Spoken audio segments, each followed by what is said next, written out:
Hello everyone and welcome to the Coinsmart Cup. We are here to bring you an amazing event today. It is going to be a long one. We have got a 6-hour event for you guys to come along, join in, jump in chat. There are prizes to be won. These guys are racing for stuff.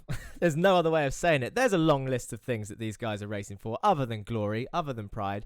The racetrack, we are around Road Atlanta. You can see the track map on your screens. A really good track, actually, for these type of cars. We're in GT3 cars today for the Coinsmart Cup, hosted by Parabellum eSports on Twitch. Please jump in chat if you can. Say hello. Be sure to jump in. And, well, just let us know how's it going. They have had, your drivers today, your teams for this 6-hour event, have had a 50-minute practice. And we are now actually in a little bit of a qualifying session. There are cars out there at the moment.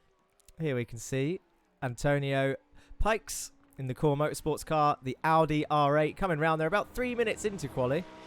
It's not an open qualifying session, so they all have a chance to get a clean lap in. This is obviously, if it was open, all the cars would be out on the same time. People might get in the way of each other, but not this time round. As you can see them flying around. You can already see some times coming up on the board here for Road Atlanta. And a quick time to start off with. Kirkapar with a 1:19.987. Very quick indeed for a first lap time on the board. And you can see, look how close it is already. Not far behind is Alessandro in the FTR eSports team. Also in an Audi R8. There he is in the nice white, red and black car there. It'll be, do you know what? It'll be quite good actually. Let's jump on board with someone. We need to have, just in case you've forgotten what the track looks like. There it is. Oh, look at that. Minkwitz goes up with a 1:19.8. Very close. I'll tell you what, we'll jump on board with Minkwitz. Here we go. This is what it looks like from their point of view. Coming into the right-hander, and you go down through this flowing S section quite fast, this little part of the circuit. You can see hugs the right-hand curve, over the left-hand side curve, gets on the brakes, and you really have to attack this left-hander, as it looks like they lose the rear end there. Florian von Minkwitz, the number 520 car of Raceline Sim Sports, losing the rear end through that left-hander. And then two 90-degree rights. This one nice and cambered inwards, so it brings the car around. And then you've got another 90-degree right. This one's slightly more difficult to get the power down. You need to be really careful that you don't run too wide on the exit there, because the grass can be lethal. But then you've got a nice breather now. A nice long straight where slipstream is going to be extremely important. This is one of the main overtaking opportunities in this race, and I'm sure we're going to see many passes done at this point on the circuit. It's a hard braking zone into a tight left-right chicane. You want to cut this inside curve a little bit, get on the power nice and early, cut the right-hand side curve, and then you come over the brow of the hill, under the bridge, and down through this sweeping right-hander and across the line relatively shortly after this fast right-hander. There's the start-finish line and another lap, and that puts Minkwitz fastest with a 1:19.711. It is, look how close it is in the times. I'll tell you what, I can actually get a slight graphic up there to show how close it is. Look at that. It is half a tenth of a second between first and second at the moment for Raceline Sim Sports and FTR eSports. In third place currently is Ice Boys Racing Team. Only 4 thousandths off of second place. That is amazing. Amazingly close. We've got some people in chat already. LGE Waves. Good morning, y'all. That's my attempt at that accent. That's Laura. You'll have to let me know how that was. I'll tell you what, over this evening, I'll try and get better at that. I am sure. I want to change this gap slightly so we can see the complete gap to first place. So Minkwitz obviously on a slow lap now. There are other people out there. This is a lovely looking car. Look at the Mercedes GT3. This is Daniel Morad in the FTR eSports white team. Lovely matte black on the left-hand side all the way around the back of the car. And as I say that, just by chance, it looks like he's gone fastest. Another 1:19.7. 3 thousandths of a second. That is insanely close. If you want a physical depiction of what that would look like on the circuit, 3 thousandths of a second, we're talking, it's got to be centimetres, surely. We're talking centimetres. It's nothing, 3000s. Really is. We've got Pinero here for SR Technic, the number 14 car in an Audi R8. Newly added to the roster for this Coinsmart Cup event. At first, the plan was we were going to have a multi-class race on our hands with GT3 and GT4s. And then towards the later stages, we've now got a full grid of GT3s with a couple of new cars added. And I'm sure we know what racing drivers are like with their excuses if anyone doesn't do as well as they hope. I'm sure that some people will say, well, I didn't get to practice as much in that car, you know, due to the switch. And if they're not going to say that, then I've just handed them a free excuse. I've got a book full of them, and I'm sure, well, they don't need me to tell them. They will come up with that themselves. Only 3 minutes left of qualifying. So we've got 9 teams have set times so far. There are more teams out there. We have 15 on the grid so far. And, yeah, we're still waiting for 6 teams to get their act together. Here's one of them. The Parabellum Racing Platina team. Lucas Christic, number 72. Comes round the 290-degree right-handers now. As Philo with a 1:19.6. Look at that. He smashes the times. It looks like Christek might have backed off a bit here. But Philo with a 1:19.6. He's absolutely obliterated everyone else's times. In terms of how close it was, if you look at 2nd, 3rd, 4th and 5th, they're all within a 10th of a second. And J. Philo Jow for Core Motorsports 2. He's banged out a whole 10th of a second by himself. He's on pole position so far with 1.5 minutes to go of qualifying. It's a long race, though. I will say this. Qualifying, obviously, can be quite important. But a 6-hour race, you would argue that qualifying is less important. So this is more for pride of place and obviously to have a clear track ahead of you. That doesn't mean people won't get feisty at the start, but there are going to be pit stops involved. They're not going to make it to the end in 6 hours on 1 tank of fuel, that's for sure. And, of course, there will be tyre changes. People will be deciding tyres. There's, of course, driver changes, so people will be swapping out drivers. Who knows what's going to happen? Not me, not you, but we will find out. 1 minute to go with qualifying. So far, Core Motorsports 2 are on pole position. Daniel Morad in 2nd place, 1/10 behind. Just 3,000 behind him is Minkwitz for Raceline Sim Sports. And then 0.5 tenth behind them, Alessandro for FTR Esports. Ice Boys Racing Team currently in 5th. Parabellum Racing Aureus in 6th place. Epidemic Racing in 7th. Core Motorsports Team 1 is actually down in 8th place. And SR Technic 9th with Matthew Logistics Team Blue in 10th place. Still waiting for Alpine Stars Geodesic Racing to set a time. As we can see, that is a lovely looking car, I must say. The platinum. You can see the blue tinge of the platinum on the back there. Nice shine. Look at this camera angle. Didn't see much of the car there. And across the line, and he goes fastest with a 1:19.4. I said that Philo had knocked the time out of the park, which he'd done a 0.6. Another 2 tenths down. Christek takes pole position in the last second of qualifying. That, do you know what? What a good effort for the Parabellum Racing Platina team. I don't know what to say about that. That is genuinely really impressive. So here we are then. Lucas Christek sits on pole position with a 1:19.4. Jao Philo, number 9 car, only 1/10 behind in 2nd place. That is for Core Motorsports. FTR Esports White in 3rd. Raceline Sim Sports in 4th. FTR Esports 5th. Ice Boys Racing Team in 6th. Parabellum Aureus in 7th. Epidemic Racing 8th. Core Motorsports 9th. SR Technic is in 10th. Matthew Logistics Team Blue in 11th. Roman Grosjean Esports in 12th. Alpine Stars Geodesic Racing.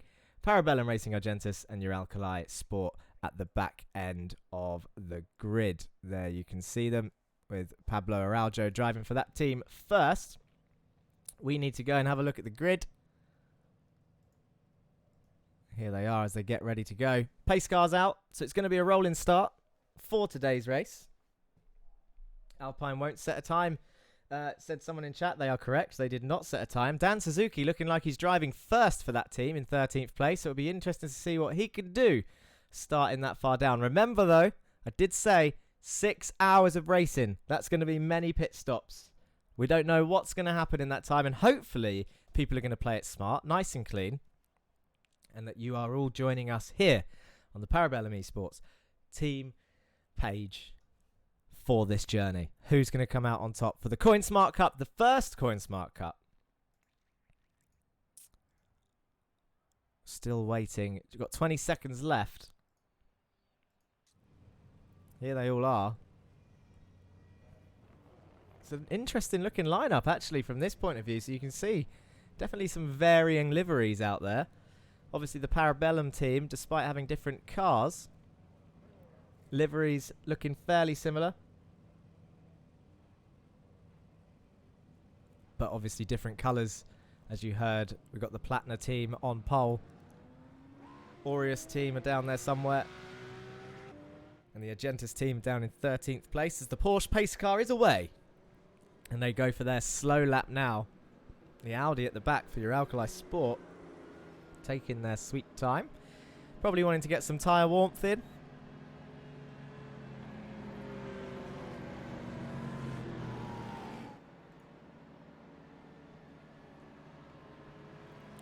So obviously you can keep an eye on the timing tower on the left-hand side. At the moment, people are going to be swapping positions. They're only on an out lap, let's face it. It's not going to be too important. But look at Christek. He's actually leading the field quite fast. Away from the grid. So the timing, the lights won't go green until they get to the later phase of the track.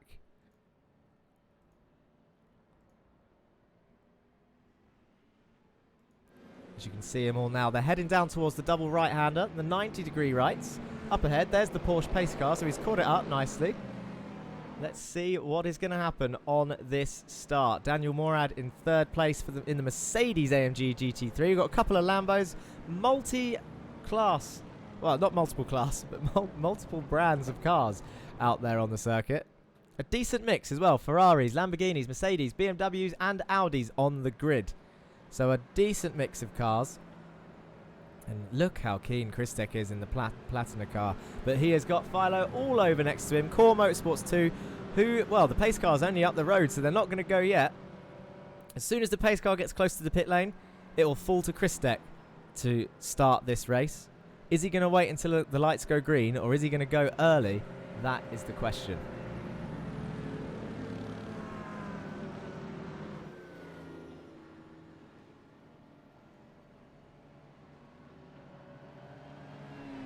Keep an eye on chat, people, as well. Just before this race starts, you need to keep an eye on that chat because there are competitions to be won, prizes to be had, and there's many, many shortcuts of information that you can find in the chat on Twitch. As we come around the final corner now, it's going to be happening. Here we go. It looks like he's gone already. Christek has. Philo slots in behind, so a decent start for Christek in the Platina team. The lights are on, and now they're actually fully off as they all come through single file. There's two side-by-side back there. That is the Mercedes and the Audi of Drea and Gilbert. Someone's lost out of place, but a good start by Christek as he comes around turn one and leads away safely. They're all going to come over the brow of the hill. No one is out of this race so far, and that is what we like to see. Dan Suzuki's up 2 places already back here in the Geodesic team. Look at this, Alpine Stars Geodesic number 62. He's gained 2 places on the start as they come down the S's now. Single file, fairly clean, 30 seconds into a 6-hour race, and Dan Suzuki has made 2 places. I'll tell you who's made up 3 places is R8G Esports in the BMW. Vlad Kimachev, the number 8 car for Roman Grosjean's team. Comes around the 2 90-degree rights, and he's looking fast, actually, is Vlad. As they come around this, he's looking really close to the Audi R8 up ahead. I'll tell you what will be a good camera here. This is what it looks like on the nose of Vlad Kimachev, number 8. They're coming down the main straight now, heading towards the chicane. Is he going to get this move done and take a 4th position on the opening lap of this Road Atlanta Coinsmart Cup race? It looks like he is. He's moving to the inside already. That is going to be a done deal. Let's have a look behind. There's the Audi R8. He's got the move done. He's up into 8th places, Vlad. And that, well, that is a textbook overtake right there. And you can't argue against it. What else could he have done? Oh, that was good camera. Flew through that final corner. 124s to open up the race. Christek opening up a gap as much as he can. He's only got 3 tenths behind him, though. And look at the order. You got Daggett down in 15th place, 8 seconds back from the leader. But they're all still Really, they're all still in a train at the moment. I'll tell you who's looking closest is these two. The two that we're watching. Vlad is absolutely on a charge, and he wants more positions. He's all over the back of Kotab in the Parabellum Racing Aureus team. That's the BMW, the black and gold BMW you see in front. So BM versus BM. Who's going to come out on top in this little battle? Front-engined cars. Look at this. Front-engine cars, rear-wheel drive, around the two 90-degree right-handers they go. Can't get the move done there. Smart driving because he's waited for this main back straight. I said this was the overtaking opportunity, the main one. I didn't expect it to be his main hunting ground though for Vlad. Here he comes down the inside again. It's going to be another textbook move for Vlad. BM versus BM, and he's going to come out on top for the Roman Grosjean Esports team, overtaking Parabellum Aureus. There into P7 he goes. That is now 5 positions gained. The big mover, 2 laps in. What a start. Relatively small lap this circuit. We saw obviously 119s in quali. I'll tell you what, I can't promise a prize for this one because I've just thought of this competition. It's a little game I like to play on long events like this. We are only 3 minutes in, and I don't want this. Don't use a calculator for this, people. Okay, don't use a calculator, but have a guess at how many laps they're going to have done after 6 hours, just for fun. I'm not going to give a prize for this. But who can get the closest? How many laps are these guys going to have done after 6 hours of racing? We're on lap 3. We're 3 minutes in.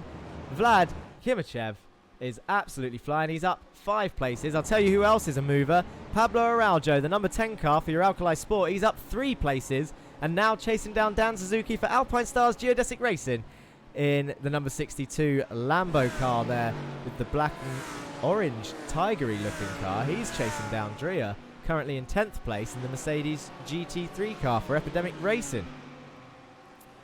It's looking like it's still fairly close though. There's no one really extending a massive gap. There's a bit of a gap back to Araujo in 12th as Morad's just made a move for P2. Look at this, side by side through the chicane. Who's going to come out on top here? Christek's actually lost the lead here. I wonder if he's gone off or made a mistake. We'll have to go back and have a look at that. But look at this. Good little bit of battling through the chicane there. We've got a headlight flash from the Mercedes GT3 who tries sending it up the inside of turn 1. Couldn't quite get his nose in. And the Ferrari of the Parabellum Platina team holds P2 by the looks of it as they come towards the S's, and now they're coming down the hill.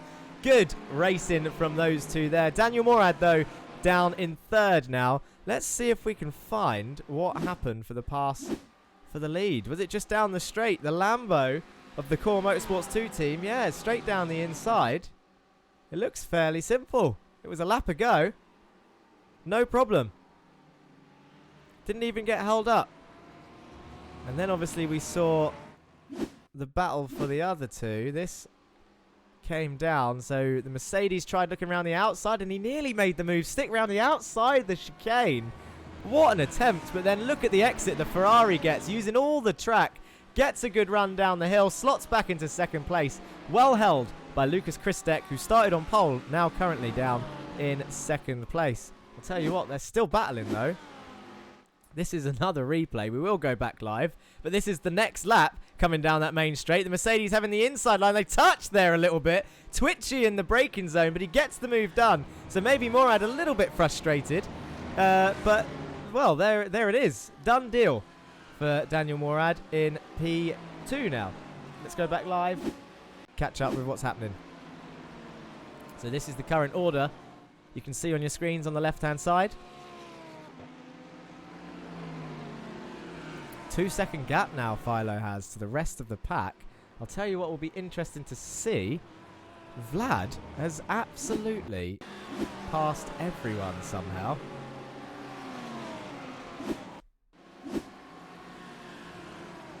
Oh, we've seen this move before.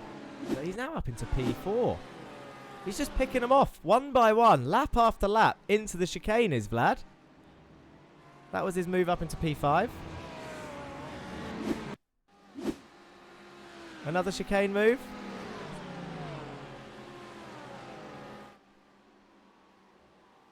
So it was in the background of what we'd already seen. And he's just made another move, or making another move on Christek for P3. He's flying in the Roman Grosjean Esports car. This is amazing. We've got one person guessed the laps already, just shy of 270 laps. I'll be honest, like I said, I'm not going to use a calculator. I don't know the maths. And there's no way of me knowing if you did either. But we are. We won't find out for another 5 hours. Over 5 hours. So keep that in mind. People note that down. 270 laps for Nate Shark 422 and Leisure Waves. That's how I'm gonna pronounce your name now. Because LGE Waves. Too much of a mouthful for me. 300 plus. Ooh. Maybe I'll do a bit of maths later on, but first of all, we need to keep an eye on this because this BMW is absolutely flying. It's actually baffling me how much pace Vlad has over the rest of the field. Now, Morad is under pressure as Sepinen just moves up into P5 back there for the Ice Boys racing team. But you've got to say, Morad's now going to come under pressure for P2.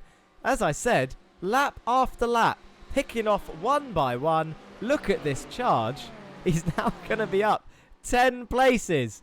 Easily done. But as I said, strategy will come into play at some point. You got many pit stops to be had, many tyres and many driver swaps. Who knows? Vlad might be the quickest driver of the RHG esports team. So they might have got him out the way early, get his stint in, get up the field, and then swap over as he sets a 1:19.9. That is the fastest lap of the race so far for Kimachev in second place. Philo, though, 1.6 seconds up the road. How many laps is it going to take for him to catch him? You've got to say it can be done as they come flying down the S section once again. It's a lovely set of corners, this. The gap's still relatively close as someone blinks out there. That was the Platinum team of Christek. Sepinen in P5, Minkwitz in 6th, Alessandro down in P7, Kotab in 8th, Pikes in 9th, Dreer in 10th, and Dan Suzuki still down in 11th place at the moment. Up 2 places, though, with Araujo right behind him for your Alkali Sport, up 3 places. Pinero for SR Technic is down 3 places, as is Matthew Gilbert for Matthew's Logistics Team Blue. And only losing 1 place so far is the Parabellum Racing Argentis team in 15th place with Daggett at the wheel so far. As we're approaching the 10-minute mark, look at how much the gap's coming down. This is going to be a hell of a lap for Kimachev. And I'll tell you what, let's go on board and have a listen.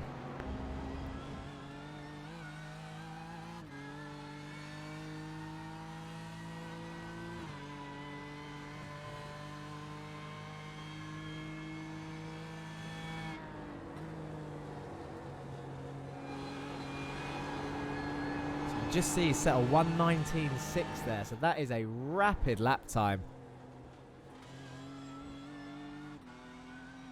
Definitely showing that he's got the pace as they come down the S section. Look at the time falling away, 0.8 of a second now, up to João Philo for Core Motorsports 2. He's been leading the race for quite a while now, but he's going to be coming under pressure shortly. It's now down to 6 attempts. Just look at the time tumbling as they come around the 290-degree rights.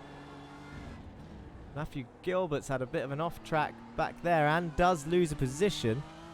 Goes down to 15th place for the Logistics Team Blue. He's in the slipstream. Kimachev is in the slipstream. The gap is now 0.3 of a second. He's coming down. It's looking like it's going to be done.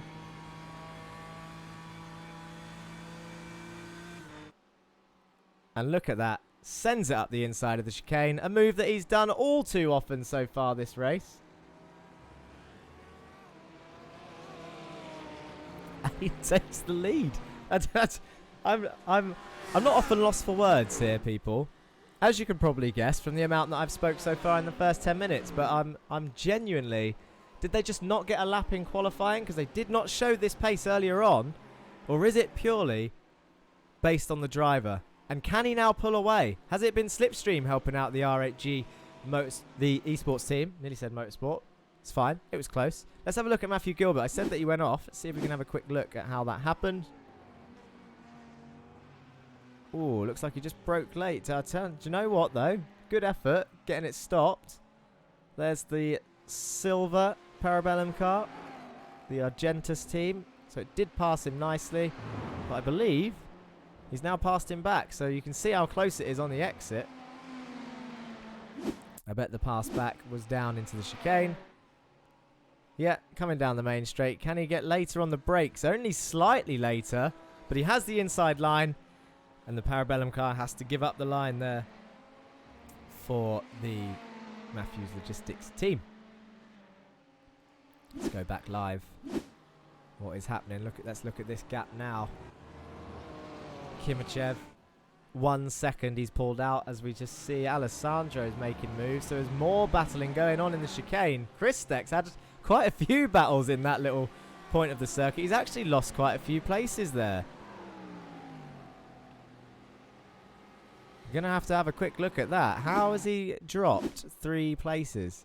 Are all 3 going to come past this chicane? They're going to go 3 wide. Surely not 3 wide this chicane. They are going to do it. Oh, there's a bit of contact, a bit of barging through, and that's what affected his run. He goes down from 4th down to 7th place, and look at all 3 of the cars come through. They did well not to lose anyone in that little battle. That was very interesting. Going for hard charger bonus. That is a good point, and I will get to that shortly. Speaking of the prizes that they're after. That was, do you know what? I kind of want to see that again. I'm not sure if you guys are in the same boat, but that was quite impressive. So look at this. The Lambo, the Mercedes, the Ferrari, 3 wide into the... Oh, I don't know. I've just made a Monaco mistake there for anyone that saw the Monaco Grand Prix. All I needed then was like a Lance Stroll picture as it cuts away from the action. We'll try that again. But only because it's a 3 wide battle, as we see Christek get passed by his teammate in the gold Parabellum car. Lets him have that easily, I would imagine, as he saw him coming. I'm wondering if he's got damage or he's just lacking the pace at the moment. The race pace might not be quite there for the Platina team, or maybe they've got damage, as Christek is now down in P8 of the grid. That looks to have settled down now, at least until the chicane comes back. So let's have one more try of this as they go 3 wide into the chicane. We won't cut away this time. Look at this. So the Lambo gets turned in nicely. You can see the Ferrari actually turns in slightly early, gets caught off guard by the Mercedes. I don't think he quite knew it was 3 wide at that point, but the Lambo has absolutely pulled a blinder there. Florian von Minkwitz for the Raceline Sim Sports up into P4 and absolutely mugged the Ferrari as they come round. And you can see the Audi there being the last winner. That is Garrett Alessandro for FTR Esports, claiming that last position on that Ferrari. Impressive stuff. And just as we rejoin them, they're coming down the back straight, heading towards the chicane. And we know what that means, as Matthew Gilbert's had another off track. And Daggett's got back past, so that he needs to stop doing that. Losing that position. No one made a move this time, so we can go have a look at Matthew Gilbert. Is it the same place? It's in the S's. Is he going to brake late into the right-hander again? Oh, he's lost the rear end on the curb. Into the wall. Oh, do you know what? He might have got away with that. That's not going to be too much damage. It didn't look like much of a touch, but I'll tell you what, he's not going to be right behind Daggett this time, so he's going to have to push to try and get that position back. That is for sure. That is for certain. It's unfortunate there. Shows how violent some of these curbs can be, to be honest. You have to use them at certain points of the track, especially that one that they've just come past now. But if you just overuse them slightly too much, same for this inside one coming up there. There you have to use that one and the one on the exit. Look at them bouncing over the curbs. You have to use them to have the pace. But it does mean, they do bite. The curbs, definitely. You will get a reaction from them, that's for sure. Currently, the closest battle on track, let's have a look, is actually our lead pair. Not our lead pair, sorry. 3 seconds up the road is Vlad. This is our 2nd and 3rd place drivers. Just 0.3 of a second behind. And Lucas Dreyer and Dan Suzuki coming down the back straight are also fairly close, as the Mercedes has a quick look into the chicane. Doesn't quite get it done this time. Look how close all 3 of them are now. The Audi R8 of Pablo Araujo, your Alkali Sport back there. And P12 is also looking to get involved in this. Surely the Mercedes isn't going to have a look up the inside of turn 1. He wants to. He's showing his nose there. Dan Suzuki under pressure here. No, backs out of it. Smart move. It's a dangerous move to go for turn 1. As it is a very fast uphill sweeping right-hander. And someone, as is any overtake, someone will always lose out. Good racing so far. Now, someone in chat mentioned about a hard charger award.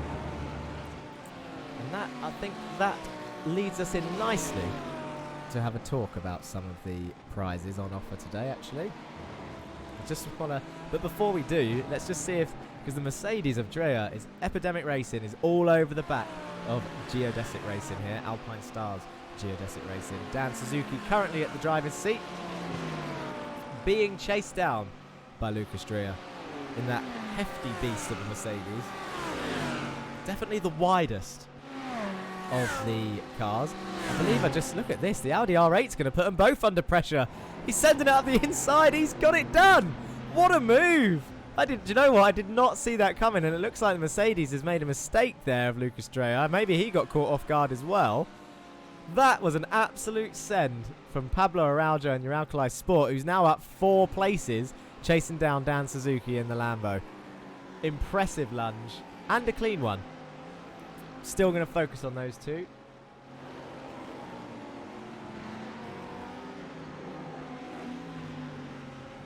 The gap is still about the same at the top end as well, with Daniel Morad and João Philo. It's looking fairly close as they go into the 290-degree rights. Now, the prize pool.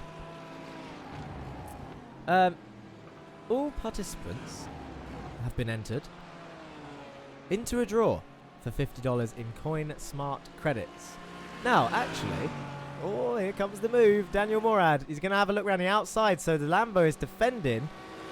There's just no chance to talk about any sponsorship or prizes because the racing's constant. He's got the move done before the chicane, though, and fairly safe, actually, between those two drivers, so no one battling stupidly, which is good to see, as the fastest lap of the race has just been set. The 119, well, I say just been set. It was the lap before this with a 119.45. But he's still holding up that pace, is Kimichev, with a 119.5 just then. Daniel Morad back up into P2 now. The 5.6 second gap to the leader. And Suzuki's under pressure. There goes Araujo into turn 1. I said it couldn't be done. And it was done fairly simply. He must have had a hell of a run out the final corner. The Audi R8 absolutely flying. As we're approaching the 20-minute mark, actually. Where is the time going? Dan Suzuki only up 2 places still. Can he get back to Pablo Araujo, who's now up 5, and obviously our hardest charger, Vlad Kimichev, currently in the lead, up 11 places.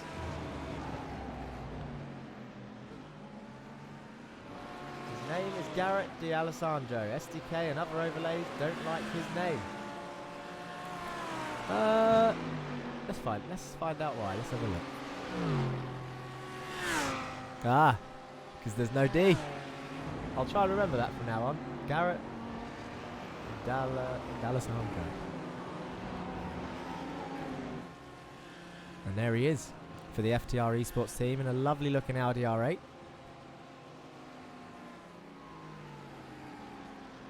With a, well, it's a matching livery, isn't it, to the other FTR Esports team, but in the Mercedes car.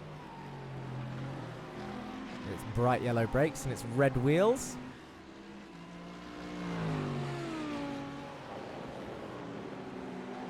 Antonio Pikes, the number 64 car, Core Motorsports, an interesting colour scheme on that Audi R8 with the blue and the lime green and a little bit of white, is currently chasing down Lucas Christek for Parabellum Racing Platina, who we saw dropping down the order a little bit. Still keeping the pace up though, and he's got his teammate from the Parabellum Racing Aureus team, Michael Kotab, up there in 7th, still within his sights, so hasn't quite lost out too much. But you've got to say, Pikes is looking quick and ready to catch these two up. So, Coinsmart Cup.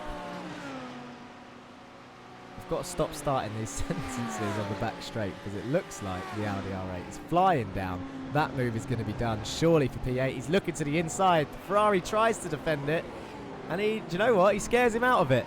Good effort from Christek there. Didn't fully move over, but scared him enough to not make the move. What is the Coinsmart Cup? What is Coinsmart? Coinsmart's mission is to make cryptocurrency accessible to everyone.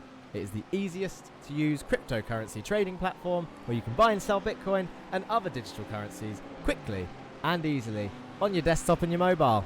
There you go.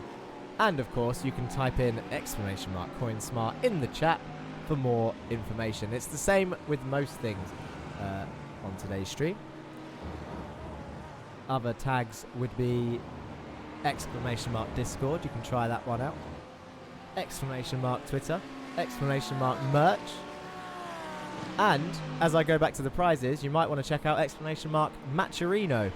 Let's go back and tell you what these guys are fighting for.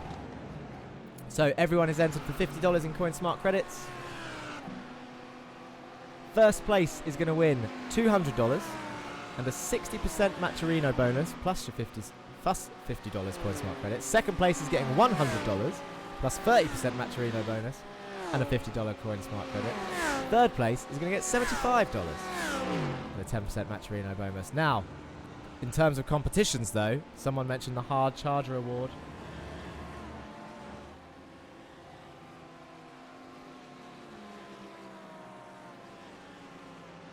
Hard Charger is exactly what it sounds.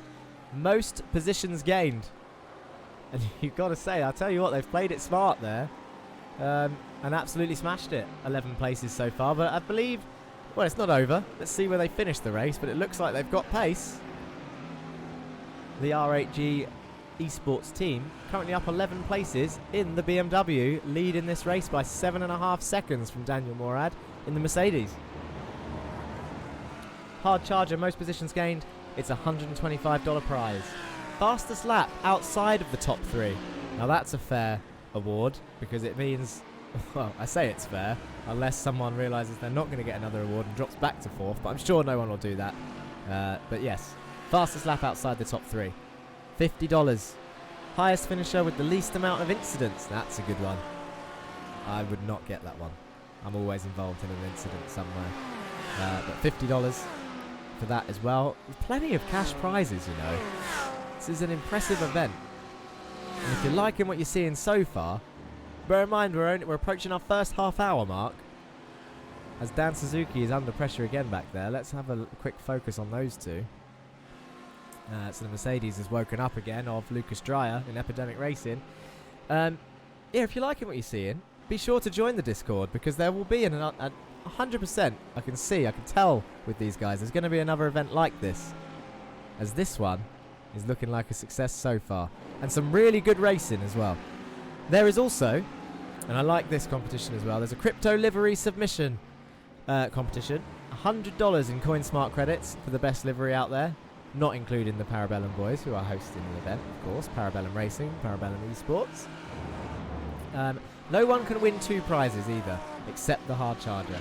The winner of a prize won the previous prize, it goes to the next highest. And that is fair. That is, of course, the fairest way to play this.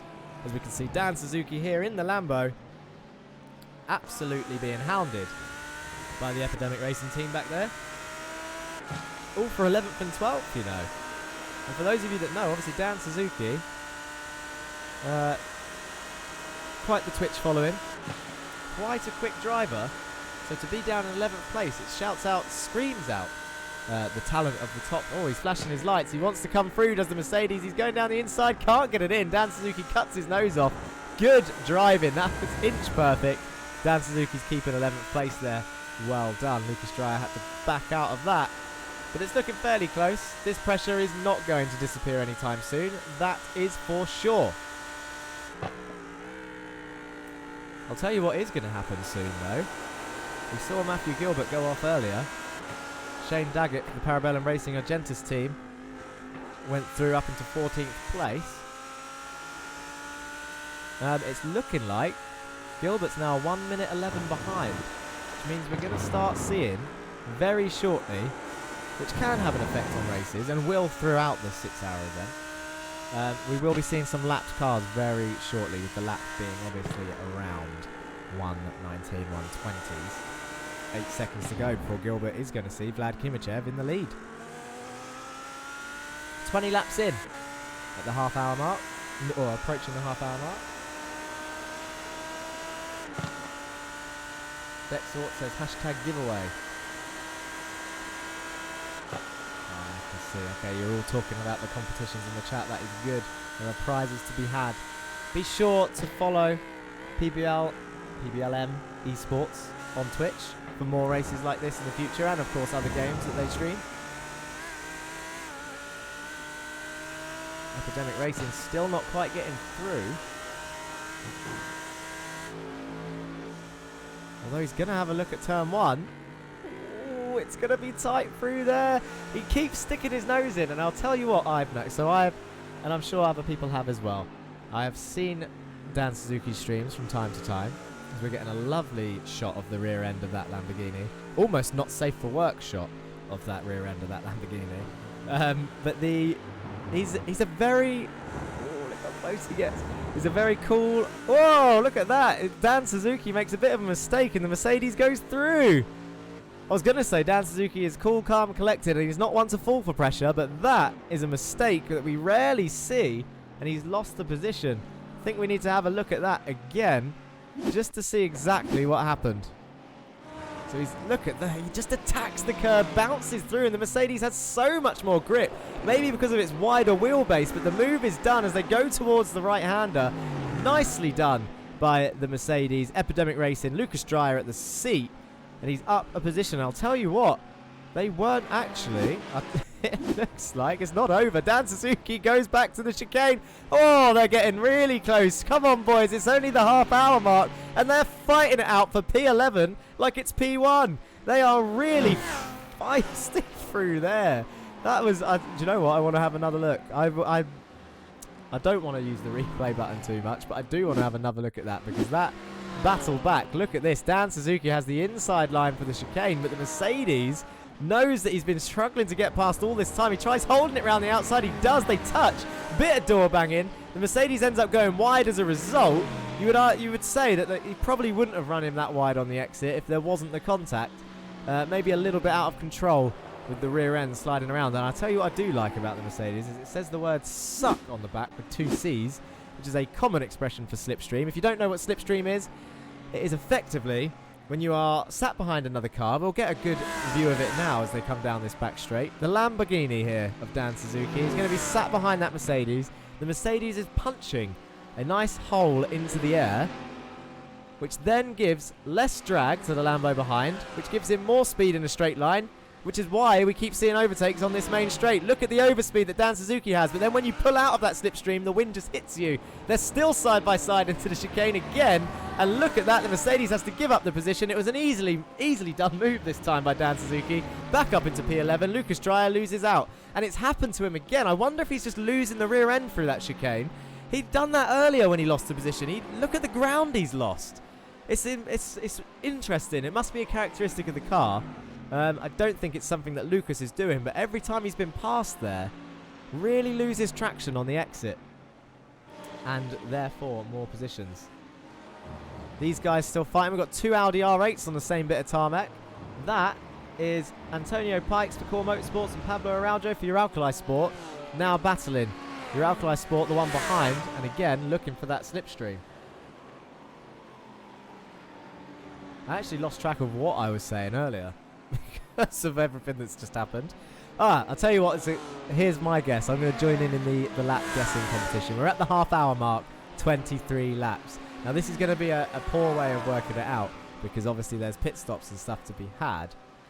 As we can see, Araujo is going to look up the inside this time. He looks like he's got a run. He's going to the inside. Can Pikes hold it round the outside? We've seen it done before. No, he slots him behind and lets the move go safely, and that keeps him right behind him to have another go on the next lap. So 23 laps at the half-hour mark. That would make 46. I'm going to embarrass myself now with the maths. 46 laps at the 1 hour mark. 46 times 6. I'm not even going to... Do you know what? I'm not even going to try. I'll just embarrass myself. We don't want to do that. Not live. Not in front of all of you lovely people watching the Coinsmart Cup. I said it was going to happen soon. M. Gilbert was in fact lapped. He's now a lap down. Vlad, absolutely flying. Here he is.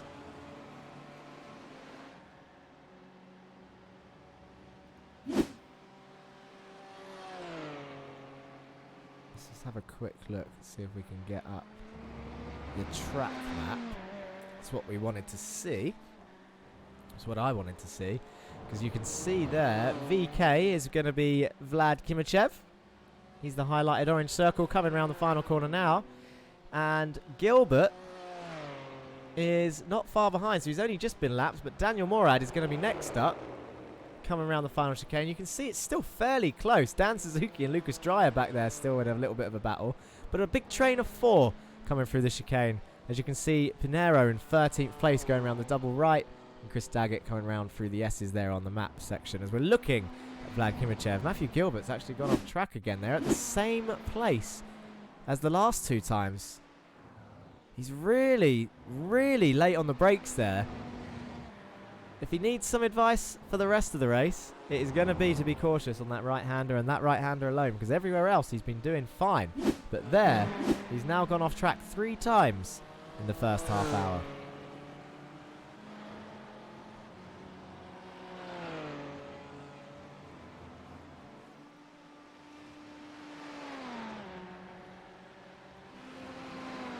This is Daniel Morad in the Mercedes. He's going to be, yeah, there he is. There's Mr. Gilbert up the road.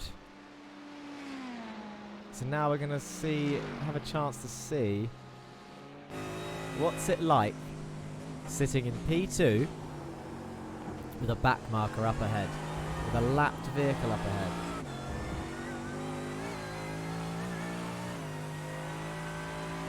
Keep those comments coming in, people. Giveaways to be had. 7 total entered so far. If you haven't already, hashtag giveaway, get yourselves in there.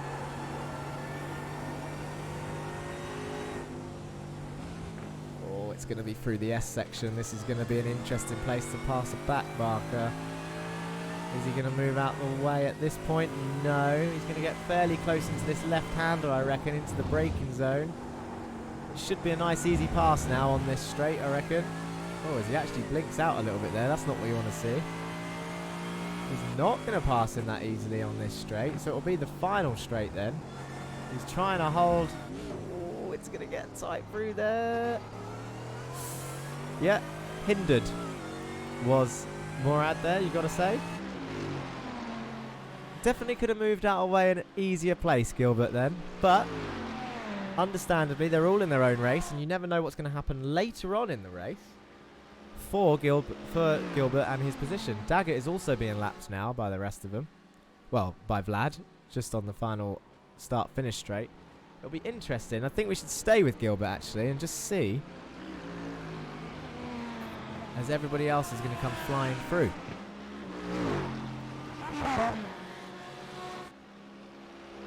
Fastest lap of the race at the moment is a 19.38, held by RHG Esports.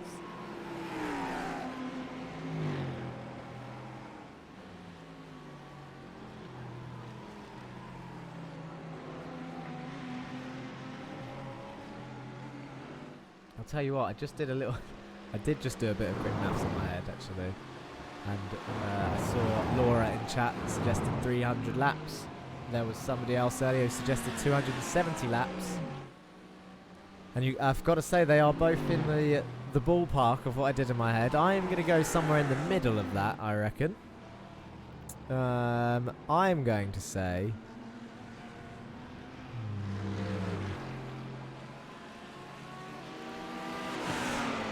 Let's go for a weird number. Let's go for 279. That's what I'm going for. Hold me to it. I can't change my mind. I will try and change my mind. I know that for a fact. As you can see, everyone... Oh, look at that. It's actually helped the 2 Lambos up ahead. They're now in a little bit of a fight. Philo has just moved up into P3. Minkwitz is up into P3. Philo down to P4 for Core Motorsports 2. You should see their numbers change as they cross the line. As they do, it now says 3 and 4. The 2 Lambos doing well, actually. Representing the Lambos well in 3rd and 4th place. Raceline Sim Sports and Core Motorsports 2. Ice Boys Racing Team in the Mercedes, still in 5th, up 1 position from when they started. Pablo Araujo for your Alkali Sport is up 7 places in the Audi R8, down in 8th place.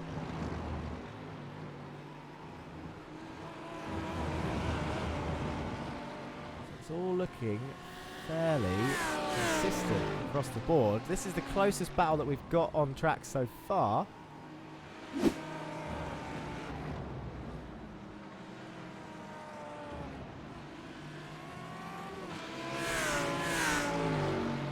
As it looks like Dan Suzuki actually and Lucas Dreyer are now closing the back end of that field, so they are getting themselves back into this race by not battling so hard. You can see there in the bottom right, Minkwitz is up 1 position from where he started, Philo's down 2, and Seppänen is up 1 as well. Pekka Seppänen in the Mercedes behind.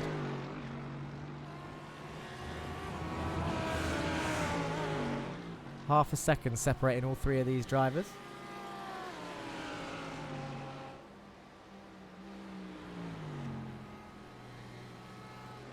And the Lambo's 2 very different cars to the Mercedes, actually.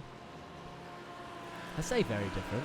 The Mercedes, 1.3 tons of pure V8 rear-wheel drive front-engine machine, 500 horsepower. The Lambo, also 500 horsepower, but a 5.2 litre V10 and a mid-engined car. So very different handling characteristics for these cars, and the Mercedes really holding its own. In terms of weight, I think the Lambo is actually heavier with half a tank of fuel on the driver. It's 1.4 tons. Although it doesn't look heavier, that stat may be way off. I think I'm way over now, says Laura. Have another go. I won't hold you to it. 279 is what I'm going for. And 270, I can't remember the name of who said that. Pop up in chat, I'm sure you're still there. 270 was a hell of a first guess that early on as well. Really close to the ballpark. I'm quite a trusting person. There's definitely calculators used. Yes. Definitely calculators. Look at the gap now. Minkwitz, now that he's released, and we've got our first pit stopper. It's Christensen in the Mercedes for Epidemic Racing. That is a new driver jumping in then.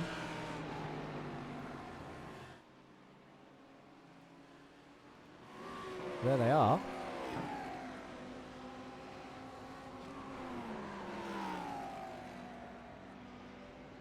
Floating. Getting some tyres by the looks of it, if they're that high in the air. Looks like they're leaving the pits now. And this is the lead that Kimachev has. 13 seconds. Absolutely flying in actually what I think is one of the best looking cars on the grid. Not the BMW itself. A lot of flack that M4 GT3 car had when it first got released. Very different to the BMWs of old. Nate Shark says, you know it. That'll be about the see? Knew it. Calculator. But yeah, the BMW. Fairly interesting look. And I'll be honest, it's growing on me. When it first came out, people were commenting about the pig nose. Its little nostrils at the front. Very different from the BMs that we've seen before. As third and fourth set near identical lap times there. 8.67 and 8.69. Only 2 thousandths different. But yeah, let me know what you think about this BMW M4 in chat, because that is... It's been out a little while now. We still haven't seen it on track in real life yet. I don't think. I could be wrong there. I have seen one in a BMW garage. And yeah, I don't know, I saw it and I was a bit like, that is definitely starting to grow on me. And at first I hated it. If there was one thing I would change, other than the nose. Sorry for that, Laura. Yeah, the pig nose was a big thing in the news. But other than the nose, if there was one thing I'd change, it's the number plate placement, which we don't see on the race cars, but on the actual car, it goes across the pig nose, which is it makes it look a little bit silly. But they could easily mount it like on the bottom right of the bumper somewhere, and it would look like a mean. It just looked meaner. I don't know. It just looked smart. Despised it at first, but I've been liking it recently, says Nate Sharp. And Laura says she can't unsee the pig nose. It's just what it is. It is what it is. I don't know who designed it. Maybe you guys can Google that, the designer of it. I wonder if they kept their job or not. But like I said, well, both of us have said, It's growing nice. The Mercedes, they've always looked mean, haven't they, in recent years, as we're seeing it fly down now. This is P2, Daniel Morad for FTR Esports White. Not sure what animal to compare that to be honest. It's got a slight angular face, a little bit like a viper face, but the grille, very teethy. Too teethy for a snake.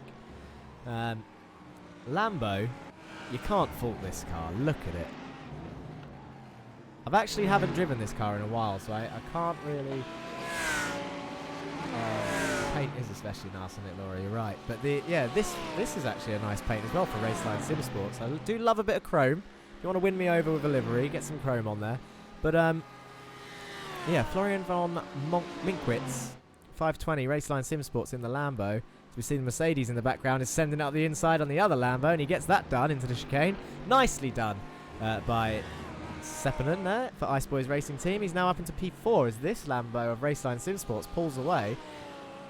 It's a beautiful looking car, and I tell you what, it sounds just as nice as it looks as well with its V10 engine. And of course we need to shout out the Ferrari. The highest Ferrari on track at the moment is Lucas Christek. In fact, I can add this on there. There you go. Now you can see what everyone's driving. In your left-hand side, so we've got a BMW lead in. We've got the Mercedes AMG in second. We've got a Lambo in third. Another Mercedes AMG for Sepinen in fourth. Another Lambo in fifth. So a Mercedes and Lambo pair up there. Oh, we missed out the Audi R8. Garrett D. Alessandro, I remembered. See? Told me about it. There it was. And funnily enough, actually, if you look on the track map, it says GD. So the game knows about it. Oh, can't call it a game. The sim knows about it.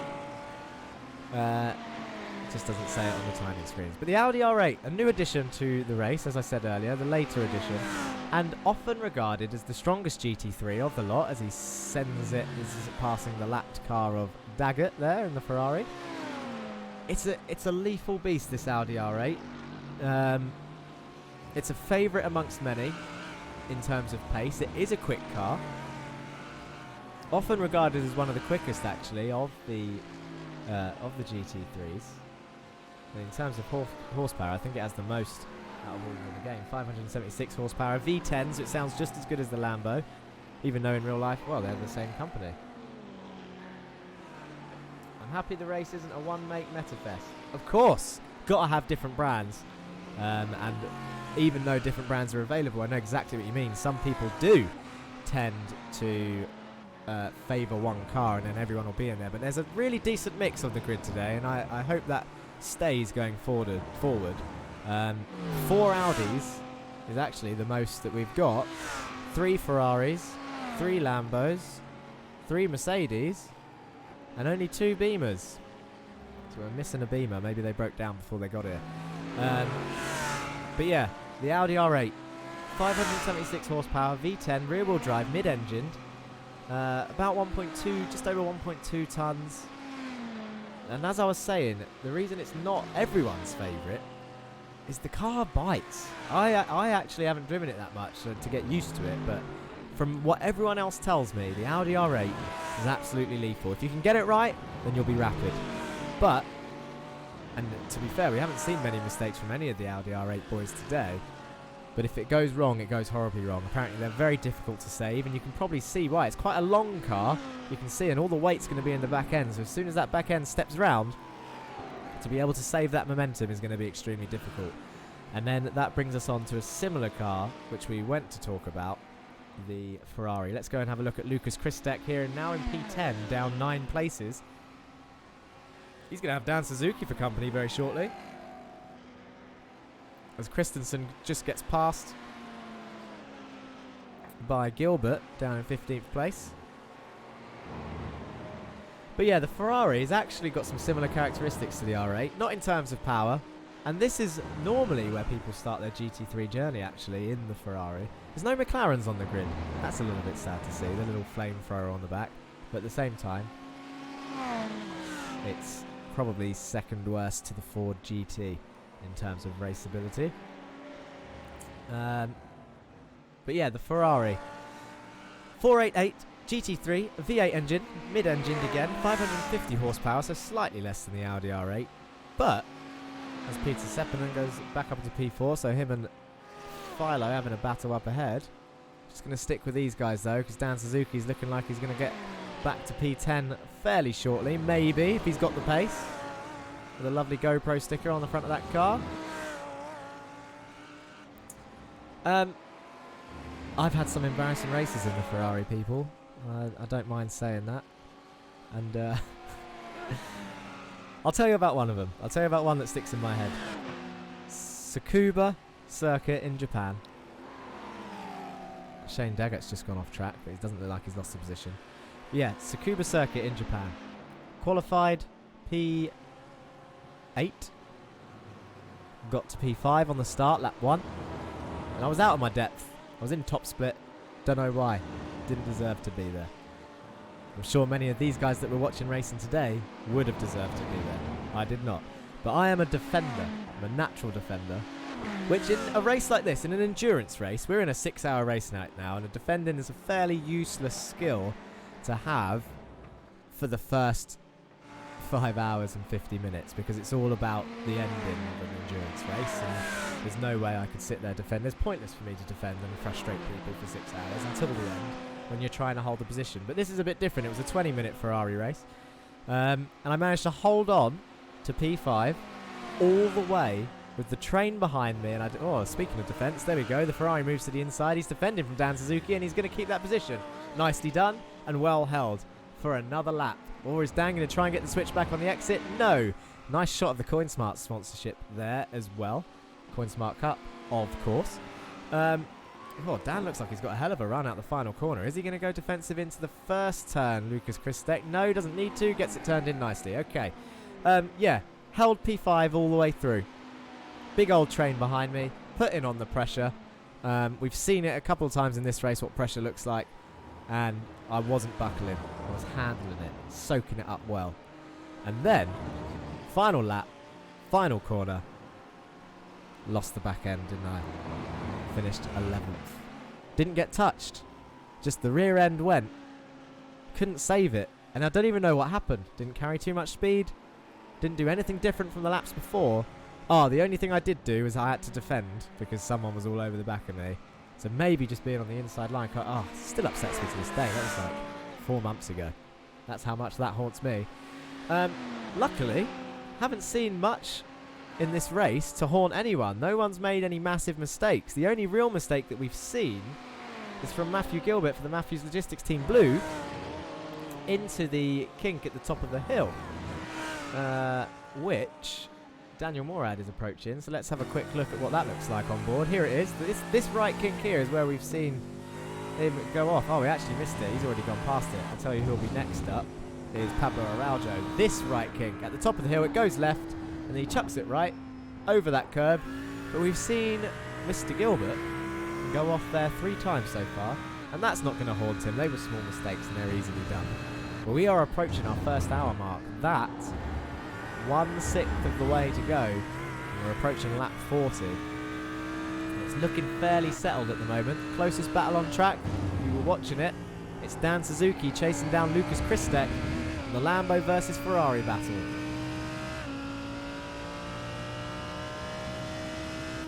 Listen to the sound out loud. I said the V10 sounds nice.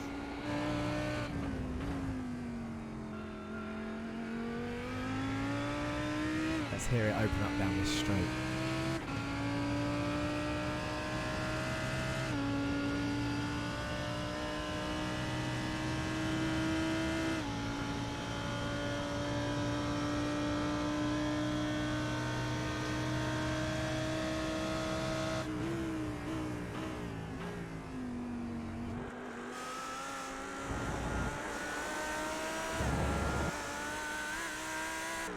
Sounds a bit tinnier from behind, but we saw the move done also.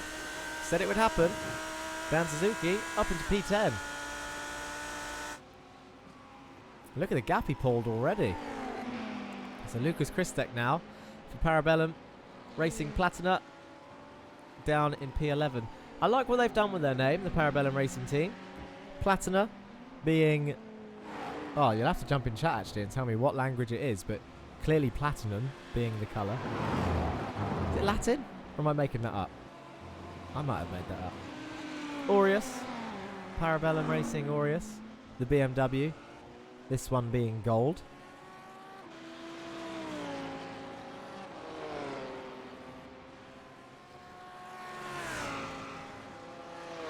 And Shane Daggett in the silver Parabellum Racing team, Argentus.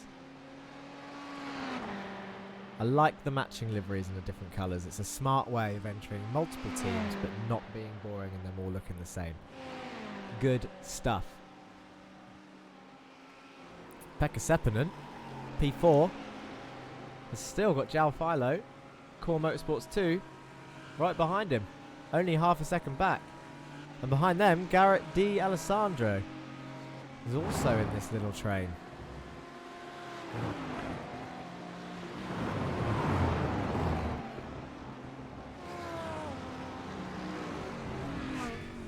Oh, it's gone off. That is the grass, Philo. Get back on. Oh dear. Oh, it's so easily done through that left-hander. You've got to carry so much speed.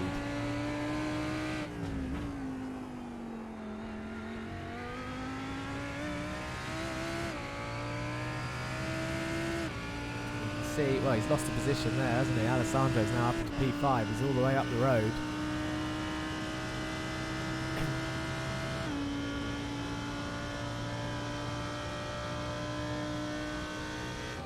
Let's have another look at that. So he comes round the right-hander. I think we saw Dan Suzuki do this earlier, actually. Just bounce over the curb, through the gravel, and then just uses all the grass. He actually touched the wall there. Very lucky not to get more damage. Comes back on. I can see Pikes has gone off track as well somewhere. So maybe it was following. Ooh. That's going to be a slowdown for Pikes. It's a hell of a corner cut for the Core Motorsports team. But serves the corner cut well. Doesn't lose many places from it. So that is all you can ask for. Currently only 3 of the cars have been lapped. Shane Daggett, Parabellum Racing Argentus. Matthew Gilbert, Matthews Logistics Team Blue. Simon Boy Christensen, Epidemic Racing. But, let's have a quick look at that Epidemic Racing car. We've seen it a few times. Oh, look at that. He's chasing down Gilbert now. This will be for position. All over the back of the car, the number 98 Mercedes. I love a headlight flash. If any of the drivers can hear me or are watching this stream in the background, I mean, we're watching you at the moment, Christensen. Epidemic Racing, get those headlight flashes on. It's my favourite thing. That's a way to pile on the pressure. Flash those headlights constantly until you get past. Really distinct sound, the Mercedes. You can hear the rumble of that car. It's really deep compared to the others. There's the headlight flash. That's what we want to see. And a questionable quote. For those eagle-eyed viewers, I'm not going to read it out, but it does sound so good in real life, Nate Shark, the Merc. Yes, it does. But have a look for those of you that can. I'll draw attention to it, but I won't read it. Underneath the rear wing of the Epidemic Racing car, driven by Christensen right now. He didn't get the move done there, bizarrely. I thought he was going to. He's all over the back of Gilbert. He's not getting it done. And I just remembered, I forgot to say, actually. Or did I say it? Maybe my memory's going. But obviously the Mercedes car is the only car at the moment who has done 1 pit stop. Oh, he's having a look into turn 1. I wonder, actually, how accurate is this going to be? Doesn't show Christensen, but everybody else shows that they've done 41, 42 laps on their tyres, and we are on lap 3. Dan Morad's going to tick over as he crosses the line, as is Minkwitz. He's going to cross the line, so it looks fairly accurate. Little bit annoying that we can't see the people. Oh, it's going to get, that's contact there between the two into the 90-degree right. That was a feisty move from Christensen there, but he's up into P14 before the main straight as Seppänen comes into the pit, so he's going to tumble down the order now. And this will be interesting to see where Christensen comes out up ahead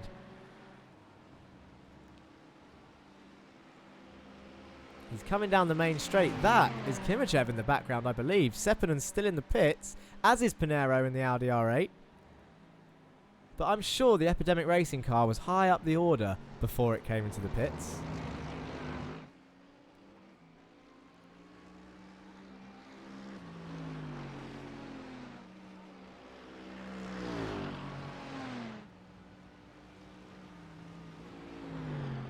Pitted on lap 28, did the Mercedes. And it looks like... well, he's passed Pinero in the pits, that's for sure. And he must have passed... I'm sure Sepponen's still in there. So for some reason it hasn't shown him pass in the order on the left. Sepponen just leaving now for the Ice Boys Racing team.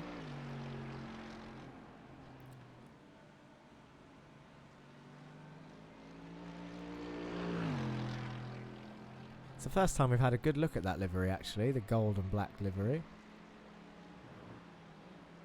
And now we're starting to see more people come into the pits. So, as they approach the 1 hour stage, lap 44. This is where we're starting to see everybody come into the pits now. But you've got to say, it means Kimichev might be coming in shortly too, who is still out. About to complete his 44th lap. Dan Suzuki said he passed someone, but I'm guessing that means he's passed the people in the pits. Yes, he has. There he goes. So the order's definitely going to jumble up now. I'm interested to know, and as I said it, Kimichev comes into the pits on lap 44. So those of you that are watching, you can start working out some pit strategies now. You would argue that they're not going to pit again until lap 88. But what's interesting is going to be the order now. Dan Suzuki's going another lap, but the Mercedes, lap 28 for a pit stop. Whereas everyone else is coming in lap 41, 42, 43, 44. Some people going longer. As Morad has taken over the lead of the race. But we need to watch. Where is Epidemic Racing? He's only coming down the back straight now.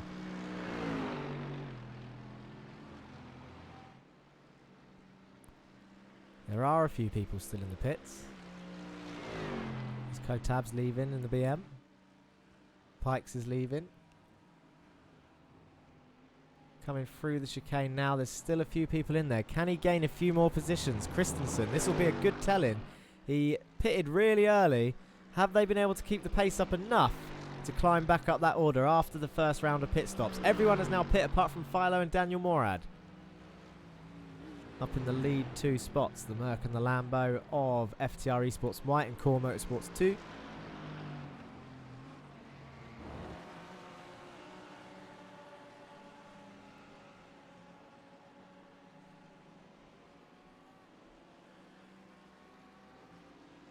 Started to wonder if I've missed Epidemic Race and have a bit of a spin somewhere, because it's not showing him climb up the order when he passed the people in the pits. I'm sure they were further up the order earlier in the race. Or is it because we did see them taking tyres? Is it because other people have decided not to, as Morad and Philo come into the pits? And here is Vlad Kimichev for R8G Esports. Coming around the double right-handers, going down the back straight now. He has made his pit stop. Let's have a look at these pit stop times. So Pekka Sepponen only stopped for 44 seconds, as did Dan Suzuki. Everyone else is around the 109, 110 mark. So differences in strategy here. Dan Suzuki and Pekka Sepponen had a hell of a stop. No tyres, I'm guessing, would make that difference. Here comes your leader. He had a 1 minute 09.9 stop. Still takes the lead. Someone who had a very similar stop was Antonio Pikes, 109.92. 3 thousandths quicker than Kimichev's stop. So the pit lane, the pit team boys for the Core Motorsports team working hard.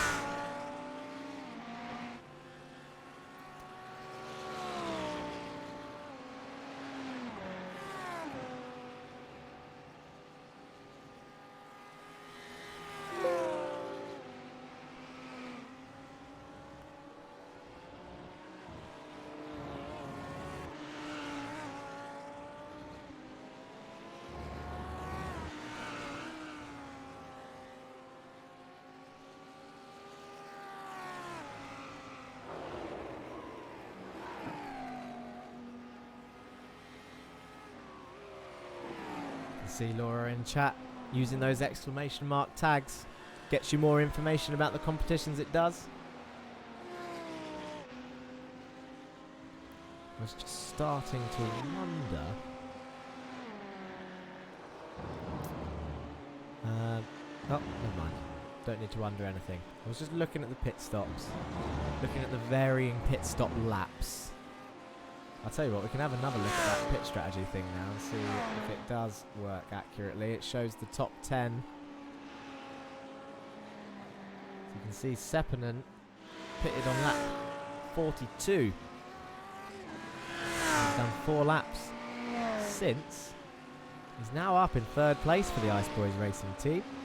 After that's all sorted out. There are currently only 2 teams who have not been off track, not even once. Dan Suzuki is up into 4th place. Up 9 places after the stops by not taking tyres. Pitted on lap 44. And we saw him fighting really hard for 10th and 11th place. And now look at him. Up in 4th place. Dizzying heights for Dan Suzuki. More strategy calls like that, and he will be one to watch towards the later half of the race as we've ticked over the 1 hour mark.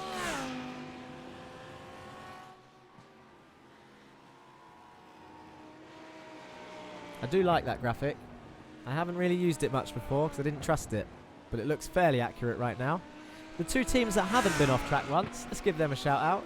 It's Daniel Morad for the FTR Esports white team. Here he is in the dirtier looking Mercedes now. I wonder what these cars are going to look like at the after 6 hour mark, because they are already collecting flies.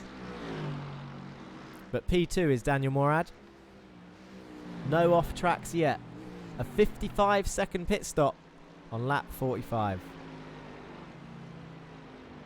That's a weird one. That's the only one in between. So you've got 2 drivers, Pekka Seppänen and Dan Suzuki, 44 seconds. Everyone else 1 minute 9s and 1 minute 10s. Daniel Morad, the only driver to do a 55-second stop.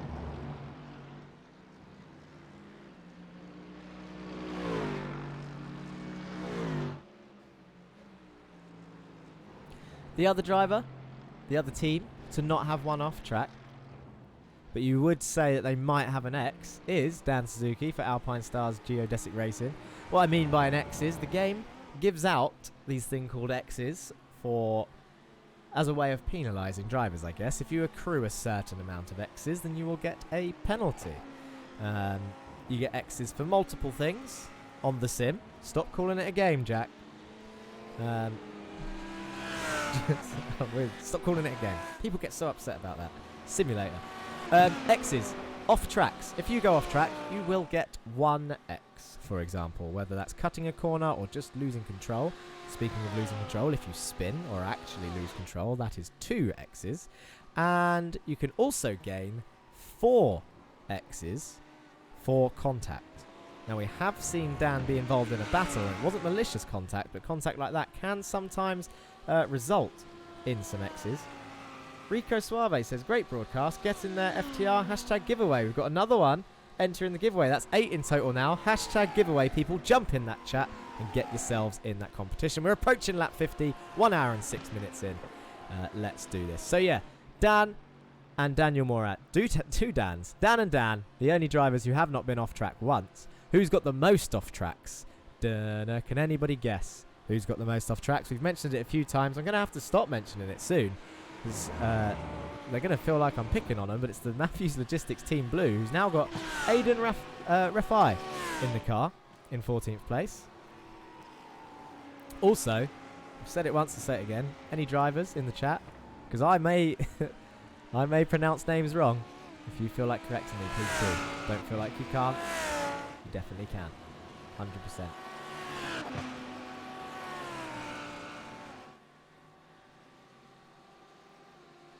That's enough of that pit lane thing. We've seen it all. We're not going to see pit stops now for a decent amount of time. You'd have to say the first people that are going to come in, though, at some point, will be the Epidemic Racing team.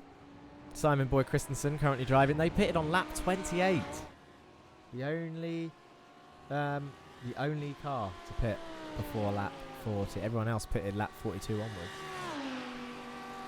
It's a game. The people that get upset don't understand the game can be a sin as well. Of course. And, I mean, I was going to say there's a fine line between sim and real racing. But I think the common argument is that some people, this is a controversial subject to be talking about. Now, I fall in the category, depending on the race, something like this, the Coinsmart Cup. We've got 6 hours of endurance racing here with really good drivers, really clean drivers. Definitely should be taken seriously in terms of on-track conduct. But of course we can have a laugh and a play. It's all about being friendly. A nice little community, the sim racing community. But of course, real racing is out of reach for a lot of people. It's too expensive. And sim racing is a cheaper alternative. I'm not saying it's cheap, but it is a cheaper alternative. And who knows? You can use your brand new Coinsmart credits to fund your sim racing career if anyone wins these prizes.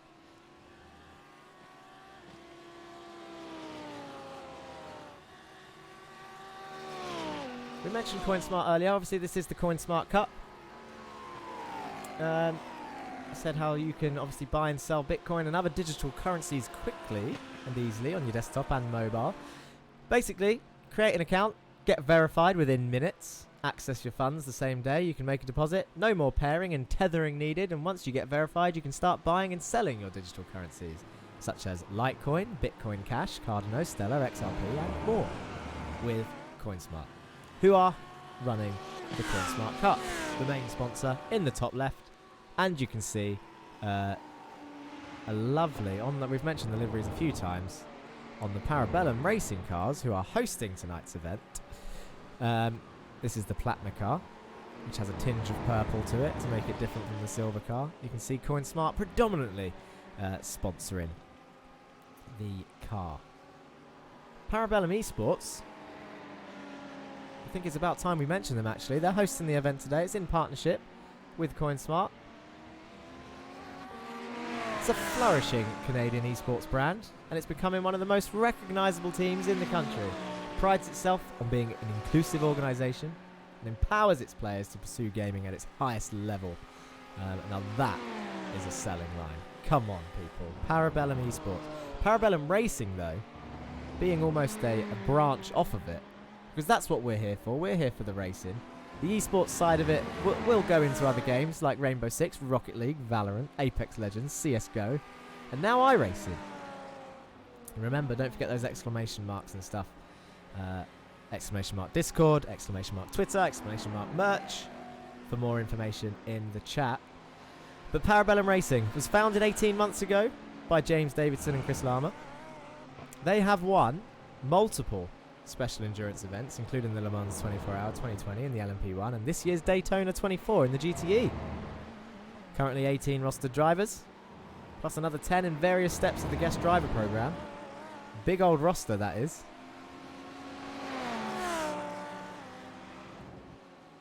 And of course they are welcome. They welcome new people in, as would any team. And they welcome them to endurance team events, introduce them to endurance team events, which is something that I feel like people not are scared of. But for example, myself, I've now been on iRacing for just over a year.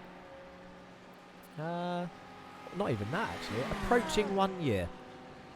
Got it during lockdown 1, as we would say in the UK, out of 3. Again, different situations around the world, I'm sure. I don't know how many lockdowns everyone else has had. But yeah, bought iRacing in lockdown 1. And I've got to say, endurance racing is still something that I haven't managed to get round to trying properly. And I don't know if it's a time thing.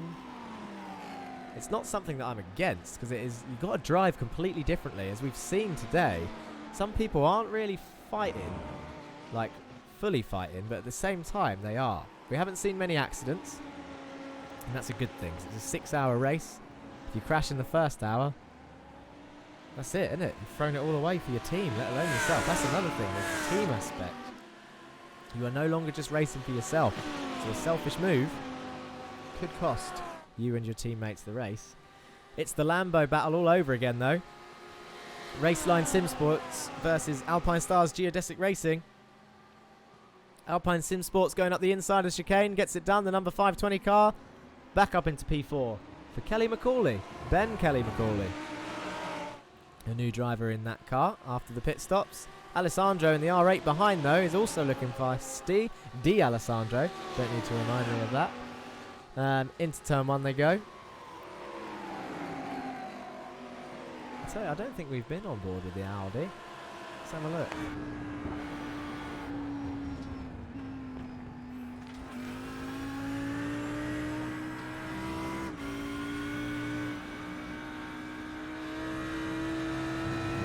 It's another V10. Doesn't quite sound the same as the Lambo, but it sounds just as nice.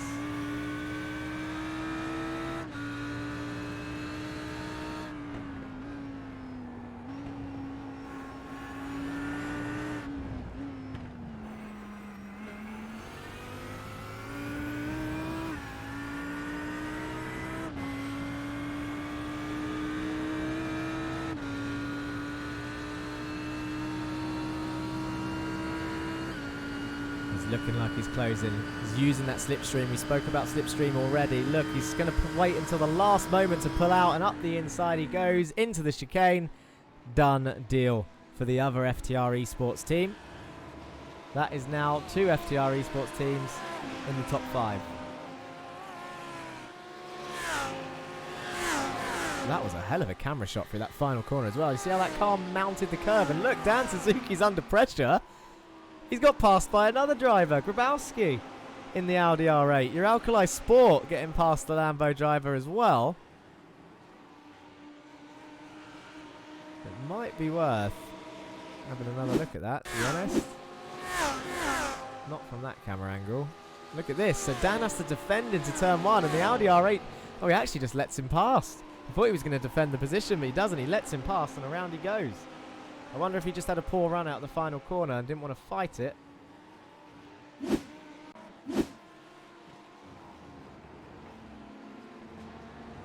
Getting some nice, look at the flies, the dead flies on the side of that car. Getting some nice close-up shots now of these cars flying through here. There is another close battle out there. You can see on the track map. Currently being led by Jonathan Davies in the Parabellum Racing Platina car. Just saw them miles in the background there. Here they are coming around the right-hander. Got Antonio Pikes, Core Motorsports right behind, and Simon Christensen, Epidemic Racing.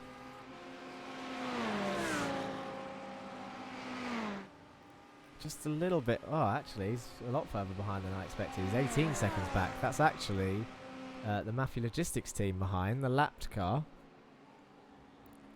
But these two, Davies and Pikes, battling on track for position, 10th and 11th place.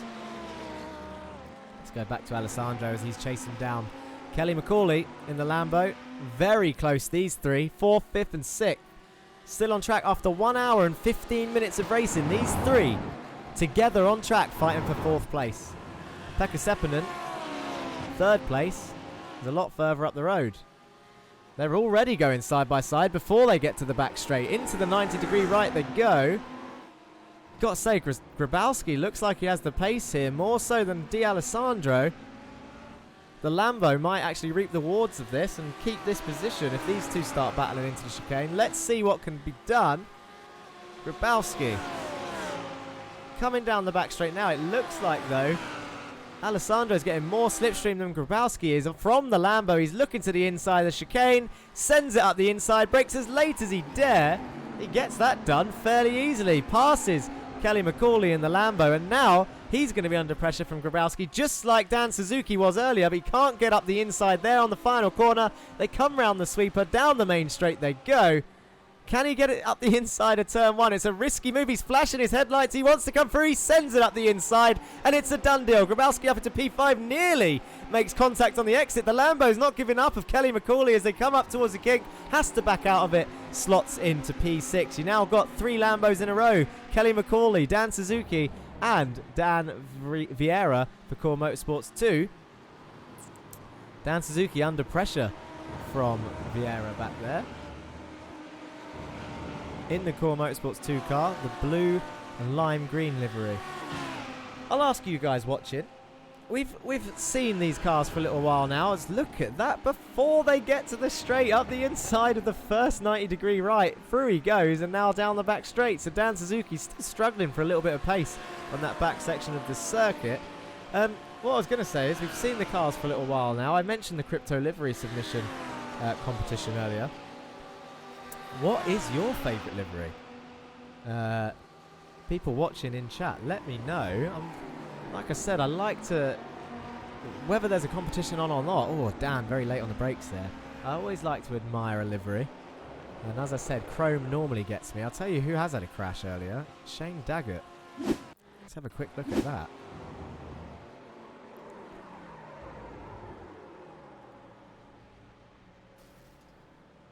Whoops.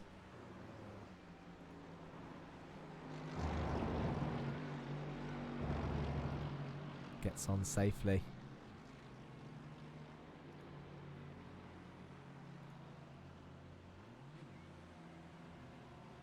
Oh, it's a painful rejoin, isn't it? It's a painful one.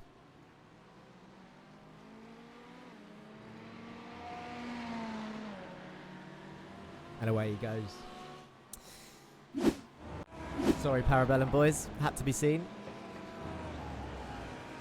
Oh, we got a bit of it. There we go. That's what we wanted. We wanted the timing screens back. Kelly McCauley starting to fall out of reach of the Audis now, who've found their pace.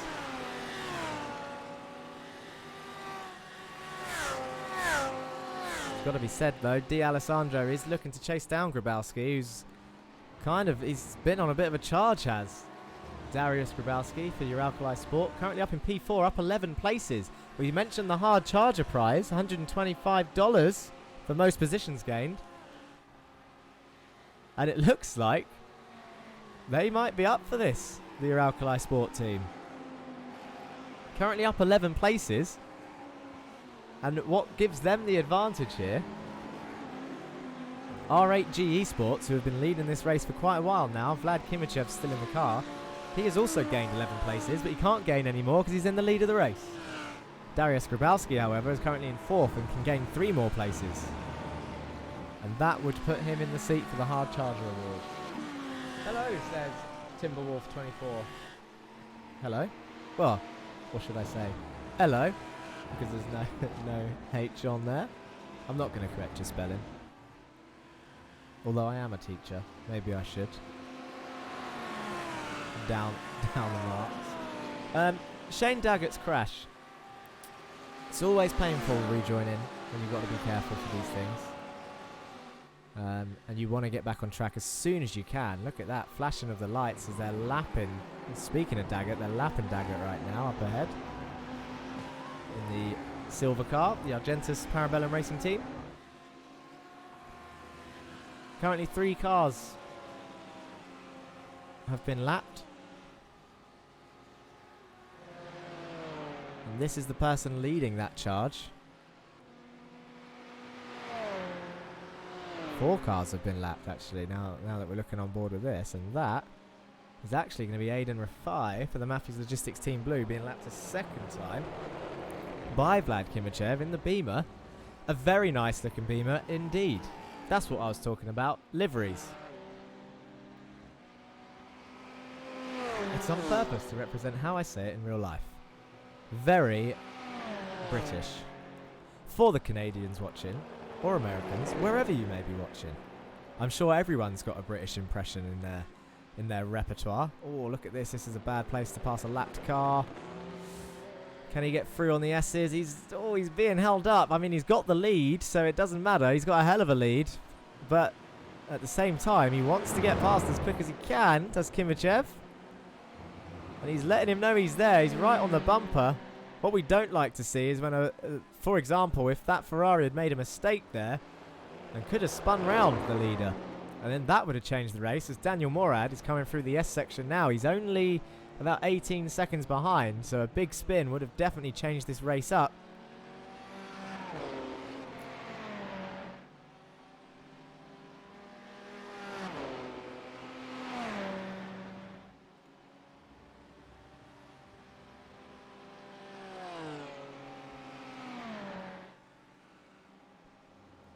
I know a few people have...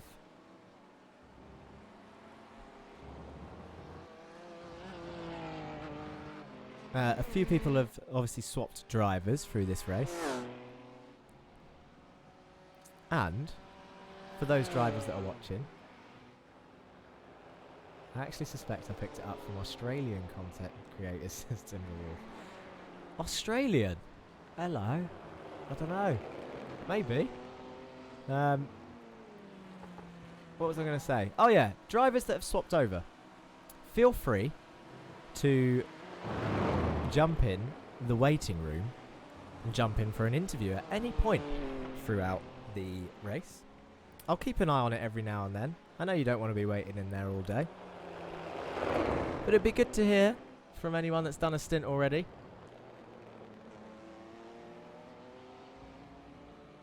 And I can drag you in and we can have a chat. Who's representing Aureus and Platina? Says Timberwolf. We can have a look. Aureus right now is... Oh, do you know what? Now, I've seen this name, the first name before. And, well, I could just say Michael. That would be the typical way, wouldn't it? Michael Kotab, the number 33. Although I've definitely seen someone pronounce that name Mikash, so you'll have to tell me which one that is. But Parabellum Racing Aureus.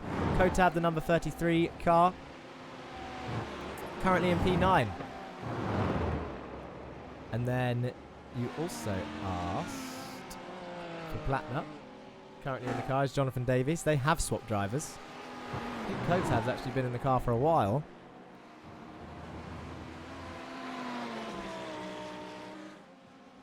And we haven't seen their second driver yet, but there is someone in chat to help you out with that. That is good.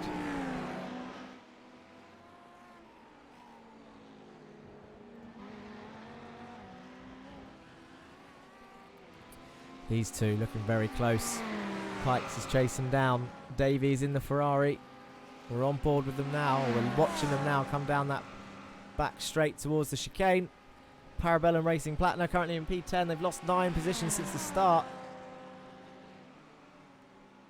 Under pressure now from Antonio Pikes for Core Motorsports. I'm struggling to pick my favourite livery. You've got obviously the Parabellum Racing cars are very smart looking.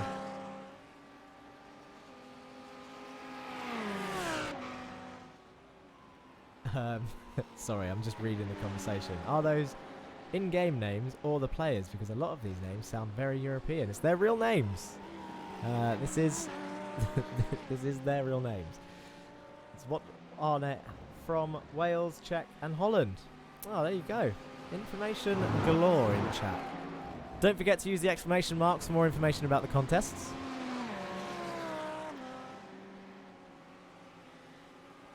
Yeah, back to the livery thing. So, can't mention, as smart as the Parabellum cars are, they obviously can't win. Look at that fastest lap of the race set by Roman Grosjean Esports. 1:19.1.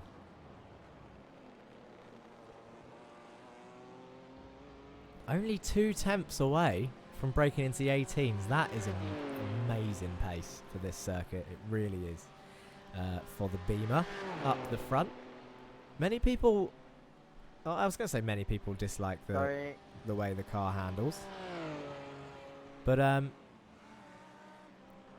it is actually... Well, it's showing its pace here, isn't it? It's flying. 1:19.1. Does Parabellum own teams outside of the US, or are these players US citizens? Plenty of conversation in chat. Join in. Feel free to say hello. Let's have a quick check of the waiting room.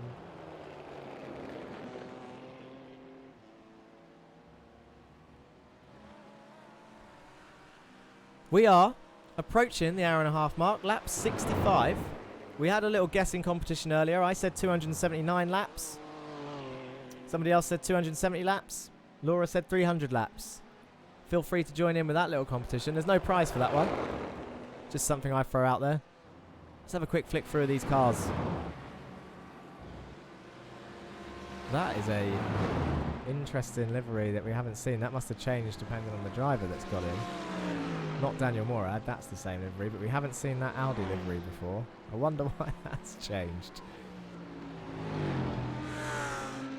Pekka Seppänen in the gold and black.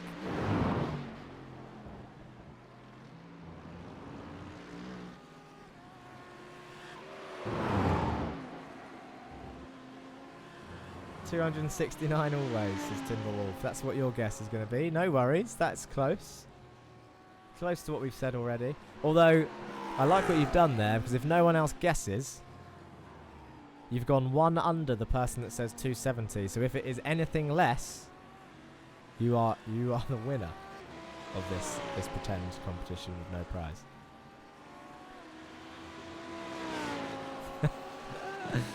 Oh, I should have said 271. Should have played the same game. But I was going for the exact. I'm sticking with 279. I said I'd think about changing. We can't change. Look at this. Ben Kelly McCauley, Raceline Sim Sports. Under pressure still from Daniel Vieira, Core Motorsports 2. Double Lambos. I'm actually, do you know what? That livery is growing on me. The Raceline Sim Sports team. Chrome, orange and blue. That camera angle isn't growing on me though. FTR livery is nice. Absolutely no bias whatsoever.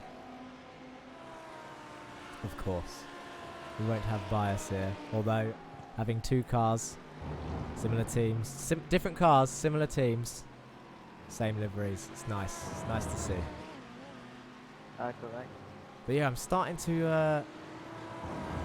this one's starting to grow on me. This chrome Lambo with the dark blue, the matte blue and the orange. As much as it's getting covered in flies, look at the dirty front end. Coming under pressure from Vieira. You've got to say, Vieira's looking fairly close. So this might be a move here. As they come around the second 90-degree right. Heading down the back straight. Listen to those V10s. Screaming V10s down the back straight. In the slipstream goes Vieira. He's not going to pull out till the last second. You've all learnt this by now. I wonder actually how many race fans are watching this that are new to racing.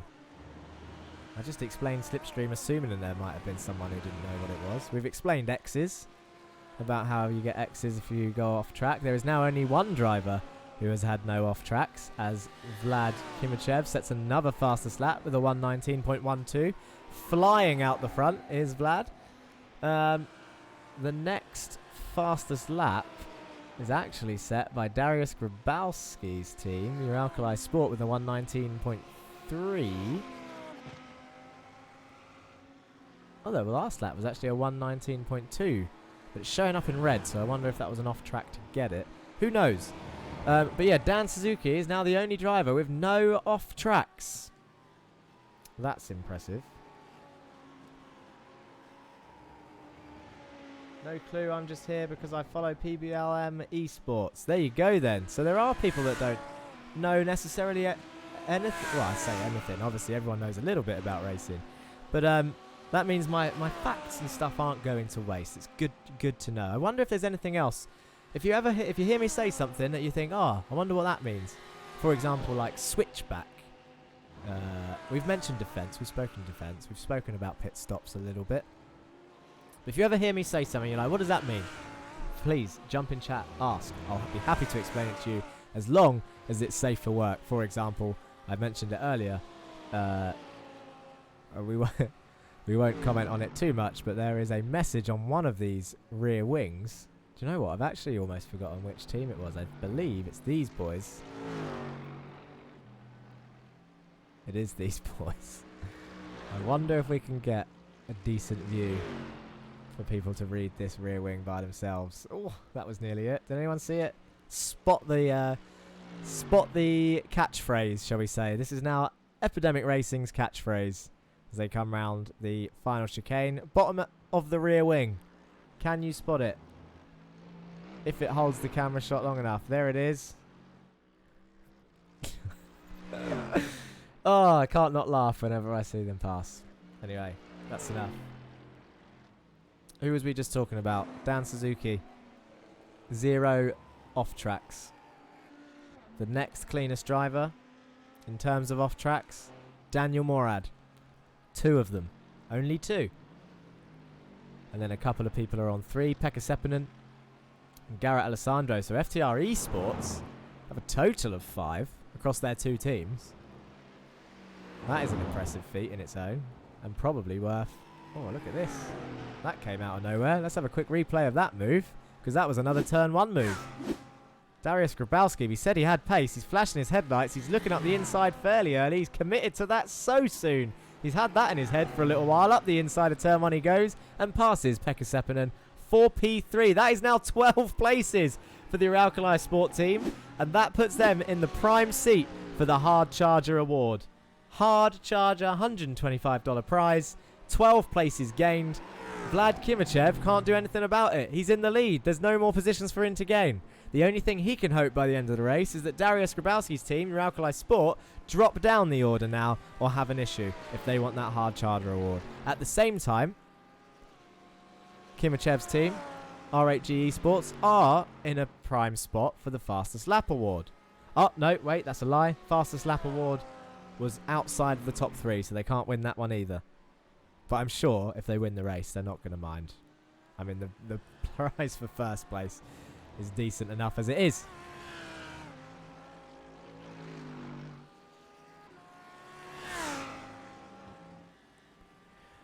We've reached lap 70. It's an hour and a half in.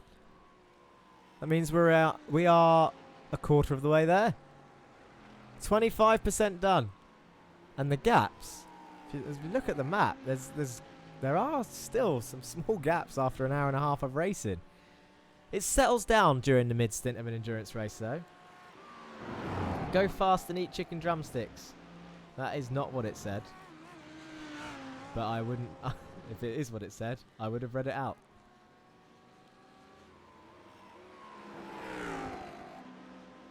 Park to the right. I've completely forgotten what I was going to say. It was these two. The 2 Lambos still going at it. I was just saying, after an hour and a half of racing, here they are. Separated by a bumper. By half a... Well, it's extended now on the exit of that corner, but by a car length, effectively. You could fit one more car in between them. Still in the slipstream is Mr. Vieira.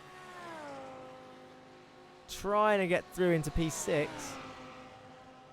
Just doesn't have the pace on the exit of that final right-hander. Really interesting to see.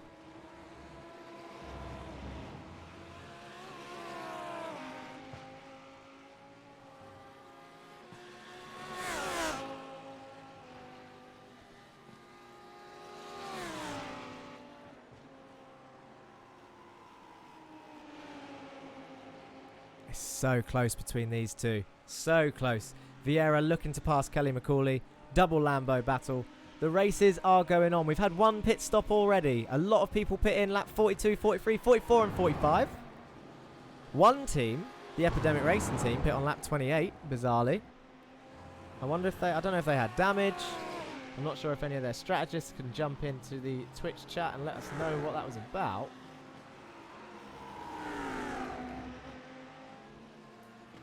But an interesting strategy call nonetheless. Lap 28, the only team to do so. The latest pit stop we saw was lap 46 by Shane Daggett, Parabellum Racing Argentus. But I think they've actually stopped twice, so I wonder what they did.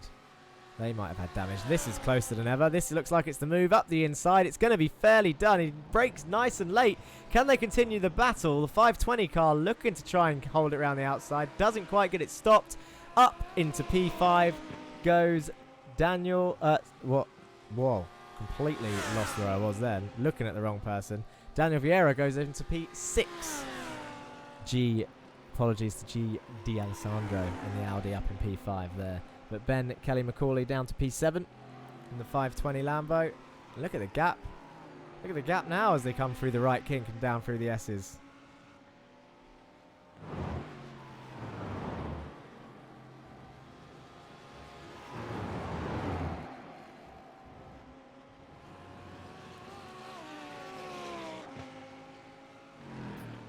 What I love about this, Vlad Kimichev, R8G Esports, went for the Hard Charger Award. Currently not in a position to get it. But you got to say, at the moment, it's looking like they're kind of in a race for themselves. They've nearly got a pit stop under their belt. I mean, not a full pit stop. Actually, do you know what? I don't know why I said that. They haven't got a pit stop under their belt, but that's what they're working towards. 26-second gap they have after an hour and 40 minutes of racing. If they can keep that pace up, they will have a pit stop under their belts for towards the end of the race. So effectively, they're in a battle by themselves at the moment. And and they are keeping it going as well, because that fastest lap just keeps creeping down. I wonder if we will see a 1:18 by the end of this race, as we've just seen Pekka Seppänen swap positions with Alessandro there. And that was another turn 1 pass. Let's have a quick look at that. Fairly early decision for the Audi R8. Up the inside he goes. Holds the inside line. The Mercedes backs out of it.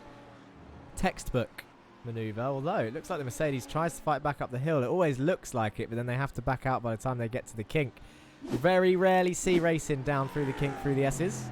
Too risky. Too many potential issues with some crashes.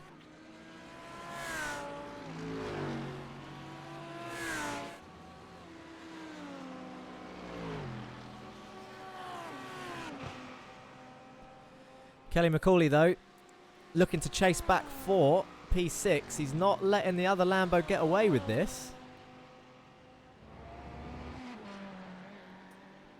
In fact,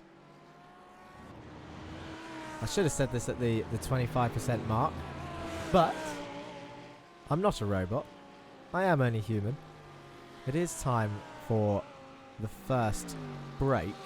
I say break. The racing obviously continues, and I'm going to let you guys choose, actually. Those of you in chat, let's go on board with a driver, a team. You guys get to pick. Obviously, I will be back shortly. In just a couple minutes to grab a quick drink, refresh, come back. Oh, as we were talking about the fastest lap, 1:19.082 by Kimichev. And look at Kelly McCauley, he spins. We caught it live. Oh dear. Kelly McCauley, Raceline Sim Sports. He's not going to lose a place, but he's not going to be chasing Vieira anytime soon. Not after that. Let's have a quick replay and just see what happened. Curb. Yep. Too much curve on the inside. Told you about that earlier. Aggressive curves they are. Need to be used to get the lap times. But use them too much. And that can happen. These two are still going at it. Pekka Seppänen. Sorry, I said still going at it. That's Vieira passing Seppänen. So Vieira is currently flying. Come on, people. Pick a driver to go on board with. And then I'll go for a short break and return. If you don't pick, then I'll pick a driver who we can stay and listen to that pure engine sound. Trying to think, who haven't we seen much of? Unless any of you vote for someone.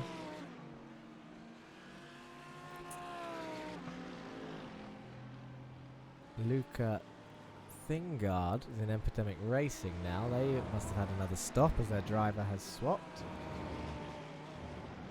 Let's go with the car that made the new time. You want to go with the fastest driver out there right now, Kimichev. For R8G Esports. Let's go on board with them then. And Eva of the FTR eyebrow. Next time. We've got time for another well, we've got onboards all the way through. I'm going to leave you with Vlad Kimichev as he's looking like he's trying to lap Dan Suzuki. And I shall be back shortly.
right, leave to right.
Fuck.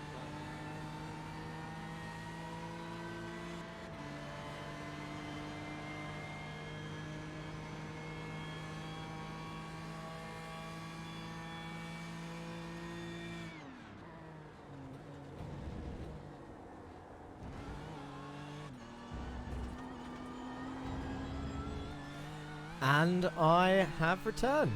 Hello, people. 1 hour and 47 minutes in. Lap 81 as Vlad Kimachev crosses the line. And I'll tell you what I just caught as I walked back into the room. The lap you just saw was a 1:18.9. Vlad Kimachev has done it. He's broken in to the 1:18s. And the last lap he just did was another 19.0. So flying up ahead in the BMW and getting slipstream from everyone as he's lapping through the field now. Don't think I've missed any pit stops. Only 3 teams have done 2 stops. The Parabellum Argentus team. 2 lapped cars while I was gone. Thank you, Timber Wolf. He gained a lot of time there on the races in front of him. So yeah, the only cars Vlad will see are going to be lapped cars for now, unless he makes a big mistake. What else did I miss? Everything feels so calm when you're watching, and then you see what they see. Yeah, and do you know what? And that is something about endurance racing, is if you think, oh, that was whatever car that was in the background, that was loud in my ears, but there it goes again. It sounded like a Lambo. What was I saying? Yeah, it seems calm from the off-boards. Maybe they're not going that fast, but the thing with endurance racing is these guys, and fair enough they've got teammates, but they're going to be watching, they're going to be working out their strategies. Some of these guys have double stinted as well, so they've been in the car since the start of the race. And fatigue starts to settle in. All the track starts to look the same. One momentary lapse of concentration. Just one small... Where am I again? What part of the track am I on? As I can see someone's had an off track back there. Oh dear, it's the car we've seen all too often go off at this same corner. Good decision there actually to use the run off road. As he saw some cars coming up behind, although the Audi R8's going to get hindered slightly by Mr. Rafai in the 92 car. I don't think it's going to affect him too much as they go down towards the first of the 90-degree rights. Flashes his lights, though, to let him know he's there because Dan Suzuki is in his mirrors. Yeah, fatigue will start to settle in, and it's very easy to have a momentary lapse of concentration as people are now lapped all the way up to Jonathan Davies in the Platinum car. So the BMW has lapped up to 8th place. How far can they go? We'll have a quick look at the FTR Esports white team. I saw someone mention them earlier. Not biased about their livery, of course. This is Daniel Morad, currently in P2. 34 seconds now, the gap to Vlad up ahead. Currently running in 19.7. And Vlad has done another 18.8. That car, that Beamer, is absolutely flying. I'm trying to think of a decent way to explain how those lapses of concentration happens. Aiden Rafai's had another off track there. Maybe not follow Dan to that corner. I'll tell you what, I've heard this a couple times. You can hear the driver's radio coming through, and I'm sure you can hear it on stream too.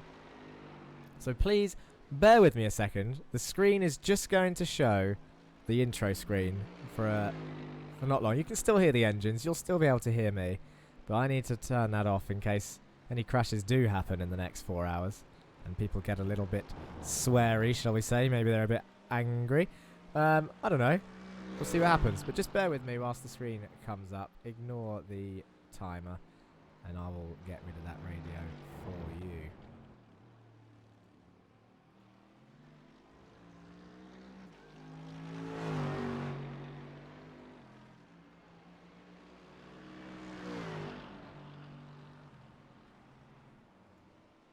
And we're back.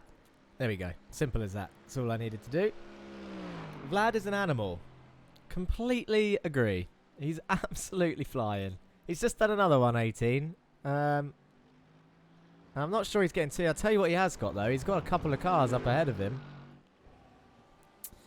And they're all racing for position, I believe. Michael Kotab is, for sure. He's chasing down Kelly McCauley in P6. And the Audi R8 up ahead in another lapped vehicle. So, the Lambo, the chrome Lambo there, and the black and gold Beamer, they are racing for position. The Audi's going to move out the way. And, of course, that is the leader behind in the other BMW. But can the Parabellum Racing Aureus team? He's looking up the inside of Kelly McCauley into the chicane, and he gets the move done. Nice and easy. I'll tell you what. Let's go on board. I'm going to run you through a lap in a minute. I'd imagine we see a 17.8 or a 17.9 with the way he's improving. Oh, that is a hell of an ask to find another second. We were doing 119s in quali. So we've already seen the pace improve as the track gets rubbered in. The longer they drive on the track surface, the more rubber gets laid down, the more grip there is. But to find another second is going to be a hell of an ask. If realistically, I mean, I didn't think we'd see the 118s this early. He is absolutely flying. In terms of more pace improvement, maybe the conditions will change.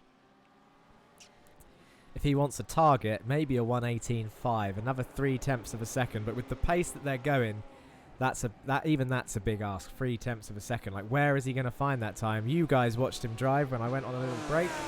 I imagine, even with slipstream, it was fairly flawless with times like that, to be honest. And that's another thing. He's going to struggle to do that lap time. I mean, I'm not saying it's impossible, because I'm not sure of his ability as he comes up the inside of Kelly McCauley there. But I'm going to say it's difficult for him to get an 18 with no slipstream now that he's been doing these times in traffic. Track temp is down from 46 degrees at the start to 36 degrees. So the track is cooling, which means lap times will should be improving, although it might get slippy and slidier when you put your new tyres on.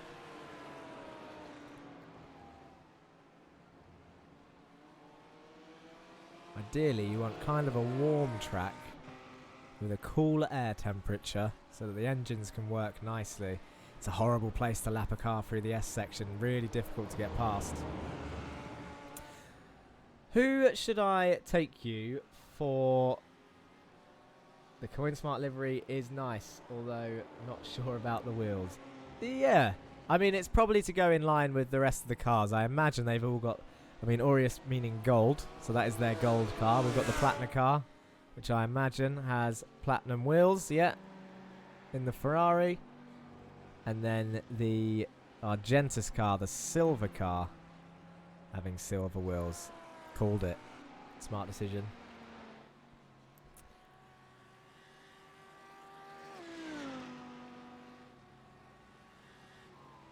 Definitely saw some touching of the far side of those curves, whether that was lost time or not. I will take you for... I haven't commentated on a full lap since quali, so I will take you on a lap with someone. But who is the question? Who shall we go for a lap with?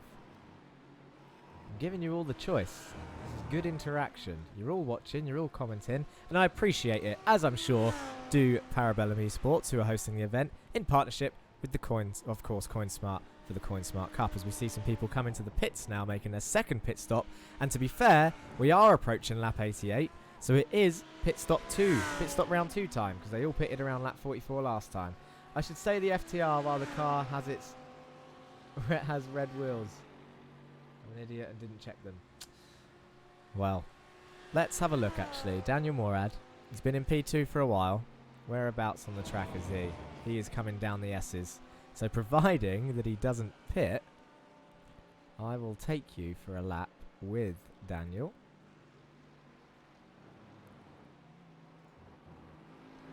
And if he pits, he pits.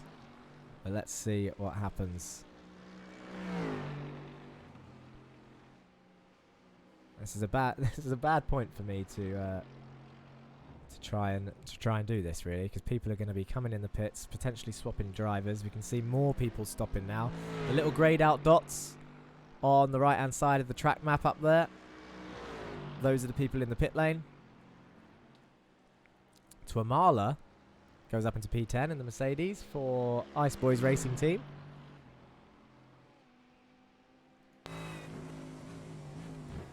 Now listen to that big old V8 growl of this Mercedes engine. Right, so it doesn't look like they're coming into the pits, so I'll take you for an onboard lap with Mr. Morad in P2. So he crosses the line. You want to be on the left-hand side for the fast right-hander of turn 1. Gets on the brakes at the 100-metre board, gets it turned in smoothly, and then you want to start accelerating from this apex point up the hill, using all the track on the exit, get to around the midpoint, a blind apex for this left-hander over the right-hand side curb, being patient on that throttle as you now fly down the hill through this S section.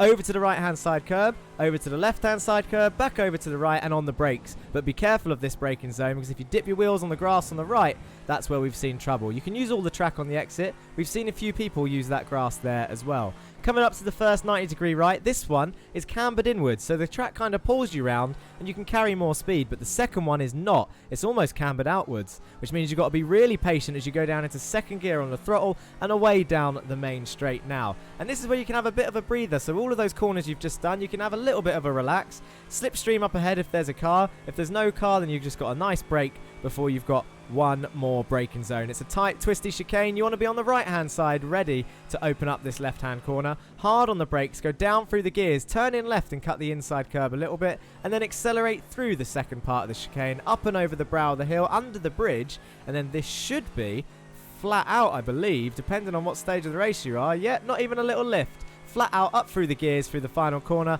and across the line for a 1:19.9. To put that in perspective, that is 1 second slower than Vlad's fastest time, and it was a fairly decent lap. There was no mistakes, it was very clean and tidy, and he done everything that needed to be done. So Vlad is absolutely pushing that Beamer to the very limits.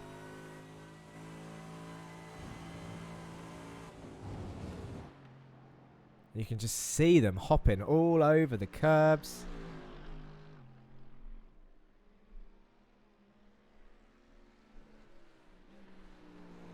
Using them as much as they can. For the FTR Esports white team in the Mercedes, the other FTR Esports car is in the pits in the Audi R8. You can see a couple of people floating. That means they're getting their tyres changed.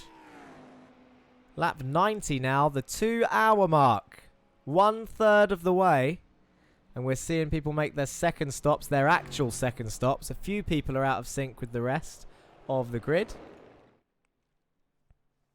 This is an interesting view.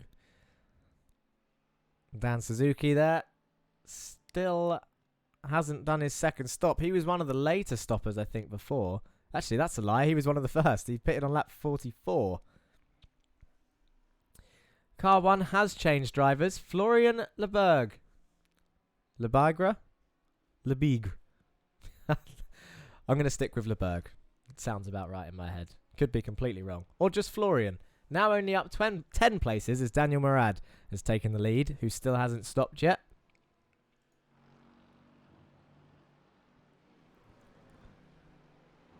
But Vlad done a hefty stint. He done the whole 2 hours in a row. He did, of course, stop for fuel. But he's done a 2-hour run, and now they have swapped Morad and Vieira now in first and second, who haven't made their second stops. It's time to bring this back up.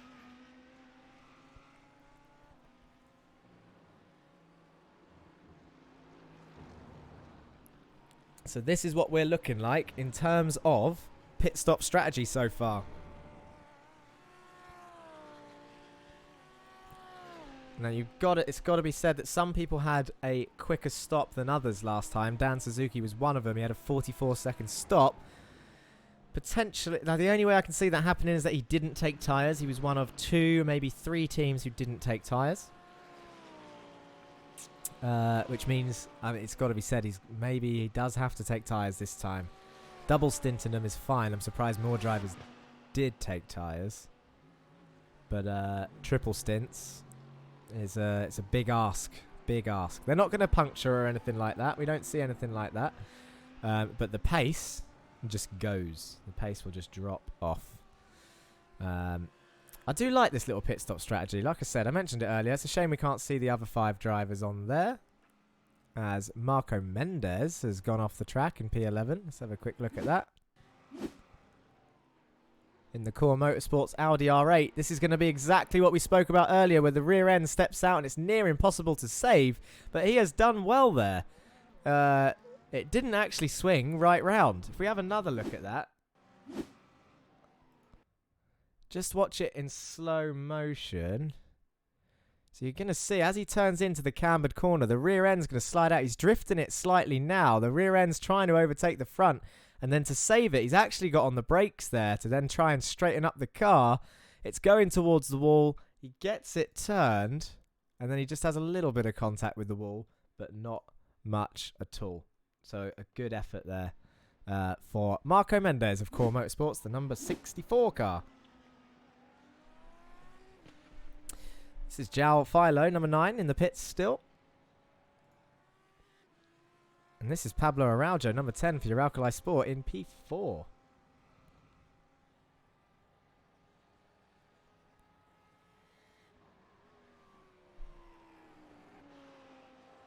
If he can somehow take first back without a pit stop from the top 2, I reckon he would just about be guaranteed to win. Oh, they both did their pit stops. Yes. So the Beamer of R8G Esports, Rate G, Roman Grosjean. I don't know what the shortest way of saying that is, the best way of saying that team name. But yeah, 100% was going to come back out in the lead. They have such a lead at the moment, and they're just going to constantly look to extend. It'd be interesting to see the pace of Florian in the same car. Are they going to leave all the work to Vlad, or can Florian match his pace and keep extending that gap? They will get to the stage. I really do believe that with the pace that they were showing in those early 2 stints, as much as they might be guaranteed the win, the battles are elsewhere for P2 and 3 and onwards. Of course, it's not over till the fat lady sings. Unless they come up with an incident, which can happen in endurance racing. The lapped cars might have a spin in front of the leader and it can change the whole thing. But if they keep going like they're going, I really do think they're going to pull out a whole pit stop extra, meaning they can stop an extra time to everyone else, still have the lead, and potentially go for like a fresh set, low fuel, fastest lap run in the last 10, 15 minutes or so, if that's what they want to do, of course. Interesting to see a lot of similar strategies. So R8G Esports pitted on lap 44 the first time, 45 lap stint the second time.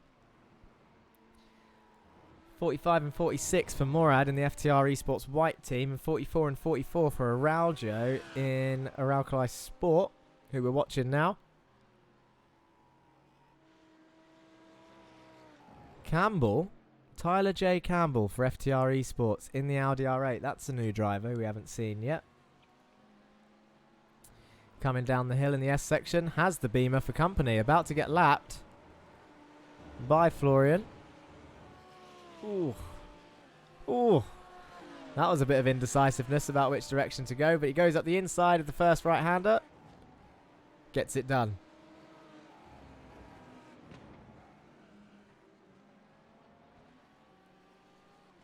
Thanks, Timberwolf. Gonna move the stream to the TV monitor and do some work. You go for it. Make sure you stay tuned in. 4 more hours to go for the Coinsmart Cup. And as I said, anything can happen. Doesn't matter about the gaps for now. Although it is looking fairly close. I'll tell you what should be up on the screen. Let's have this. Oh, well, that's pretty pointless now that there's been so many people lapped by Florian and R8G Esports and Vlad. Can't really see the gap, so maybe this is what we want to see. The interval between the drivers. Let's have a lap time check, actually, whilst we're here. Best lap time set in the race so far. This is what it looks like across the board. 118.8 for the top team. 119.4 for the team in second, FTR Esports White. And a 119.1 actually for Pablo Araujo and Uralcali Sport.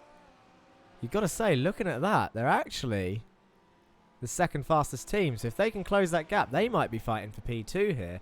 And that would definitely secure them the hard charger prize of $125.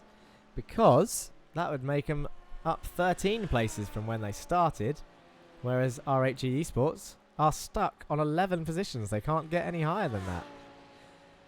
Tuomala is on an interesting strategy. Pitted on lap 42, then 35 laps in, they've pitted again. So that'll be to do with them swapping drivers. Paul Bugelsjic for Parabellum Racing Aureus is in P8. That's another new driver we haven't seen yet. He's in P8. 43-43 was their pit stop strategy. We can get rid of that now. We've seen Marco Mendes and Jonathan Davies before. Luca Thingard for Epidemic Racing.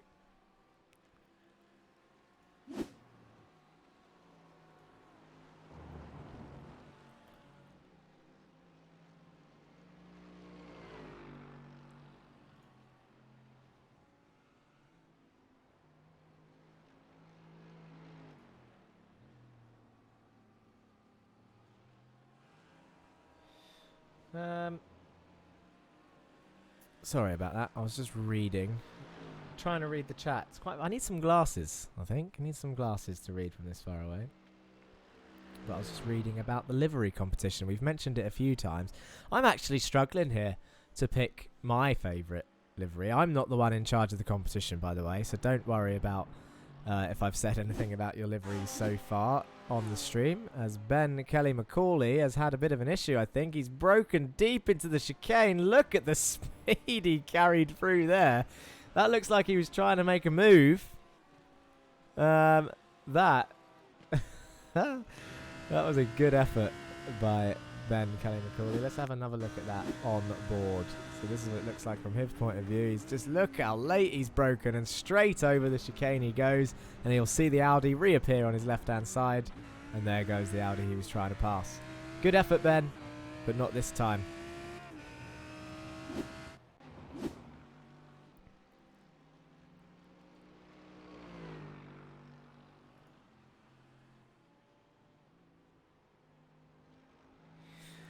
Let's have a look and see if I can spot any discrepancies in the the pit stops this time round. So it's looking fairly even across the board. Everyone this time in the 1 minute 08s, 1 minute 9s, 1 minute 10s, apart from Ben Kelly McCauley for Raceline Sim Sports with a 57 second stop, which means, I'm guessing, no tyres or just less fuel than everyone else. These two are getting close again, so the Lambo's caught right back up to Campbell. As they come round the chicane side by side, the Lambo pushes him on the exit. I'll tell you what, Campbell's done well there to not lose the rear end after a big touch like that. But that is what we call parking it on the apex, people. So he didn't want him to get past. It's not illegal. It's not a dirty move. Kelly McCauley just has to react to the car in front. And at that time, he didn't. He just didn't do it. And that's what happens. He drove into the back of him. Good driving. Good driving indeed. We mentioned about defence earlier. I only changed the lefts. Ah, that explains that. So the 55 second-ish time then means that people are changing only 2 tyres. So the people that stopped for 46 seconds earlier, they have changed none of their tyres. And those that are stopping for 1 minute 9s and 10s are changing all 4 of their tyres. You got to say it's going to be done this time though. Kelly McCauley all over the back of Tyler J. Campbell in the Audi R8. And look at the run he's got. He's going to get this done before the chicane at this rate. This is for 5th place after 2 hours and 10 minutes of racing. These two are still fighting for position on track. And look in the background. That's Tamala in the Mercedes also racing for position. This is amazing stuff. The Lambo's going to have to go around the outside of the chicane. Can he get it stopped? No. Campbell can't get past. Sorry, Campbell. He's not trying to get past. Campbell's defending. And that is some good driving. But look at this. Still side by side on the exit. This is great driving from Kelly McCauley. Can't get it in. Oh dear, oh dear. I realise the amount of innuendos in racing, by the way. Let's try not to mention it, although it can be distracting. But there we have it. Tyler Campbell really fighting for P5 here. Kelly McCauley slots in behind. But the more these two battle, the more Henry Tamala in Ice Boys Racing Team is going to be licking his lips waiting for a crash to happen, and he'll gain 2 positions from P7 up to P5 if these two have a coming together. There's Tamala in the background. He's actually closed right up on this lap, but Kelly McCauley is going to want to get past the FTR Esports team as soon as he can. These two cannot fight for much longer. It can't be done as they approach the century of laps. We're on lap 98. A century obviously being 100. Only 2 laps to go till they've all reached 100 laps. Remember, get your guesses in for how many laps they're going to do by the end. I said 279. Someone said 270. Someone said 269. I think Timberwolf said 269. Cheater. And I feel like the person who said 270 began with Nate. I'm terrible at remembering names. Cortex, though, haven't seen your guess. How many laps are they going to do by the end as we go on to lap 99? Kelly McCauley's going to look to the inside of turn 1. What a late move! Sends it up the inside, can't get it broken late enough, and the Mercedes of Tamala is now well involved in this. A 119.6 on the last lap for Tamala, a second quicker than the 2 ahead of him. This is what this battle is costing. 1 second a lap. And Tamala's now all over the back. If this carries on for more laps, you never know. Paul in the BMW for Parabellum Racing Aureus might catch up. He's only 10 seconds back, so 10 more laps. Look at how much track they're using on the exit. They're going to go 3 wide towards the first right-hander. No, the Lambo gets it done before they get there. Can the Merc of Tamala get involved as well? Round the outside. We need to see it. And now he's going to be on the outside for the next right-hander. He does. Gets it turned in. Up into P6 goes Tamala, and Campbell down 2 places. But look at the exit that Campbell's got. He's pushing him along. He's pushing him down the main straight. He moves out to the right-hand side, does Campbell.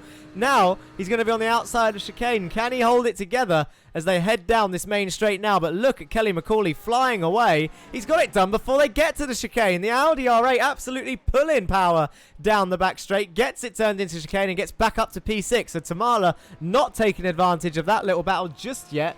But can he get past the Audi R8? Or is the Audi R8 now going to chase down Kelly McCauley back for P5? Good little battle there. 2 hours and 14 minutes in. The Mercedes has got a better exit out of the final corner. Is he going to look up the inside? No. Slots back in behind and settles for P7 on this case. They're not going to fight throughout the S's, I'm sure. So that, we can now have a little bit of a rest from that little bit of excitement. Who was I just about to look at? I'm trying to work out who FL is on my thing. It would be Florian, who's leading a bit of a pack. These guys are all together on track as well. There's a little bit of a train here behind, but I think it's with lapped cars. This is P4, João Philo. Number 9, Core Motorsports 2.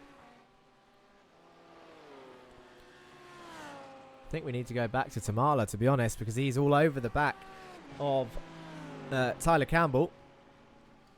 I feel like I've raced Tyler Campbell before. It's a recognisable name in the Audi R8, GT3 driver. FTR Esports currently in P6 for this team. The other FTR Esports car in P2 with Alex Treba in the Mercedes FTR Esports car.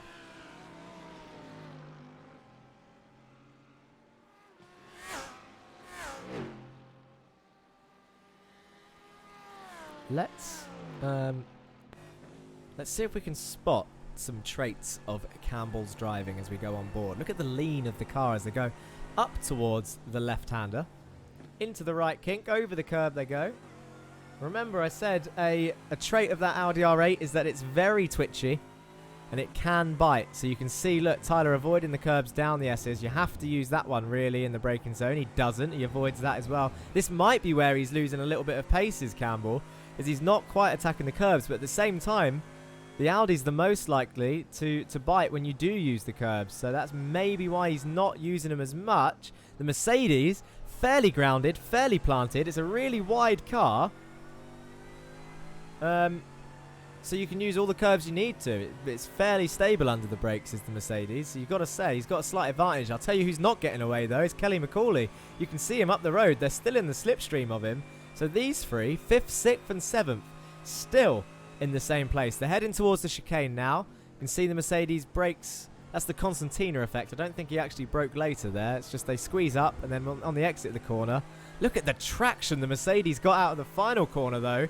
Compared to the Audi, he gets all over the back of him through this fast right. And this is why we keep seeing him look to the inside into turn 1. He doesn't do it this time. He slots in behind. Go into the right-hander and up the hill they go again. And look at the traction he gets here. The Mercedes traction compared to that Audi R8. Traction being grip out of the corner. So he's not wheel spinning and he's just getting a better exit. It just seems mega. But to be fair, to get a move done, you need the traction on the entry into the corner. You need to have that speed carried through.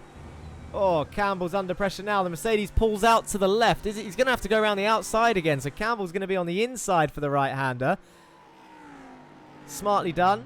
Takes the apex. The Mercedes tries to get the switch back. Can't do it. Stays behind. Onto the back straight they go. Tucks in behind again. Tries to get a better exit. Does Tamala in the Mercedes for Ice Boys Racing Team. Well in the slipstream now. He needs to pick his moment wisely when he pulls out to make the move. It looks like the Audi R8 is going to hold the inside into the chicane. Tyler Campbell's not going to let him through. He's flashing his lights as the Mercedes. He's still looking to the inside. He doesn't get his nose in. Cuts the curve a little bit there. That might have been a 1X. Might have been a cheeky little corner cut. But look at this. He knows he's weak on the exit of the final corner. The Audi R8 still defending and holds the position. Good effort.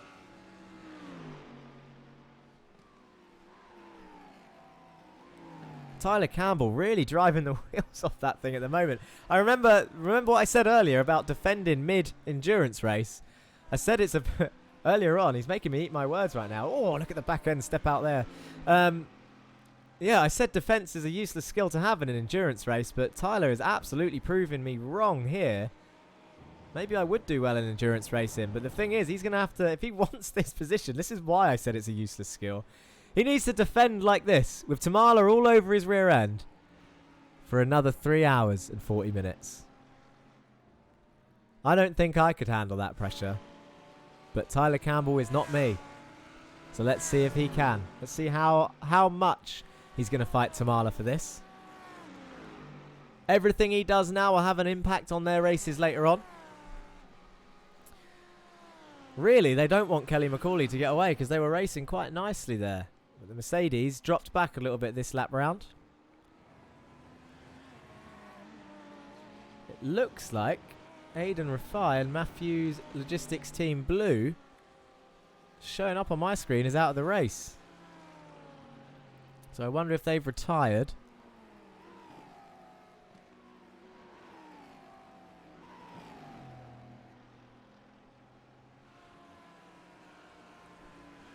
Can't see a crash, so I wonder if they've just pulled in and called it a day. Or maybe one of their drivers is sleeping and they're waiting for him to get in the car. Who knows? But currently 15th place, showing up as the only drivers to be out. Look at the Mercedes all over the back end of Campbell now. Really has traction. He's going to switch to the inside. This is going to be a move. Up into the first right hand with the 90-degree rights. Can the Audi hold it around the outside? No. He's going to try. He's still there. Into the second 90-degree right now. And the Mercedes gets the move done. And the Audi's going to try and get a better exit. Which, he got a big twitch on. That's going to affect his exit a little bit. Can he get in the slipstream of the Mercedes? He's fast enough to stay with him, I think.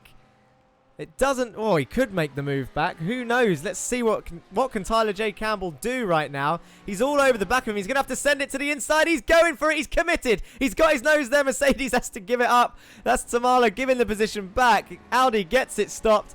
And wow, what a race. Swapping, switching back and forth, these two. How long is this going to go on for? They're putting on a show for us. Let's put it that way. Ice Boys Racing Team and FTR Esports, 6th and 7th. In this 6-hour Coinsmart Cup, and they are still going at it hammer and tongs all over the track, using all of the curbs they can. That Audi R8 really looking twitchy on some of those exits, but Tyler handling it beautifully right now. Jonathan Davies in the Parabellum Platinum car and Paul in the Parabellum Aureus car, currently in P8 and 9.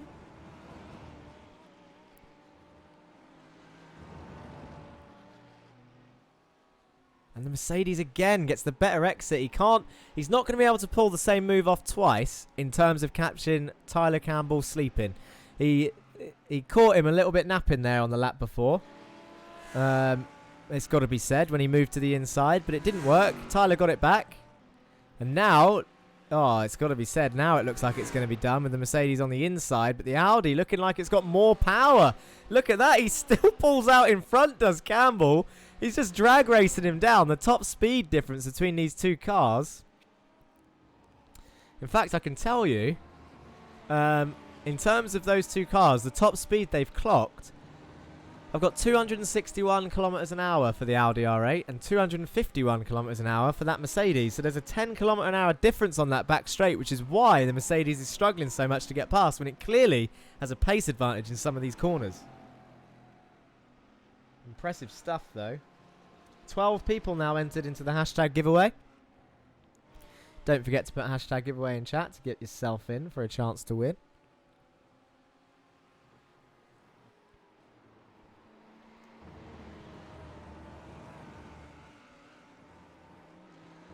I'll tell you what will be a good camera view, actually. Let's have a look. Oh, never mind. He's trying to make the move again, is the Mercedes. He's going around the outside of the right-hander. He's going to get it turned in. He gets it done. He's used the strengths of that car through the S section, but we know we know what's going to happen now. Watch the speed difference between these two cars. The Audi R8. Tyler J. Campbell's going to look to close in. It looks like the Mercedes got a hell of an exit, though, out of that corner. So maybe he's not going to get it back this time round. Doesn't look like he's close enough. It's going to have to be a hell of a send. Is he going to try it? No. Gets it stopped, turns in. He's going to save it for another lap. I was going to say, the good camera view, if we do it on Tamala now, was going to be the gearbox cam.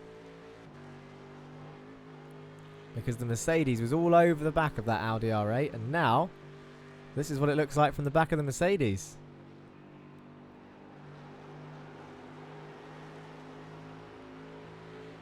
Can confirm Tyler is a nightmare to get past. Says Quverty.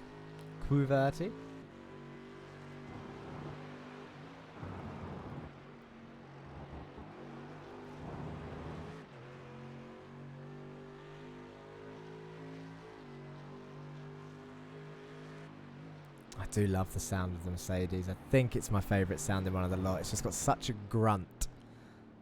Such a V8 sound. This is what the Beamer sounds like on the rear camera. There's no one behind Florian in the lead. With a 55-second gap now. So the pace wasn't just Vlad. Their last lap was a 1:19.1. This lap's a 1:19.1.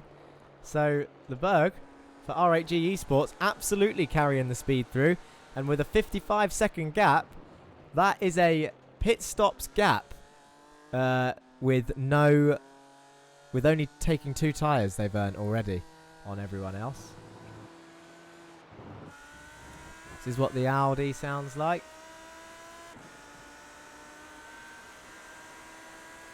The Lambo should sound very similar to the Audi. Yeah, pretty much the same. A V10 engine in both of those. And the Ferrari. This is actually, we haven't seen them for a while, Parabellum Racing Platina team. But not the lead Parabellum Racing car. The BMW of Paul is just up the road. The Gold team.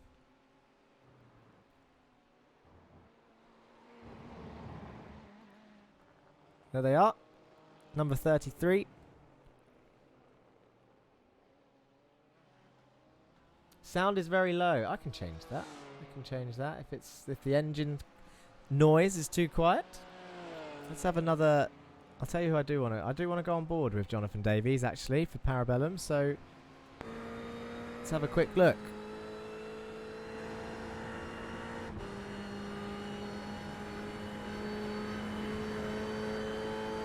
Let's stay with John for a lap. Let's go on board with Jonathan Davies. We've done this with the lead car, the BMW of R8G Esports. We've done it in qualifying.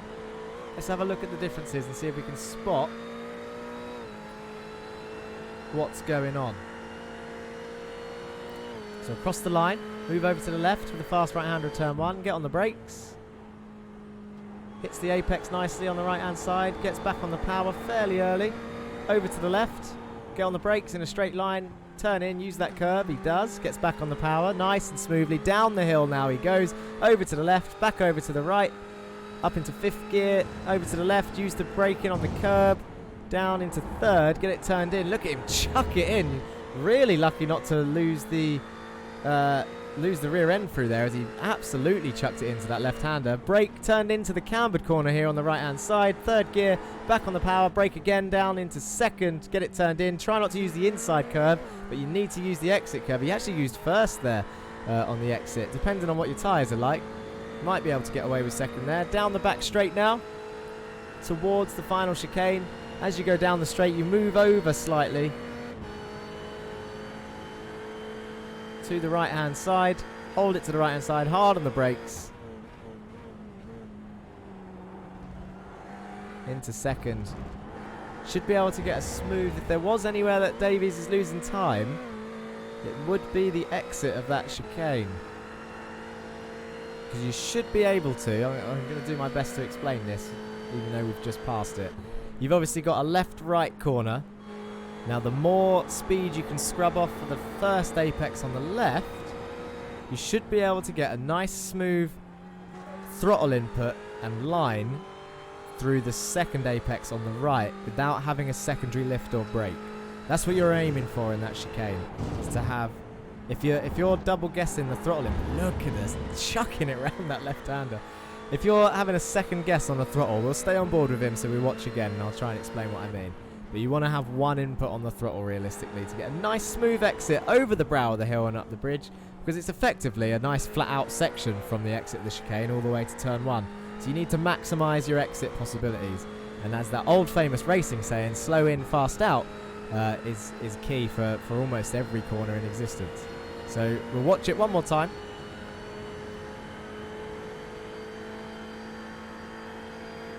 Hard on the brakes, down into second gear, get it turned in, hold it to the left hand side now, and then if you can get it turned in right, that was nearly better, but you can hear he's having that secondary lift, which sometimes is needed to get the nose turned in. It might be a trait of the Ferrari, but if he can get like a smooth, maybe half throttle all the way through, he might find a bit of time. But he's still doing 1:19.9s, decent times for Jonathan Davies in the Parabellum Racing Platinum car, driving round here at Road Atlanta.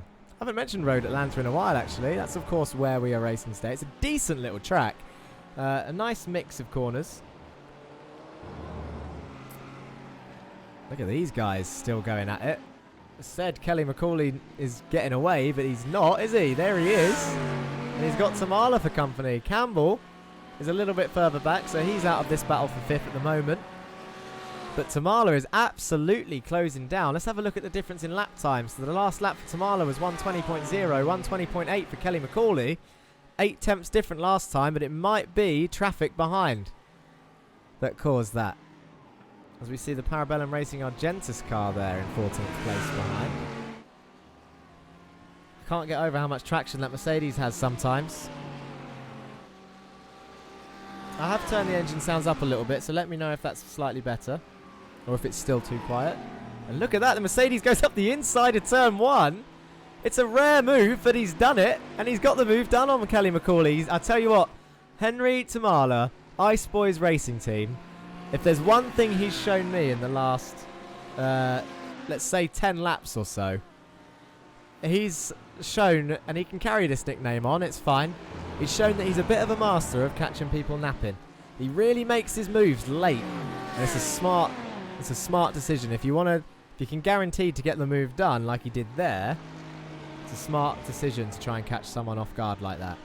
In terms of when he done it on Campbell earlier, he did catch him napping, but at the same time, Campbell was awake enough to get it back into the chicane, literally 2 corners after, so it was a bit of a wasted attempt. And then, of course, Tamala's shown his hand in a way. He's shown him what he's thinking. He's shown Campbell what he was thinking, so it wouldn't have worked a second time. That's my favourite bit about racing. I'm not sure about you guys. I know there's some new racing fans just following... Well, I say just following Parabellum Esports this time round, who are hosting this event in partnership with Coinsmart for the Coinsmart Cup. But yeah, that's one of the things that I enjoy the most about racing is the mind games. There's definitely always mind games out there. And some people are good at playing them, some people aren't. Even the people that are good at playing them sometimes fall for them. We've seen a few people. We haven't seen it for a while. I think it was actually the Mercedes earlier as well. But I feel like it was the other Mercedes team of Epidemic Racing. There's a little intimidation tactic that we see every now and then of when a car is close and they're not actually planning on committing to a move, but they will move their car to the inside to make the car in front think that they're going to make a move. We call that the little intimidation nose show. Just letting them know you're there, and that's what the flashing headlights is for as well. And I'll be honest, I do it all the time, but I've fallen for it myself as well. Even though I know someone's not going to go for it, sometimes you just make a mistake, and that's all people need when you're racing. But Kelly McCauley's going to want to try and get this back. That car is absolutely covered in filth now. I wonder if you're in chat, Laura or anyone else. I don't want to spoil the contest. Oh, I can see PBLM Esports has actually said exclamation mark contest. Oh, sorry, excuse me, just sneezed. That came out of nowhere. What was I going to say? I've sneezed my thoughts away. I was going to say... Oh yeah, I was going to mention the livery contest again, because I'm still struggling to pick one. And I don't want to spoil the answer, but what are we feeling? What's our... I'm actually leaning towards Raceline Sim Sports, you know, I think. For me, and as I'm going to say it again, just so that people don't get the wrong idea, I am not in charge of the livery competition. I have no say in it whatsoever. I am purely here because I talk a lot, and I like racing, and I race. That is my the limit of my expertise. But in terms of my favourite livery, I am leaning towards this Raceline Sim Sports Lamborghini that Kelly McCauley is currently ringing round. That obviously being said, I mentioned it earlier, is excluding the Parabellum cars, which are incredibly smart, especially with their Coinsmart liveries. And I'm not just saying that for sponsorship reasons. Genuinely, they are smart, Coinsmart looking cars. They are smart cars. All of them. The Platinum car, the Gold car, and the Silver car. If I had to pick one of them to be my favourite, I think I actually really like the Platinum one. Let's have a quick look at the Silver one. Or the Argentus.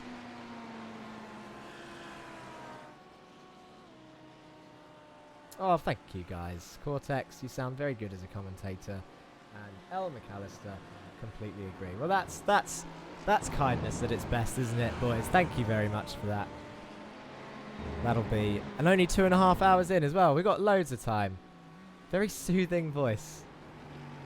I'll read you a bedtime story after this. Depending on what to... Well, I don't know where you're watching from, actually. Let me know. There's a bit of interaction for you. Let me know where you're watching from, because I'm aware that people are from different places. We've already mentioned how European some of the names are. I'm obvious... Well, maybe not obviously, because some people in different countries think I'm... For some reason, there's this thing, and you can tell me if you agree with this or not. Whether it's Canada or America, some people get the British and the Australian accent mixed up. Now, as a British person, I don't get it, obviously. But it's quite, from what I'm aware of, it's quite common to get the Australian and the British accent mixed up. I am British, so I am in the UK currently. Meaning we will finish this race probably around, you know what, I don't even know what the time is, but I'm guessing around 10 o'clock. Like maybe half 10 at night. So it will be the evening for us here. We've got a couple of Cortexes watching from Canada. El McAllister, Canada. So it's 10 a.m. right now. 1:40 for... Oh, you are on. If it's 10 a.m. in one place and 1:40 in the other, and you're both in Canada, you are in opposite sides. Good with accents, so I can tell the difference, but I agree a lot of North Americans get the two mixed up. USA says Rico Suave. PNW. I'm going to be honest, I don't know what PNW means. Unless that means state, in which case I'd have to guess. What state would PNW be? Unless it means something else. The closest thing I can think of is Pennsylvania, but that's not PNW, is it? Surely not. Oh, Pacific Northwest. Czech Republic boys says... I can't read it from there. I told you I need glasses. Pick an axe? Yes, that'll do. Pick an ash. Maybe. There's a name I don't recognise, and it's who we're watching now. It's Dylan Callow from Parabellum Racing Argentus. That's where I was. I was trying to pick my favourite Parabellum car. I've got nothing against the BMW, but do you know what? I'm leaning towards the silver. Silver is my favourite looking, although I do like the platinum as well. I like the tinge of purpley blue that it's got. But they're not in the livery competition. The R8G Esports team leading the race. 1 minute in the lead now. Washington, says Rico Suave. That is, if my memory serves me correctly, top... Oh, you've already said northwest, top left. There we go. Alex Treba for FTR Esports. I've got nothing against this livery, by the way. And I know there's someone in the chat who is with FTR Esports, who keeps mentioning them. And it is a very smart looking car. Both of them. They've both got the same livery, even though they're different cars. There's the Mercedes, and there's the Audi R8, although the Audi is looking like it's been in the wars a little bit more with the flies, covered in it at the front.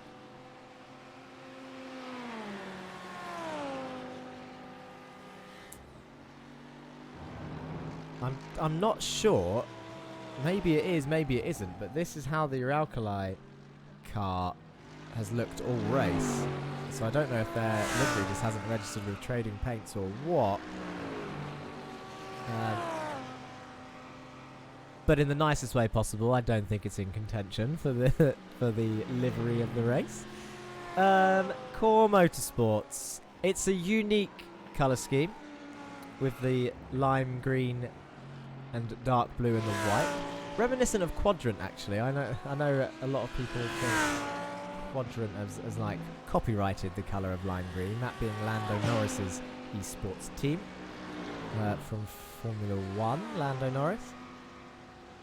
Ice Boys racing team. This is an okay one as well. Maybe it's just the gold. Maybe I'm just not feeling gold today. It's not a gold day. But this one, get rid of the flies. Do you know what? I'm going to call it early. For me, it's Raceline Sim Sports. And if they do win, it wasn't me. That's just means that I've been agreed with. This one, actually, we haven't seen him for a while. Mark Noske is in this car now. The number 62 Alpine Stars Geodesic Racing Team. Dan Suzuki did a double stint first. They're currently in P10. He's got the leader right behind him looking to get past. That's up there as well, actually. I don't mind that livery. Very tigery looking. Oh, the Beamer thought about passing him into the right-hander. Changed his mind. Tucked him behind. No point in fighting for that position. It's just a lapped car. He's going to wait for the main straight. Or the back straight. Round the final second to last corner they go. Easily done. Of course, the Lambo moves out the way nicely for Mark Noske there. Moves out the way for Florian in RHE Esports. The other Core Motorsports car here. Both with the lime green and blue. Epidemic Racing. These guys were close in my head. Not just because of that comment on their rear wing. Not just because it says suck on the back. It's one of my friend's favourite way of describing Slipstream is the word suck with 2 C's. He pronounces it suck because he's from Birmingham. I like this colour scheme actually. Epidemic Racing would be my second place, excluding Parabellum. SR Technic. We haven't seen these guys much actually. Jorge Mendez Pinero, SR Technic, currently in 13th place. It'll be worth giving them a shout out. Let's focus on this car for a little while. This is an interesting livery as well. It says Coinsmart on the side. There it is, Simple Crypto. So they've got the Coinsmart, they're going for the sponsorship. A couple of rainbows on there, I think. We've got some closer TV angles of this. It's going too fast. Maybe in 13th place, but they're not going slowly, are they, in the Audi R8?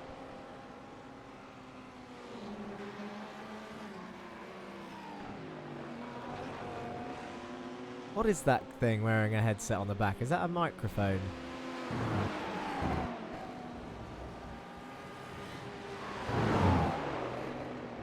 Keeps flying by too fast. But he's got a Parabellum car for company. That's the Parabellum Gold car, Aureus. Parabellum Racing Aureus of Paul Buglestick. I don't know. I've been avoiding saying that surname because I feel like I'm butchering it. Oh, we had a good view of that microphone looking thing then. It was a spanner or something.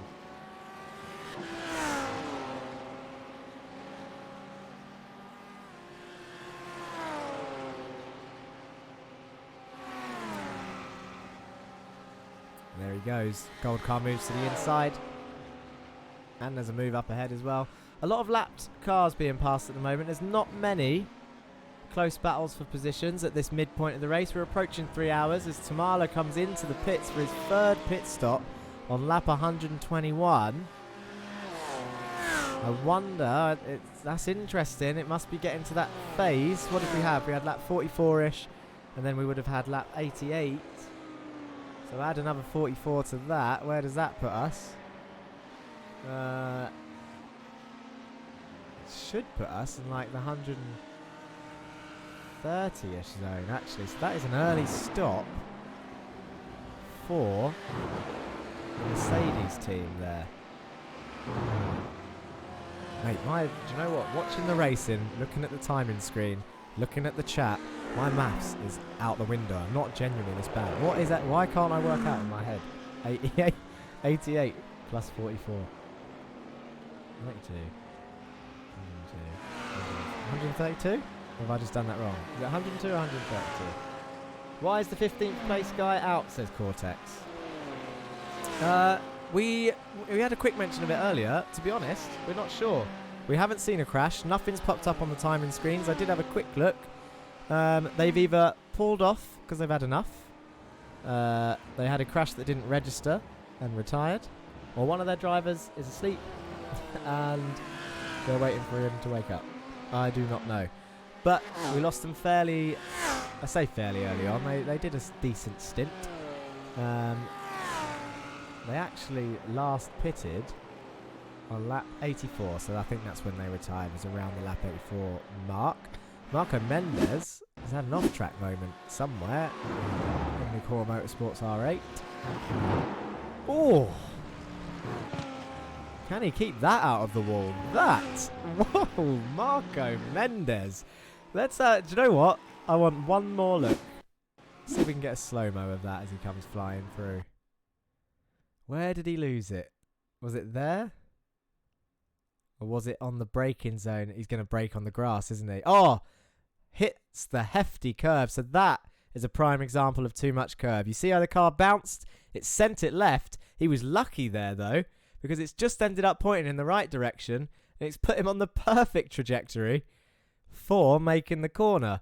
He would have got a slowdown because he's cut the corner, but not by choice. Bounced over the curb. And away he goes. I said there wasn't many close battles on track. I lied. These two are fighting for position. We said Araujo had the pace in the Audi R8. This is for P2, and he's all over the back of the Mercedes of Treba. And look at that. He's going to send out the inside of the chicane, a move we've seen all too often. Can the Mercedes hold it? No. The Audi sends it up the inside. Round the final corner they go, and up into P2 for your Alkali Sport. Pablo Araujo, the number 10 Audi R8, goes up into second place as they cross the line onto lap 123. What have I missed? Somebody said Czech Republic. Mike Racing. Do you commentate often? Because you seem very experienced and you sound like a natural commentator. Again, thank you for the compliments. People don't take compliments well, do they, these days? But I will accept these kind words, of course. Do I commentate often? I do currently run a YouTube channel. And of course, if you, in terms of before I mention mine, if you don't follow Parabellum Esports yet on Twitch, you should hit that follow button now, because I'm sure they've got plenty of events planned in their heads. And of course, I believe, apart from Parabellum Racing, of course, which will focus on racing, you have, they've got other games as well. I've seen that they play Rainbow Six, Valorant.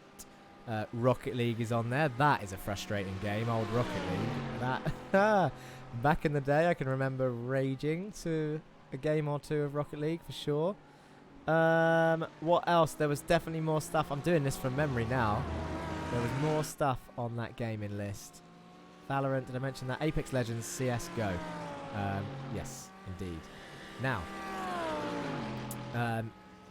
so that's Parabellum Esports, the Twitch channel that you're watching it on, and of course sponsored by Coinsmart. The Coinsmart Cup is what it's called. That's what we're watching right now. All about cryptocurrency is Coinsmart, accessible to everyone. I imagine it's quite a confusing world to enter if you're new to the cryptocurrency scene, shall we say. But of course we've seen a big rise in interest recently. And Coinsmart's mission is to make it accessible to everyone, make it a little bit easier for those of you who are, well, not just those of you that are first getting into it, even the experienced crypto traders, and prides itself on being the easiest cryptocurrency trading platform. You can buy and sell Bitcoin and other digital currencies quickly and easily on desktop and mobile. I said it earlier, I'll say it again. Of course, you can put exclamation Coinsmart in chat and get a bit more information about them if you'd like. But there's other currencies as well. You've got Litecoin, Cardano, Stellar, XRP, all of them. Create an account, verified in minutes, access your funds on the same day, you make a deposit. And once you're verified, you can start buying and selling. So there you go. That's what Coinsmart is. Get on it. Racing Line in the top right of the screen right now. That little cheeky sponsor. That's me. I'm the Racing Line. Jack Johns is my name. And I am your commentator for today as we approach the halfway mark of this 6-hour race. I think someone actually put it in chat. Look, exclamation mark Caster. It's Chris Lama who's put that there. Thank you, Chris. And that will take you to Twitter and YouTube. In terms of, well, Twitter, mainly I just retweet stuff that I've seen. For example, tonight's Parabellum race, of course. I'm here, so I would share that I am here. Formula One is a big following, of course. It's basically a motorsport channel. And of course, iRacing, since becoming a member last year, has been a big focus on the channel. And if you are into iRacing or are thinking about playing iRacing, then I do circuit guides on there for anyone to watch. Although, do you know what? I'd love to do a lap round here in these cars just to see where I fare. But I'm pretty sure, as I said earlier, and we can go and have a quick look at him, I've definitely raced this man before. 100% somewhere. Tyler J. Campbell. I've recognised the name. I feel like I've spoken to him before. He's in the FTR Esports car, the number 11, in 6th place currently. And the man is rapid. I don't think, if I remember correctly, I'm pretty sure he beat me quite a lot in this car. He was in the R8, I think I was in a Ferrari. So if I'm trying to place myself somewhere out here, I reckon, well, I'll be in the bottom. I'll be in the bottom somewhere. not trying to dig my own channel out here, but there we go. These guys, I'll tell you what, it's not digging me out. It's complimenting the guys that we're seeing on track. All of them. All 14 who are currently driving. No shame. They are still, even though it's showing someone's got to finish last. Do you know what I mean? All racing. Someone's got to finish last, but they are in no way slow. Let's put that out there. Someone's always got to finish somewhere. It looks like, quick mention to Florian, he's broken the 118s now. His last lap was a 118.9. So the Roman Grosjean Esports team, 1 minute 8 in the lead now. But although they were looking like an early winner of the Hard Charger Award, $125 for that prize, by the way, gaining the most positions from the start of the race, they gained 11 relatively quickly. They picked off someone each lap into the final chicane to get first place, and now away they go, up 11 positions from when they started. The team they wanted to watch was your Alkali Sport, who were also sitting pretty on 11 positions gained. Until now, they've now gained 13. So the Hard Charger Award firmly in their possession, unless something happens in the second half of the race, which we are now approaching. FTR Esports White, although they can see Morad in their vision just up the road there as he goes around the right-hander, in terms of position gained, they have stayed where they are. They qualified third. They're still in third. And I imagine they're hoping to keep third for a final podium position. PB cars all together now. Are they all together now? You've got 2 of them together here. Oh yeah, look at that for a shot. All the Parabellum cars on track. As he just passes the silver car, does the gold one, and the platinum one is behind. This is just them trying to get a photo opportunity during a race. Look, there you go.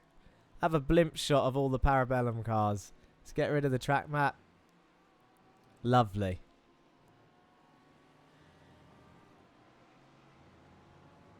The sound will be quiet for now, because obviously we're high up in the sky.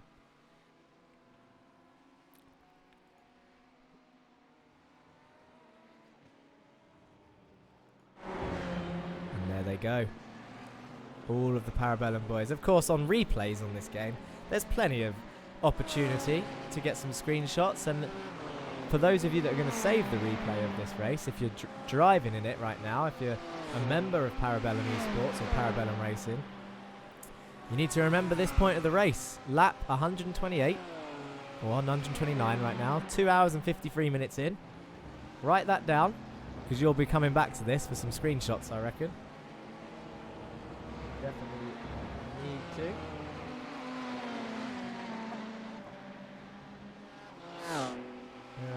What else have I missed? I can see Laura's put about Coinsmart, that's fine, and Matcherino's been mentioned.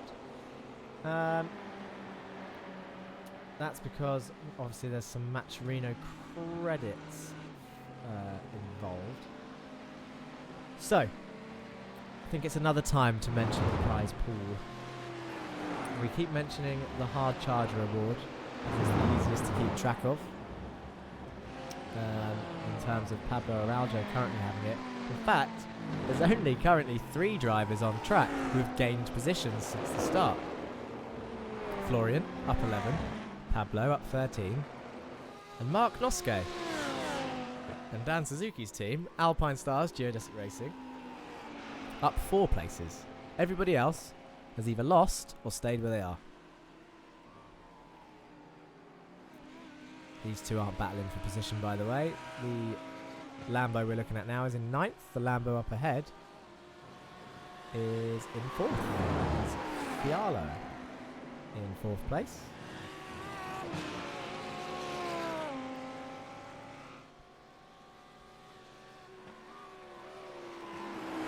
Where was I? We mentioned X's earlier, incidents, and I said about penalties. I don't know, I can't actually see. I don't think I can actually. Let me have a look. I can't see incident points unless I change the screen, which I don't want to do. Because we're watching the race. We want to watch the race. We want to see what's happening. And I don't really want to see incident points. But in terms of incident points given, remember I said you get 1 incident point for an off track, meaning if you cut a corner or extend a corner. You get 2 incident points for a spin, which we've actually only seen 2 or 3 times in this first 3 hours, which is impressive in itself. And then you get 4 incident points for contact with another driver, which we have seen a few times, but it has to be a significant amount of contact to be 4 incident points. Some of the door rubbing they might have got away with, but if it was a hefty push, for example, we saw, I think it was Tyler Campbell actually, who we're looking at now, get pushed out the exit of a corner when he was defending. That might have been a 4X because it was a direct hit. As Christek comes into the pits, well, we're going to see a few people come into the pits as we are now entering pit zone number 3. The pit window is open, boys and girls, which means it is time for this little number again. Now you can see everyone's stint lengths in the top 10.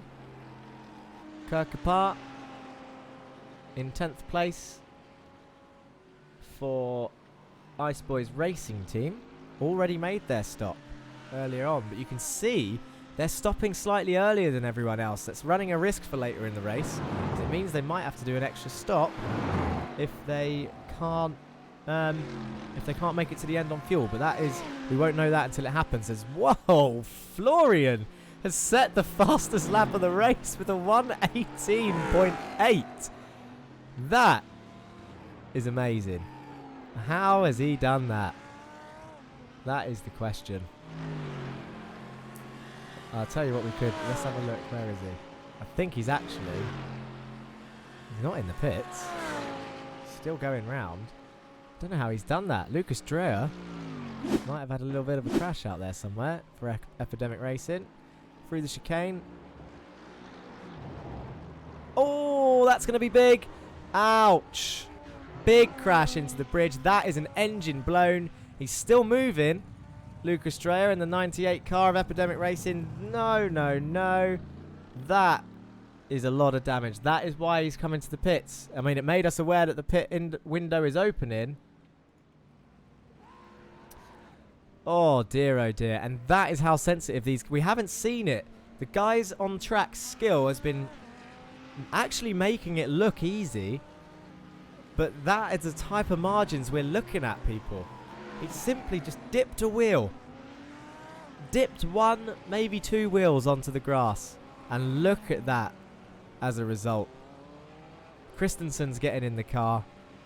They've missed their pit box. They've had to reverse. They can't see through all the smoke, I imagine. Can't reverse too much. Luckily, it looks like they've got a cheeky fast repair. And the car's going to be fixed.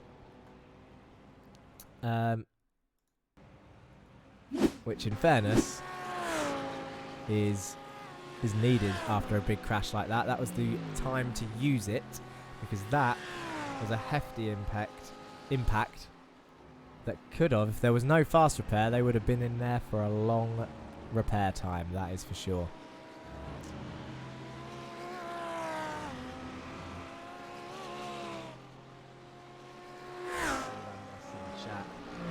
Epidemic Racing here, specifically Luca Thingard. Great commentary. We are so excited to be here. First 30 mins was let's say crazy for a 6-hour race. We have a nice strategy for the race, therefore the early pit stop. Again, great commentating. Thank you. And that explains a little bit about the pit stops and the strategy. I'm sure people have been working it out in their heads. Glad you're enjoying the race. That was good fun. Good thing that they had a fast repair. Indeed. Good thing indeed. That would have been a while after an engine blowout. It may have even been the end of the race if there wasn't a fast repair, as we've seen a few people come in and made their third stops. Epidemic Racing, actually, who was in chat, made 4 stops, which they said was due to strategy.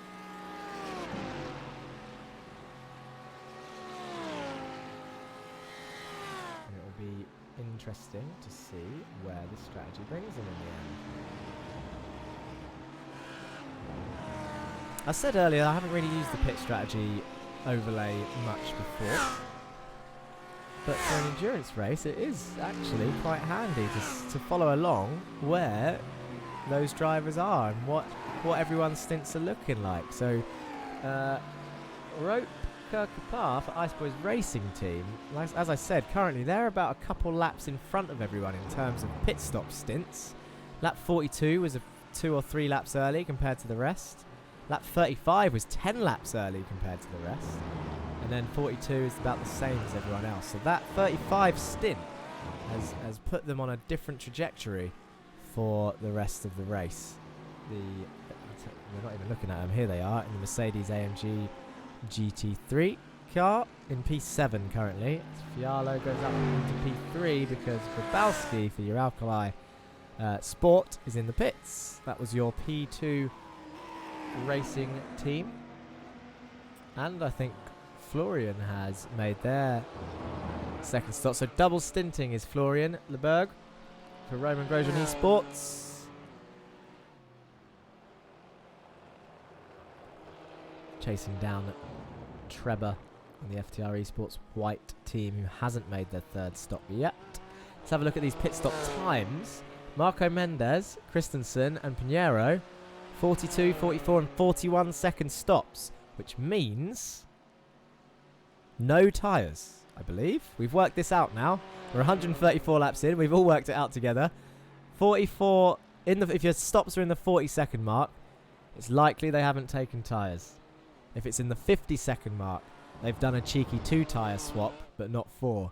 And if it's the 1 minute 9 to 1 minute 10 mark, then they've done all 4 tyres, which is looking like a majority of drivers have done this time round, apart from Marco Mendes, Simon Christensen and Jorge Pinheiro, down in 11th, 12th and 13th place at the moment.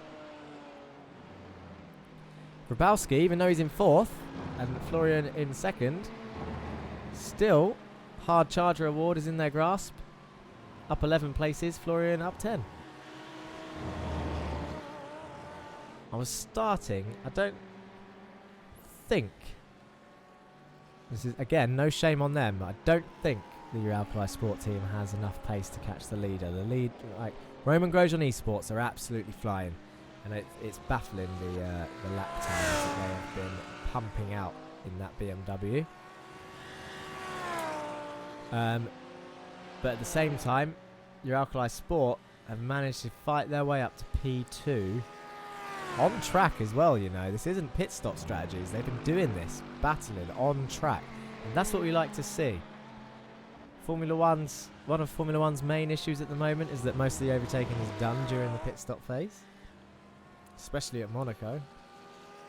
Not here though, at Road Atlanta for the Coinsmart Cup.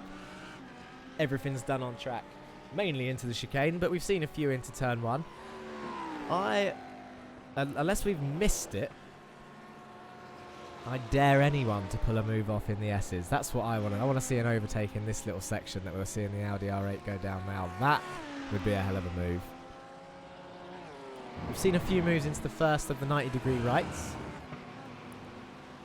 He's coming through this left-hander.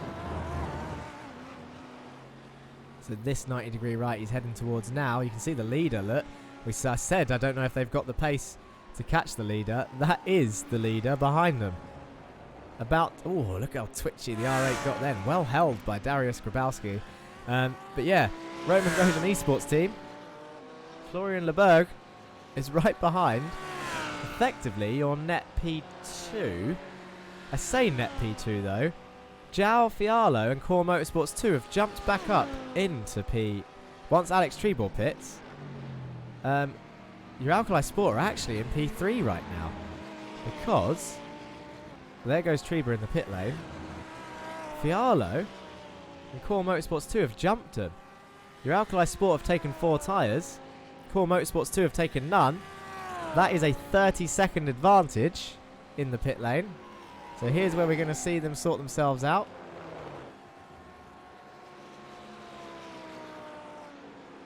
I wonder where FTR Esports White is going to come out, actually.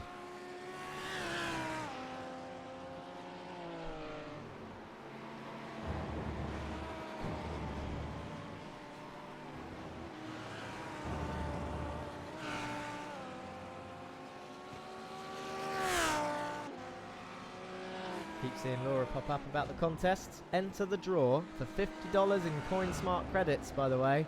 All you need to do, if you haven't already, and I've seen a few people do this already, and you've got a fairly good chance of winning, to be fair. If you're watching, if you've joined us for the Coinsmart Cup in partnership with Parabellum Esports and Parabellum Racing, 50 credits, $50 in Coinsmart credits.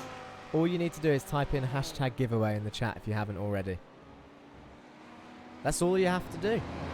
You don't have to pay. Hashtag giveaway. Type it in, and you've entered yourself into a competition. Simple as that. Just for joining us.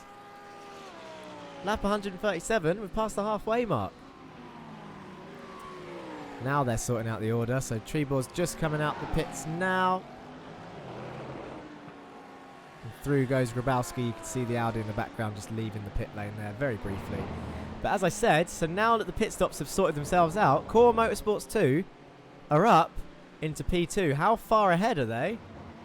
Not too far. It's going to be another move on track, I reckon.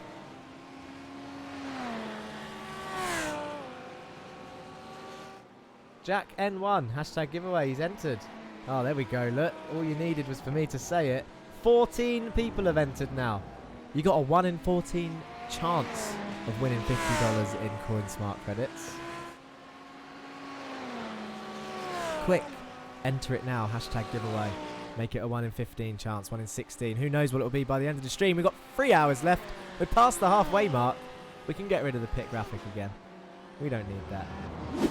Pit stops, phase 3 has now ended. Who else hasn't taken tyres? Marco Mendes, we said the 3 boys at the bottom. João Fiallo, Core Motorsports 2. I'll tell you who's done another cheeky 2 tyre stop is Tyler J. Campbell for FTR Esports. 55 seconds is on his watch. So I'm guessing that was a 2 tyre swap.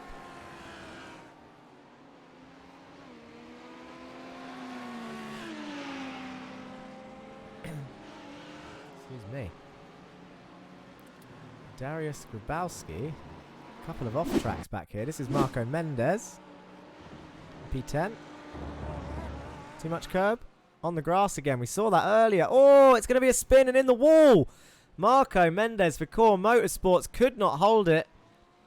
Oh. That was grim. Might not be.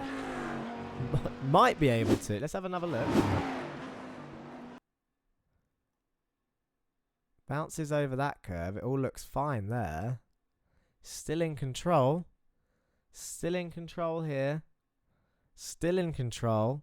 There it is. It bounced and sent him right a little bit onto the grass, and then the rear wheels are going to spin. Around it sends him. And I was actually going to say that they might be able to continue after that because the engine's in the back. But then this happened. Next lap. Same thing again. Bounced over that curve, sent it right. Can't save it. It's going to bite again. Round it goes. Ooh, nearly collecting the geodesic car there. Look how hard it is to get it turned around.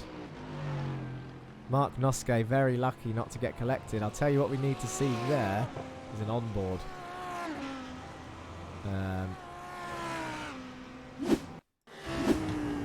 This is Mark Noske coming round this corner. Uses all the curve. Look at that. Look. Oh my God, what a shock. That is a heart in mouth moment. Brown pants moment, whatever you want to call it. Squeaky bum time. Right there. I want to see that again. Full speed. Here it is. Through the left-hander. Uses all the curves. Still can't see anything yet. There's the car. Brakes. Moves left. Dodges.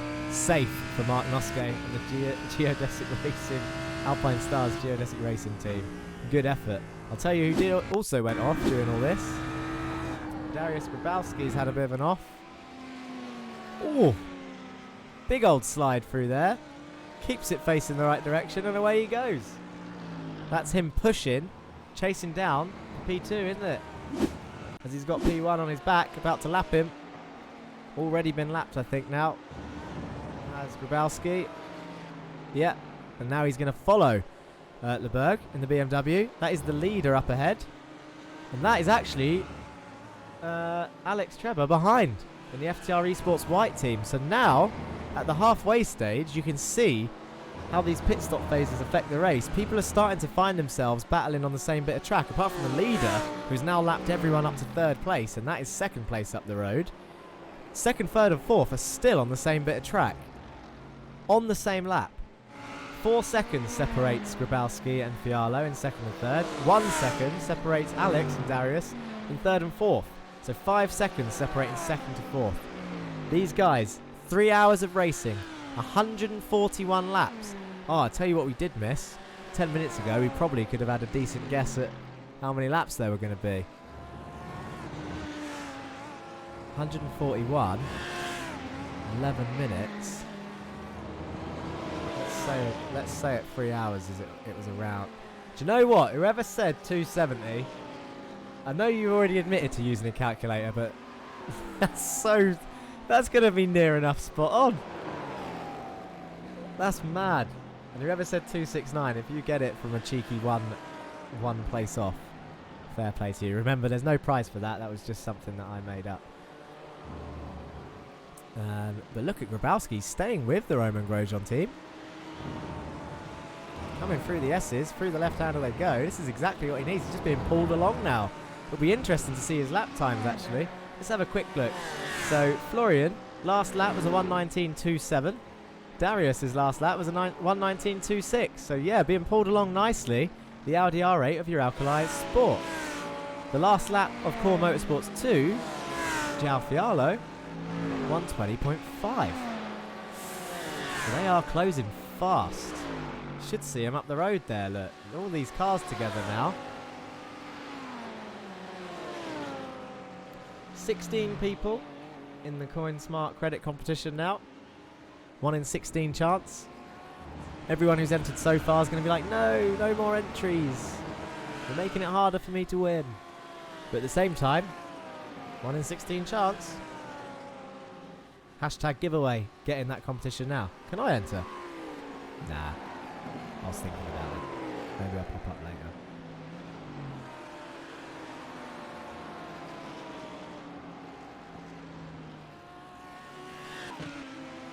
Look at this. Such a train through this S section now that they're lapping cars. That's the Audi R... I tell you what, the Audi R8 didn't pit. Of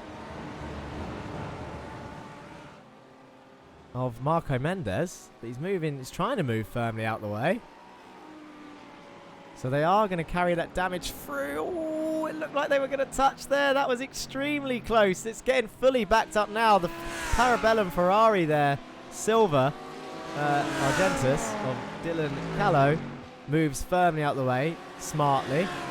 And now the Audi has been dispatched. But look behind. Well, Callow's going past the Audi there. Unlapping himself, I believe, from P14. Because the Audi is currently P11 of Marco Mendes. 4th place, Alex Treba. Right behind this train now. He's got to get past these 2 cars.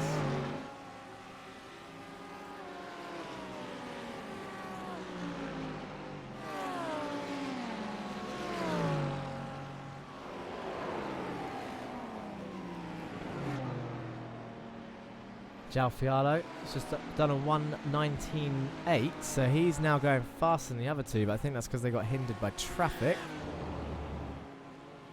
And I think we are... Well, we passed the halfway stage.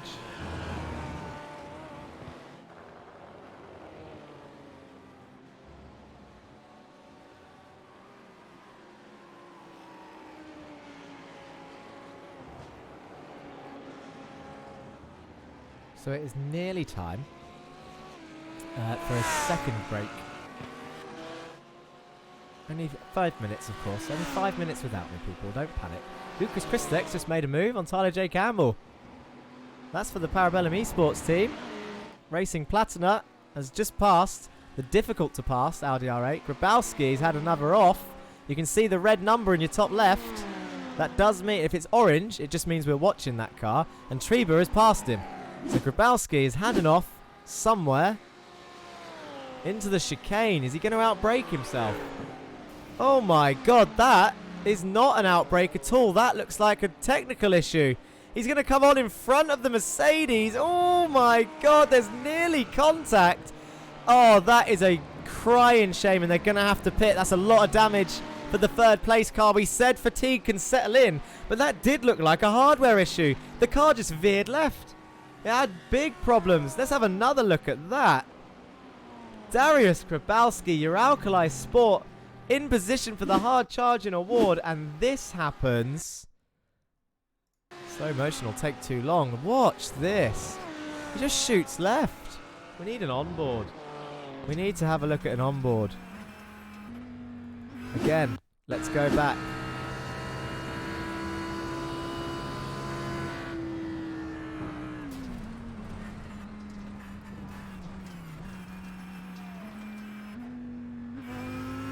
That's so confusing. And then look how close it gets to the Mercedes. Oh my god. Really lucky the FTR Esports white boys there. Not for the position, but just not to get collected in that. And they make the right decision. They have to come in the pits and get that repaired. I'm not sure if there's a limit on fast repairs, actually. I don't know if Laura or anyone else can jump in chat and just let me know. But if it is limited to only one, that will be their one. They're out again already.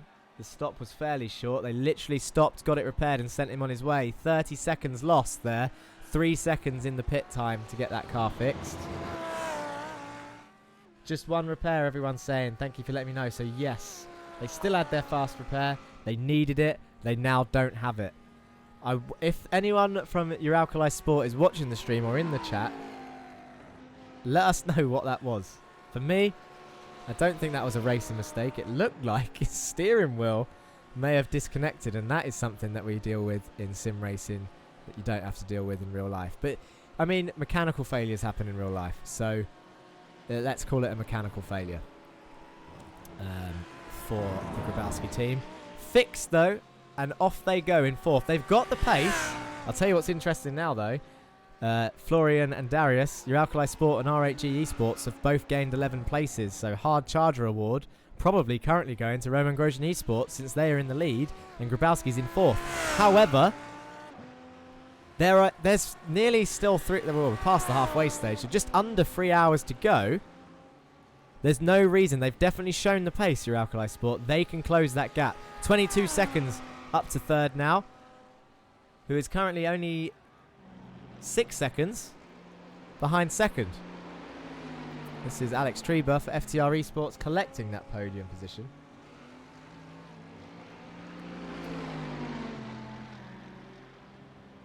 What's FL's lead now? His lead now, I mean, well, here he is. 1 full lap ahead. The lead is now 1:19, and that is second place right behind him. So that is João Fiallo there in that Lambo. Now 1 full lap down.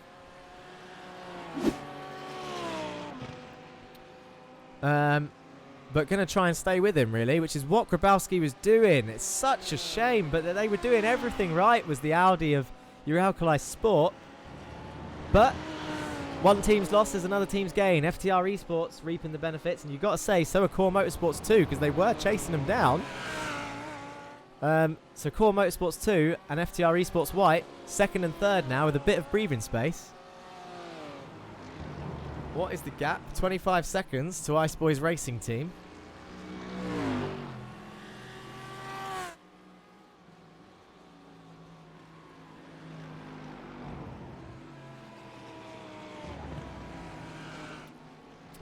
I can tell you, actually. I've just had a quick look in chat. In fact, just before I say this, Laura, jump on the Twitch chat if you can. As Grabowski sets the fastest lap of the race, a 1:18.817, faster than the Romain Grosjean Esports team. They are going to be on a mission to get back to that podium place, and it starts with the fastest lap of the race. Wow, what a lap time from Grabowski. I'll tell you what, that's fairly volunteered to be our onboard lap whilst I disappear in a second. But Laura, just confirm for me, am I allowed to read out that contest winner already? And if it is a yes, then I will let you know there might be a potential contest winner already. Yes, I can. Okay, so before I go then and leave you with a nice onboard view of Dariusz Grabowski pushing the limits of this Audi with his nice clean air, all participants have been entered into a draw for $50 in Coinsmart credits. So everyone in this race, and your winner of that, for any of the teams watching, I'm hoping this team's watching, your winning team of $50 in Coinsmart credits is Alpine Stars Geodesic Racing in the Lamborghini. Mark Noske currently driving, and Dan Suzuki done a double stint at the start. 1:18.7 for Grabowski. Congratulations, Alpine Stars Geodesic Racing, for being our first contest winner today. Right, it's time.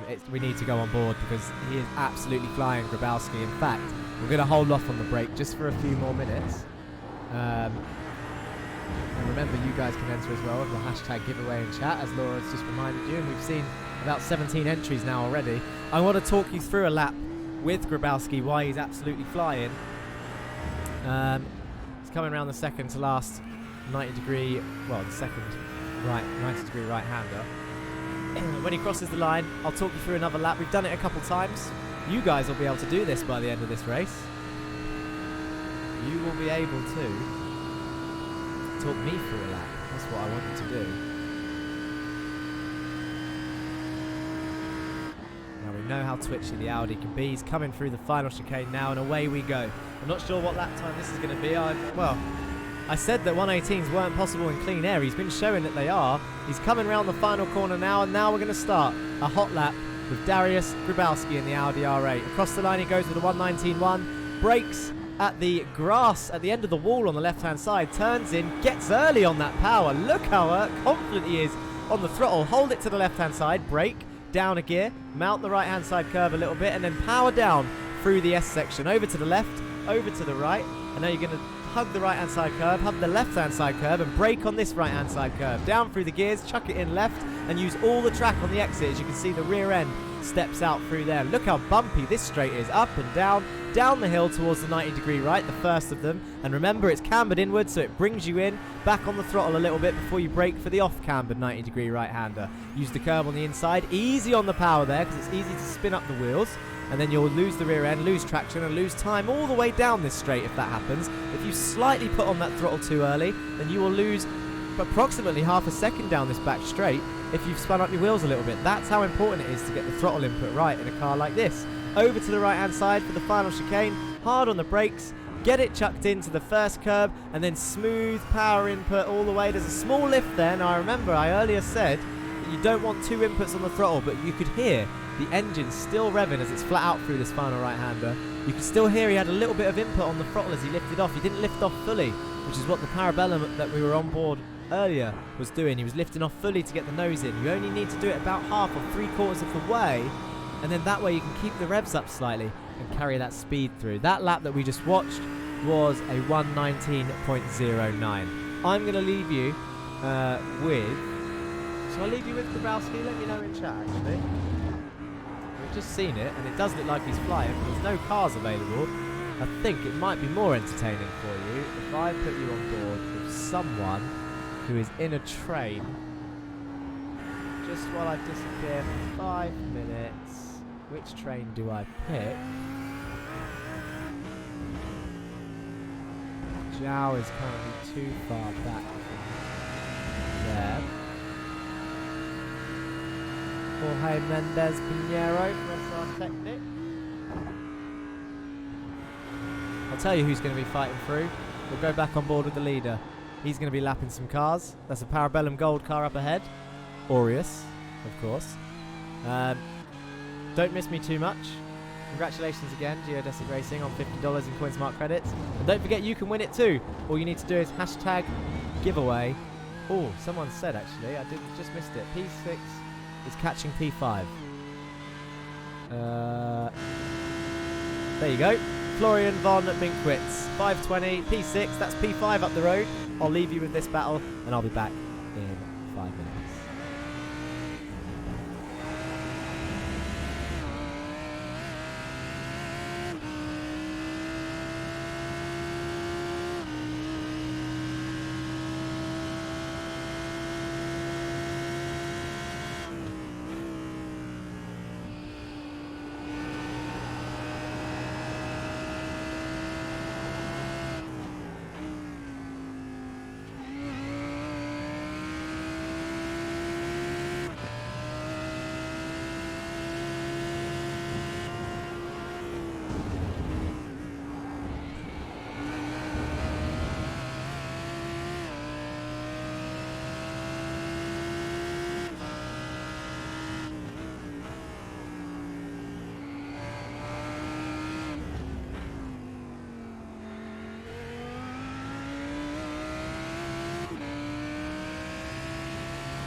Okay, people. I hope you didn't miss me too much. I'm back. So, a good spot, whoever it was. Let me just scroll up and have a look.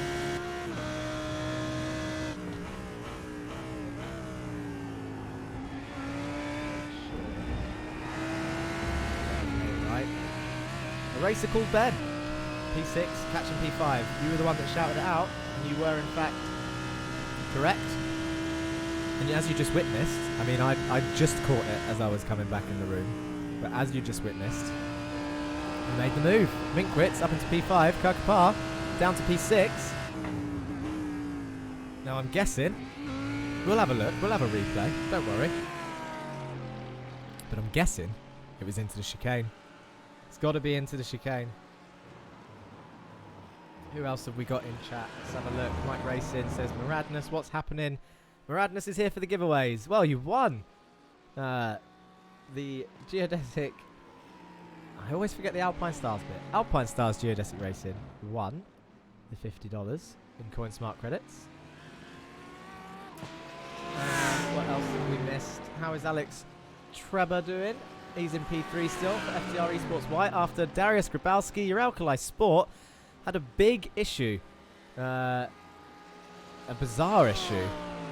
Where it looked like his hardware disconnected, and he went off into the wall by himself on a straight, and then managed to get straight into the pits,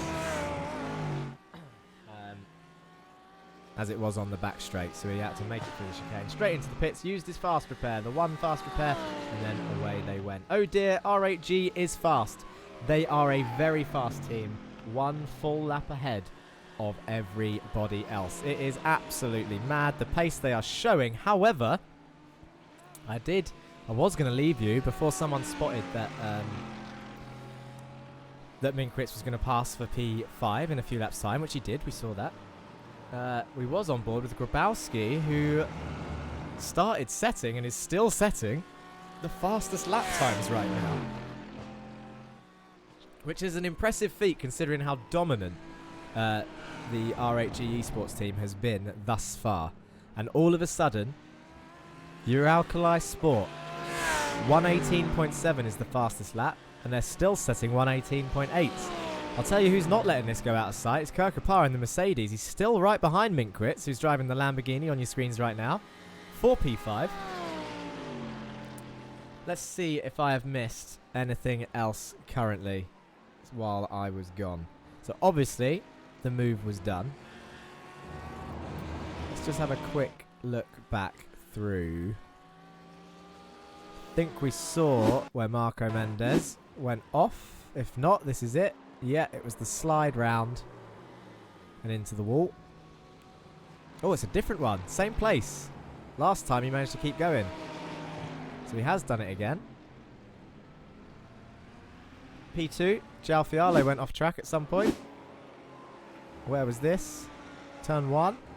No, 90 degree. Oh! Oh, what a save. Fiallo, number 9. Core Motorsports 2. I tell you what, I want to watch that again. Let's do that one in slow motion. Have a look at this again. So he comes round the first of the 90 degree rights.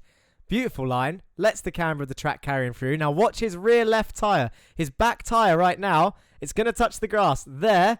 Wheel spins. Around it goes. He brakes almost immediately. Sends it round in a slide. Cuts across the grass. He might get a slowdown for this. I'm not sure. But not that it matters, because he's going to have a terrible exit as he comes slow motion round.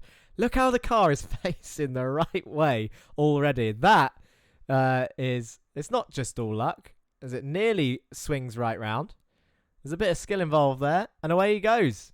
Well held for Fiallo in P2, but that is not what they need in the grand scheme of things in terms of live racing, because this is now what it looks like for the battle for P2. That is Alex Treba in FTR Esports White in P3. And who is in his vision? That Lamborghini up there is P2. That's just what he wanted. That is just what he needs. Another mistake like that, and FTR Esports White will find themselves back in P2. At the moment, Core Motorsports 2 and FTR Esports White are actually where they started, with Florian Leberg for Roman Grosjean Esports and Dariusz Grabowski for your Alkali Sport up 11 places each from when they started, which I'm not sure if this is how they are going to do things, but it would make sense in this case for the hard charger award to go to the highest finisher, I imagine. But then again, at the same time, can't win more than one award. As Grabowski, as I said it, is setting up a fast, he's going faster, 118.7. And I'll tell you what, I don't know if you remember the gap. I mentioned the gap before I left. Grabowski had a big hardware issue, he pitted. He was 22 seconds behind third place. 22 seconds? That can't have been more than 10 minutes ago. There's 2.5 hours left of this race. The gap is now 8 seconds.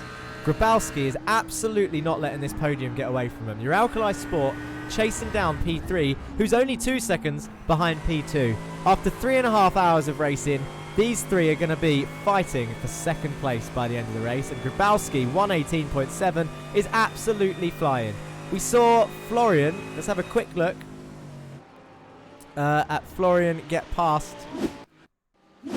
Kirkapar. Here it is, down the inside into the chicane.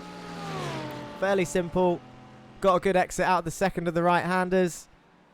And look at that, it's a done deal. He just covers off the inside. The Mercedes can't do anything about it. The Mercedes wasn't even going to fight it. And he's lived to fight another day. Has there been any other issues since that overtake? Paul has passed Tyler Campbell. He's on the outside for the chicane now. Oh, he's going to move over. He tries squeezing him to the inside. He's going to go around the outside. No. Can he get it? Oh, look at that. The Audi R8 of Tyler Campbell just cuts his nose off there. That, well, what more can you say? It says that Tyler went off track. I wonder where that was. Oh, it's up into the S's. He's going to break deep. There he goes, onto the grass. Is he going to get a slowdown for that? I would imagine he would. He moves straight over, and the BMW of the Parabellum Racing Aureus team goes through the gold Beamer, and Tyler Campbell has to give that up. Impressive stuff. Let's go back live. That's enough replays. It looks like we've caught up on all the action. 1.5 seconds now the gap between Alex Treber and João Fiallo. Core Motorsports 2 and FTR Esports White, with your Alkali Sport 7.6 seconds behind now. Closing that gap. Exciting now, says Moradness. Mike Racing says, woo, pressure. Pressure's a thing. It does happen. We're approaching the 4-hour mark. That's the 2/3 mark. We've got 20 minutes to go till that. Feel like they got their fair share of footage at the start, the Roman Grosjean Esports team, and Grabowski goes fastest again. The guy's absolutely flying. The Audi R8 clearly working for him, the number 10 car. They've done a 0.6. I don't know if who was I talking to earlier? I think it was Timber in the Twitch chat. And of course, if you don't already follow PBLM Esports, then you should follow them on Twitch for more race streams and other streams as well. They stream other games. I said earlier about finding lap time and the lap times coming down throughout the race, and someone suggested that they might see a 1:17 by the end of the race. And I did say at the time that a second is definitely way too much with the pace that these guys are going, considering qualifying was in the 19s. I then said, and I'm not blowing my own trumpet here, I then said, however, the track's getting rubbered in, the temperatures are dropping. Even though they are pushing the limits of these cars, we may see a 1:18.5. I don't know if you remember that, but I said that. And I'm sure if people watch this back, they'll see that. I said they might find another 3-4 temps on the 1:18.9 that Roman Grosjean Esports did earlier. And there it is. A 1:18.65 by Dariusz Grabowski, your Alkali Sport. He's currently in the slipstream with someone else. Is he going to keep going faster? He's done another 1:18.9. Are we going to see a 0.5 by the end of this race? Who knows? He's flashing his lights. He wants that person to get out of the way. Quick time. That is Jorge Mendes Pinheiro, I believe, in 13th place up ahead.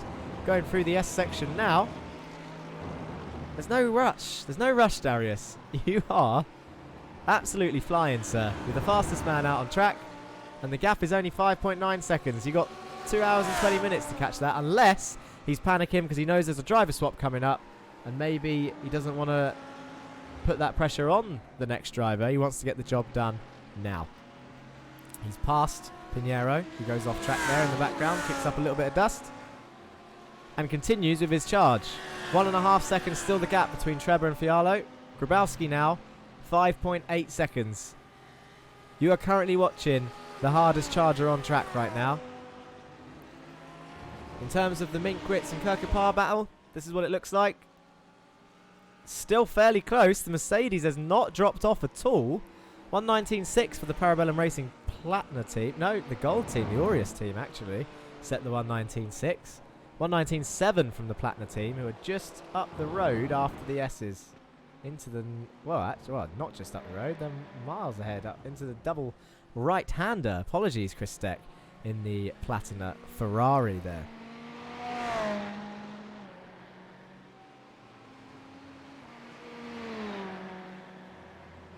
I couldn't play this game. First lap, I'm doing a textbook pit maneuver in the first corner. It's been very, very clean. And it's, of course, what we expect and what we want to see from people at the top of their game. Pit maneuvers do happen, though, even by accident. We have seen a few bits of door rubbing. For those of you that I know there's a few new people to racing, so a pit maneuver might be a new thing for you. So we'll go through that quickly. If you, well, pit maneuver, people know what pit maneuvers are from police tactics, I guess. If you hit the rear corner of a car with the front corner of yours, especially considering all of these are rear wheel drive, you will most likely send them into a spin, and you will be able to keep going, and their race will effectively be ruined.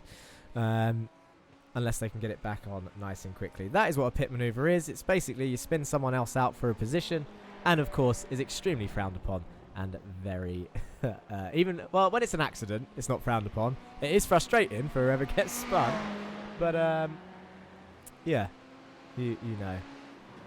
Oh dear, look at this. Look how close this is. Fialo being held up by the P9 Audi. Oh, it's the teammates. I wonder if this is a bit of foul play going on. You've got the FTR boys. I say foul play. I mean, unless it's complete blocking. Oh, he goes off there. He's spun. He nearly takes out his teammate. That could have gone horribly wrong. Tyler J. Campbell spins round in the Audi R8 for FTR Esports, nearly collecting the Mercedes of the FTR Esports white team in P3. That could have been disastrous. And look in the background. It's Dariusz Grabowski 3 seconds down the road as the Lambo tries to defend the inside of chicane. Brakes later than the Mercedes, much later, and keeps that position in P2. I can see someone in chat said that he picked up damage. I wonder if we can find... Oh, it looks like he's got a bit of front end damage there.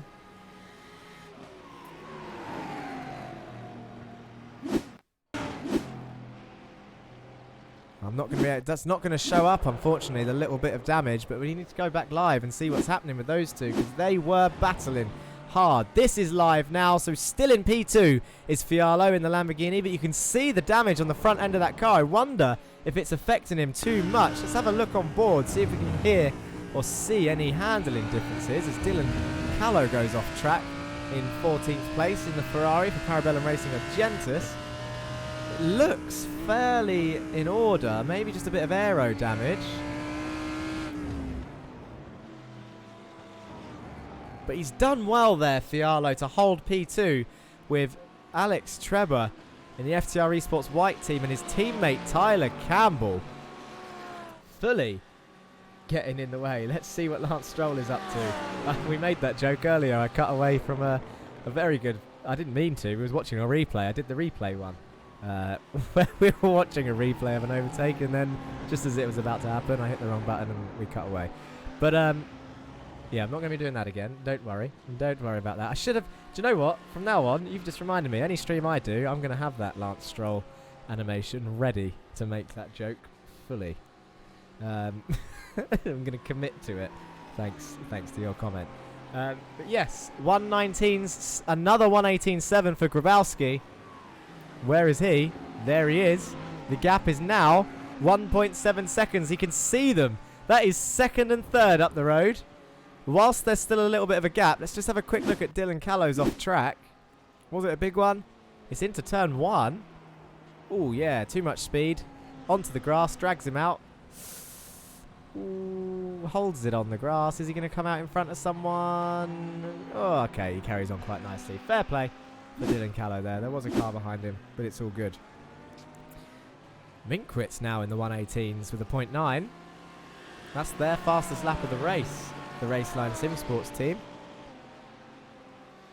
But Darius Grabowski constantly in the 118s at the moment.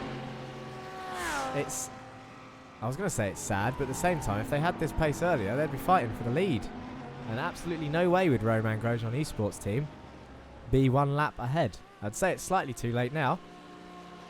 But it's not too late for a P2, because this is what it looks like. They're right in front of him. Oh, look at this. Trevor's going for the inside of turn 1. He's sent it up the inside. Gets the move done. Parks it on the apex. The Lambo tries to hold it around the outside. Can't keep his nose there. Has to slot in behind. But now look, Grabowski is right behind. Can he say, I said we need to see a move in the S's. I don't think it's going to be done by these three, considering they're all fighting for a top 2 position. Where, let's have a look at this. Battle box. This is how close it is. Grabowski is all over the back of the Lambo. The Lambo's all sorts of out of shape. I don't know if it's for the damage. Oh, he's not going to get it done there, but he's going to be in a prime position down the back straight. And look at the lead that Trevor has already. He's pulling away. That's nearly a second gap up ahead. He's going to try and pull out a slipstream here. Tries to get the best exit he can, does Fialo in the Lamborghini of Core Motorsports 2. But Grabowski is going to be all over the back of him into the chicane. Look at the slipstream he's getting now. He's going to be flying. This is back for a podium position after he had an earlier crash on this straight. He just went straight into that wall by himself on the left-hand side. Through he goes before the braking zone. Up into P3. That looked fairly easy for Darius Grabowski in the Audi R8 for your Alkali Sport. And it looks like Kirkapar has crashed. And he was quite high up, if I'm not mistaken. So we'll have to go and have a look at that. But Grabowski is now going to chase down Trevor for P2 again. After literally, oh my God, what, 20 minutes ago he was in the wall. And now he's back in P2 as he flies through the S's.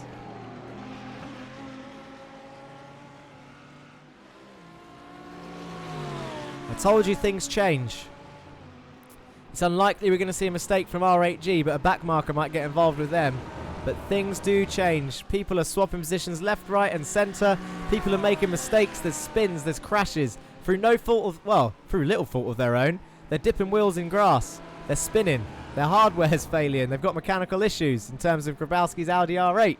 When it shot to the right as it came down this straight. And look at this. This is going to be another textbook move. Down the back straight. He's well within the slipstream of the car ahead. 0.2 seconds. Look at the bottom right. Watch it close. 0.2, 0.19, 18, 17, 16. It's still closing. He's going to send it down the inside. He's not going to defend as the Mercedes up ahead of Alex Trebor. Lets him go down the inside. Gets it done, and that is P2 sorted. Alex is firmly thinking of keeping P3 and trying not to hold himself up because he knows Fialo is still right behind, and away they go. Now it's time for both of them to make their way forward. The next car up the road is a lapped car, P7 of Parabellum Racing Aureus, the gold car, I believe.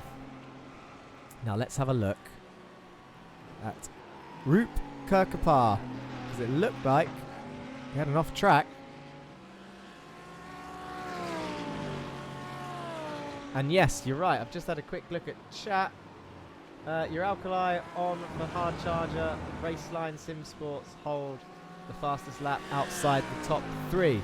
Your Alkali are well back in with the hard charger award now, which is $125 of credits, I believe, for a prize. They were out of it after that issue earlier, and they've clawed their way back relatively quickly as we approach the 2/3 mark of this race.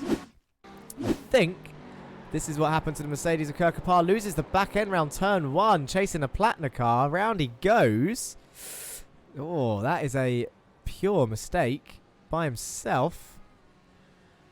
Painful return, slow return.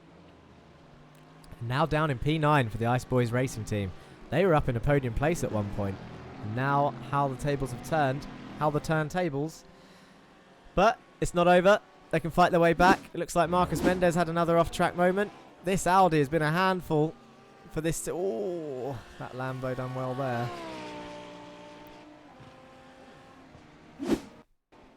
Kirkapar had another off track. Is that the same thing again, or was it just him rejoining? I think it was just him rejoining. And this is Mendez still trying to fix himself. Ooh, this is horrible to watch when they take so long. Mark Noske had an off track for Geodesic Racing. Alpine Stars, Geodesic Racing. Final corner. Ah, that wasn't bad. Didn't lose any time there, really. And that's Christensen behind for Epidemic Racing, but a lap down, I believe, is Simon Boy Christensen. There he is. Let's go back live. As Roman Grosjean Esports have decided we don't want anyone else to have the fastest lap. And Florian Lebergre wakes up and does a 1:18.65. What do you reckon, guys? Is the 0.5 in there? Let me know. One more tenth to go to hit that target. Or a tenth and a half. If you can break into the 0.5s, that's close enough. I'll be proud of that prediction, to be honest. Where's everyone at? There's Alex Trebor behind Grabowski, who's now pulling away. Fialo's behind them. Florian Minkwitz, P5. My livery of the race, this one. I think that's my favourite. I decided earlier. And again, I am not in charge of the livery competition. Thank you so far to everyone that has joined us for the first stint of this race, as we are on lap 172 of the Coinsmart Cup, the first Coinsmart Cup. Plenty of prizes to be won, and all you need to do, Tyrone Schwartz, I see you in chat, hey gents, all you need to do is type in #giveaway in the chat for your chance to win $50 of Coinsmart credits. That's all you need to do. #giveaway. You don't need to pay anything. Just #giveaway. There he goes. Tyrone Schwartz is straight in there. You got a 1 in 19 chance now, Tyrone, of winning that. Unless somebody else has joined. It will be a 1 in 20 chance. Contribute to the prize pool at no cost. Click the link and contribute with code CS, so copy and paste this code, CSCPB, to add 50 cents to the prize pool.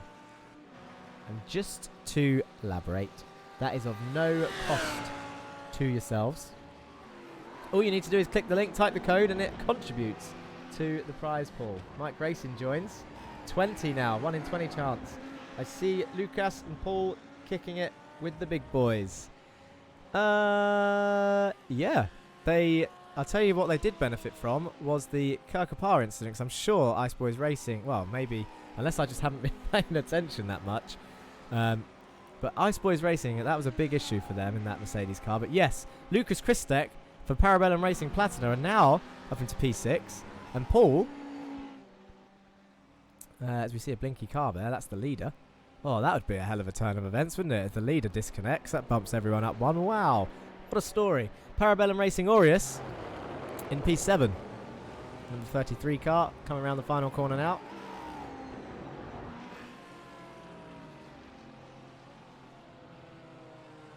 How has... Oh, never mind. It says M Kirkapar. I was like, how is Kirkapar driving and entering the giveaway competition? What's being given away?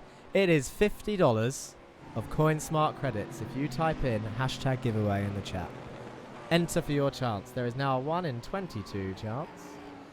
But, Moradness, if I don't have your identity mistaken, I believe you've already won an award. I'm not sure if you were tuned in at that point. But all participants that entered the race are into a draw for $50 in Coinsmart credits anyway. And the winner of that was Alpine Stars Geodesic Racing Team.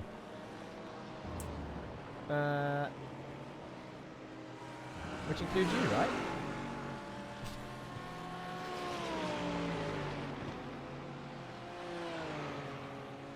All the big names are here. Why am I not driving, says Tyrone Schwartz. I don't know. It is beyond me. Why are you not driving?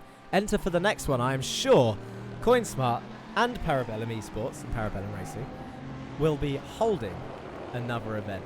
I'll tell you what time it is, people. Looking at Minkwitz and Christek, it is entering pit window number 4, I believe. Grabowski. obviously showing up has done 4 stops when they had to do that little extra one. It was only a 3-second stop. 30 seconds off their race.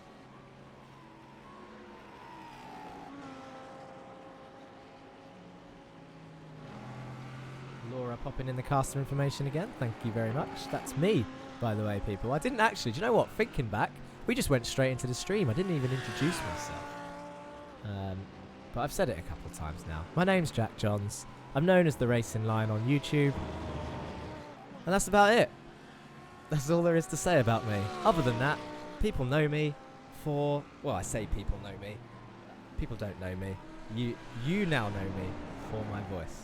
That's all people know. I'm just a voice.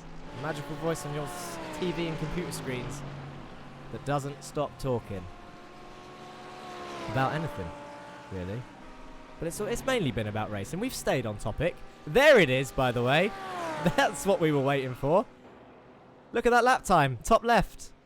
1:18.576. They've done it. The Roman Grosjean esports team have broken the .5s. My prediction came true. If that's what you need to know about me, apparently I make spot-on predictions. Unless they can break into the .4s, in which case I was wrong. And they went faster than I expected. That's all some people need is a voice. Enter the draw for $50. I'm reading the same things now. What was I about to say? I was about to say something.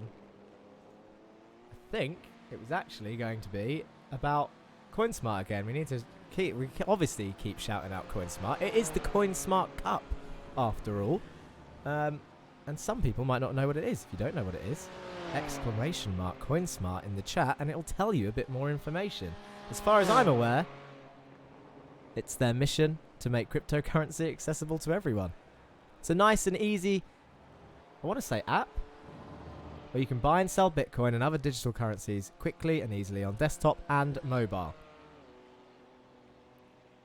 And it's not just Bitcoin, Litecoin, Cardano, Stellar, XRP, and more. And they are constantly adding digital currencies to their exchange, and they pride themselves on being fairly easy, like being one of the easiest to use. They've made selling cryptocurrency and buying cryptocurrency easy. The Coinsmart Cup, that's what we're all... Well, it's the Coinsmart Cup, that's what we're here for. Obviously, in partnership with Parabellum Esports and Parabellum Racing, who you've seen out there, I'm sure. There's 3 beautiful looking cars. Jonathan Davies is back in the Parabellum Racing Platina car. Coming down the S's there, looking lovely. In P7, there it is, with Coinsmart all over the side of it, with that lovely purple hue in the platinum bit at the back. Flying orangutans join the competition. That's 23 now, 1 in 23 chance to win $50 in Coinsmart credits. If you're big on cryptocurrency, or even if you're not and you're looking to get into it in the latest surge of a trend, this is your chance. Get some credits. Get involved. In terms of Parabellum Esports, it's a Canadian esports brand. Flourishing, I might say. And it's becoming one of the most recognisable teams in the country. Prides itself on being inclusive. I'm sure that is a welcoming environment indeed. It's all about... Things about esports is... That was good English, wasn't it? The things about esports is... The thing about esports is... And I'm sure... for example, Dan, if he's still in the chat, anyone that streams on Twitch, it's a community, and it sounds cheesy. I know it sounds cheesy, but I'm going to say it anyway. The thing about esports is it is a community, and you will find people that have similar interests to yourself. You'll find people that have, well, you've got something in common with people all of a sudden. They might play the same games as you.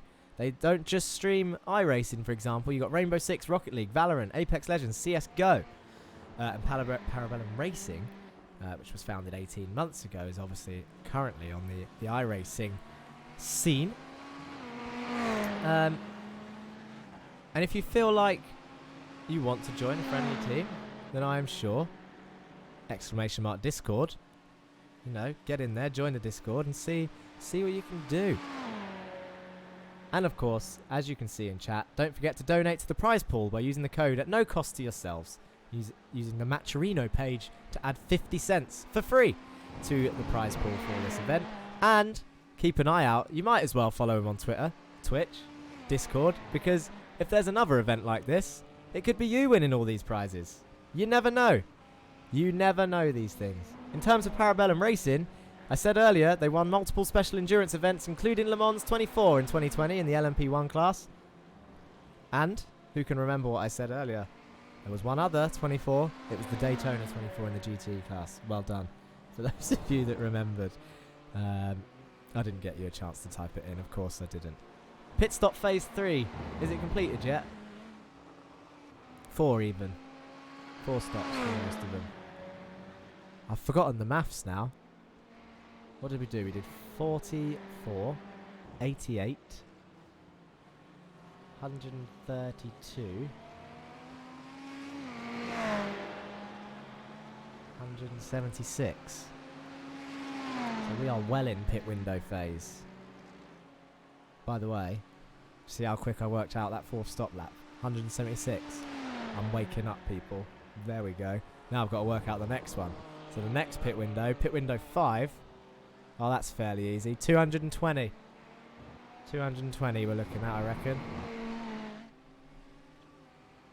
Is when we'll start seeing those.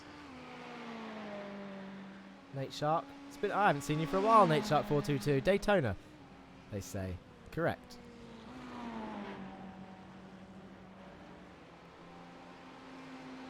How many drivers have they got rostered, though? Can you remember that? That's the question. See how much you've been listening. Got some people coming out the pits now. Your Alkali Sport is leaving the pits. Alex Trebor for FTR Esports hasn't pit yet. Here's our pit strategy board again. I cheated on my answer, I was a driver. There you go. 18 rostered drivers plus another 10 in various steps of guest driver program. That was the answer we were looking for.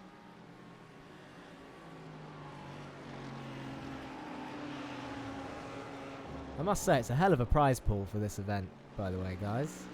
It really is. It's what they're all fighting for, as we are looking at Grabowski. Again, he's back down to P3 after pitting. Of course, he will gain P2 back by the time Alex Trebor comes in the pits, who I believe is due a driver change, because Alex has been in that car for both stints now. And look who's back in the Roman Grosjean esports car. It's Vlad Kimachev. The pace setter at the start of the race. If we're going to see a faster lap time, it's going to be them now. Can they break into the .4s? Look at the flashing lights of Grabowski. He wants that.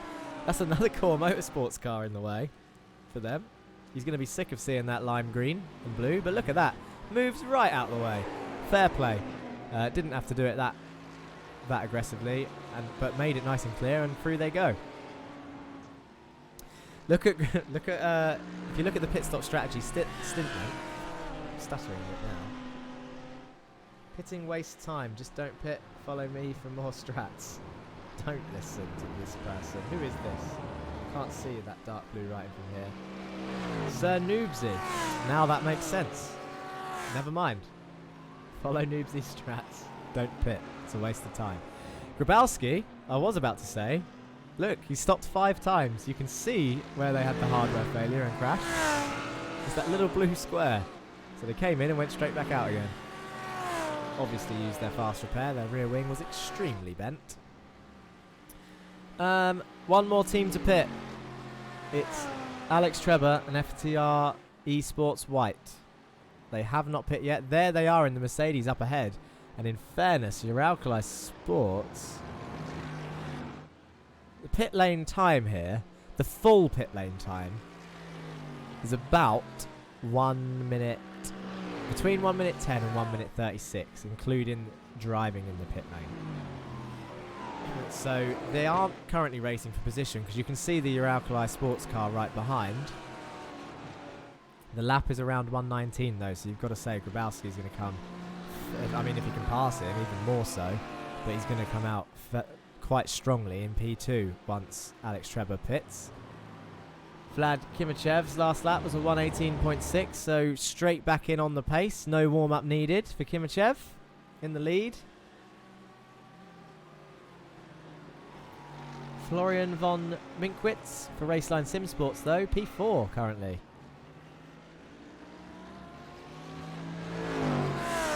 Daniel Vieira's back in the car for Core Motorsports 2 as well. P5. Clearly everyone doing similar stint lengths. 44s, 45s, 46s, 43s sometimes.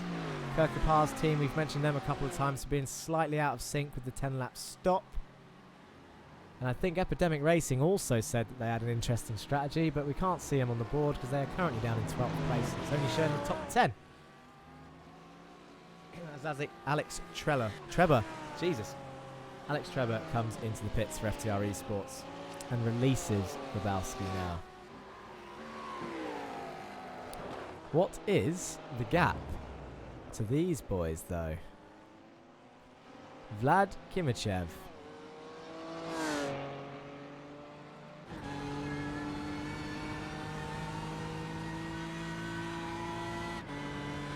One minute, 48 seconds in the lead. They've been untouchable, these boys today. The Roman Grosjean Esports team. Absolutely flying. The number 8 car in the BMW. Coming around the final corner now.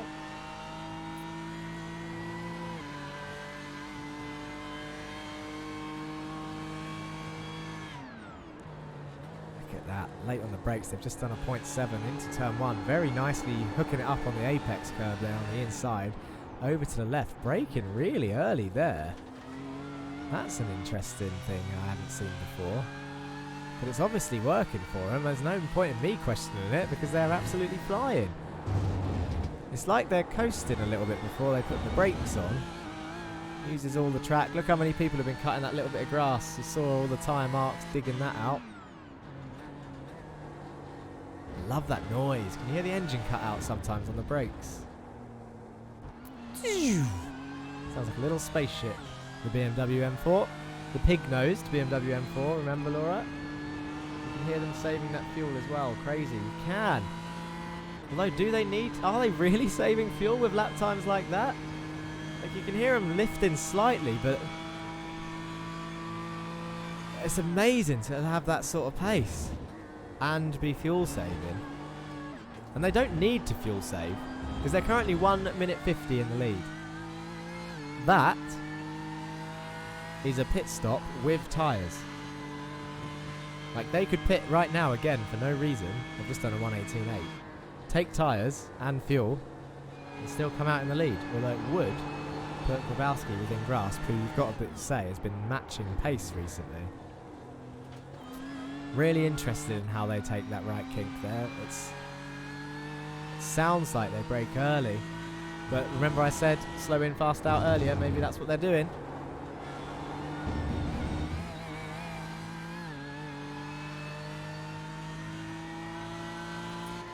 Go back and have a look then, see where we are at in the race situation.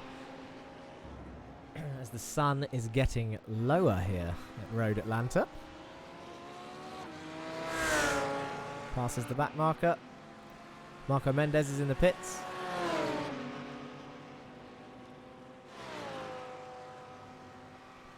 Easily done. No issues there. And I doubt they've needed to use their fast repair, so even if they do get hit by a back marker, Antonio Pikes is back in the car for Core Motorsports. Even if they do get hit by a back marker, you've got to say they'll be able to fast repair. Vlad's probably going to be in the car till the end now, so fast repair and off they go again. Still in the lead.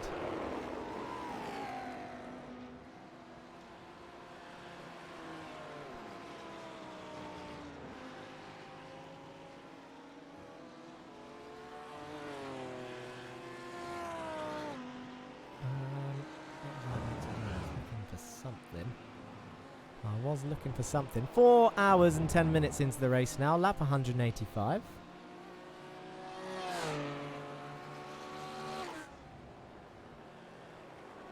Dominant performance so far.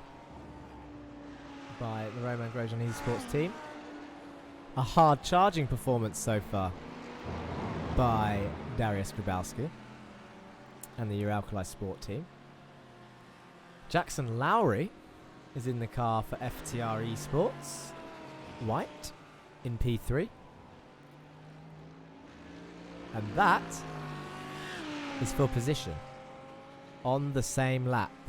Florian von Minkwitz, Raceline Sim Sports, is currently 1 second behind Jackson Lowry.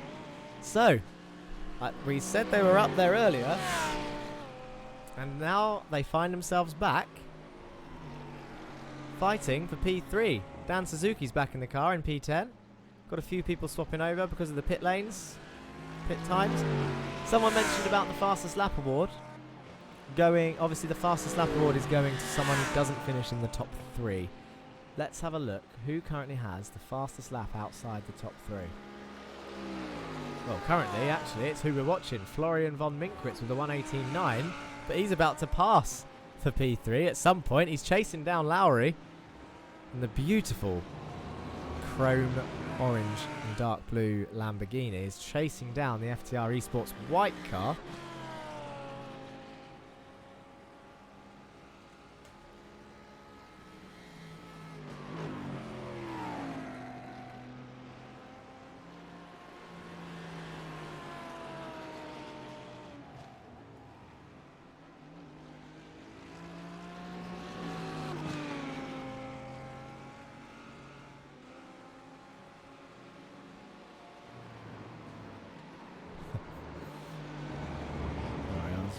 Checking on chat.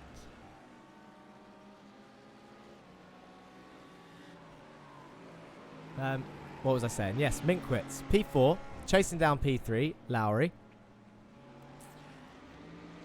Again, I just want to thank everyone who's watching so far. I know there's quite a few people watching with us today for the Coinsmart Cup on PBLM Esports. $900 prize pool currently. Don't forget !Macherino and hashtag giveaway to find out more. Look how close this is getting now. Minkwitz absolutely all over the back of him. Let's go Florian, says Barday27. Racing Dad says Macherino. Contribute to the prize pool. Let's get it bigger. Look at it. The Lambo just looks so good. I've never really been a Lambo fan. Lambo fans, where are you at? The Hurricane.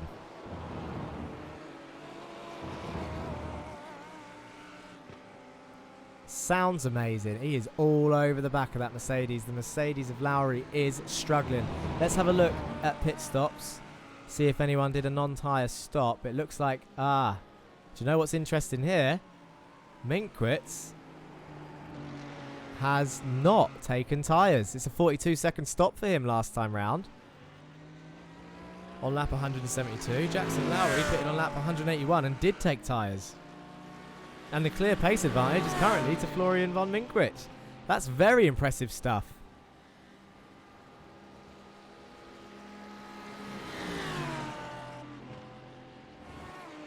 Flashing his lights, look. He wants to get past. This is for position. He's just not going to let you have it. But, well, you got to say, that kind of looked like he did, though. So Minkwitz wanting to get through. Through he goes for Raceline Sim Sports. Felix Elsner for Parabellum Racing Argentus. It's a name I don't recognise, or maybe just haven't seen in a while. Minkwitz has been released. Who else is fighting for position? This is Jonathan Davies for Parabellum Racing Platina. And up the road there, you can see the gold Mercedes AMG of Kirkapar in 6th place. And the silver Parabellum car, trying to help his teammate out a little bit there, of Felix Elsner, who we just mentioned. The gap currently 1.6 seconds between.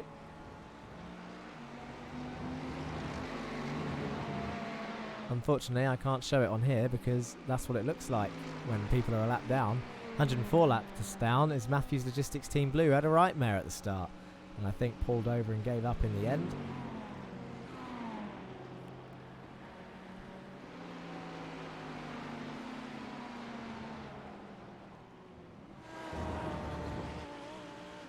That's a little bit better. You can kind of see the gap now, 1.6 seconds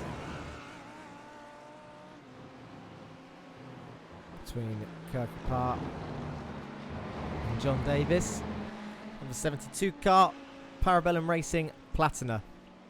Currently looking to get past his silver teammate, the Argentus team.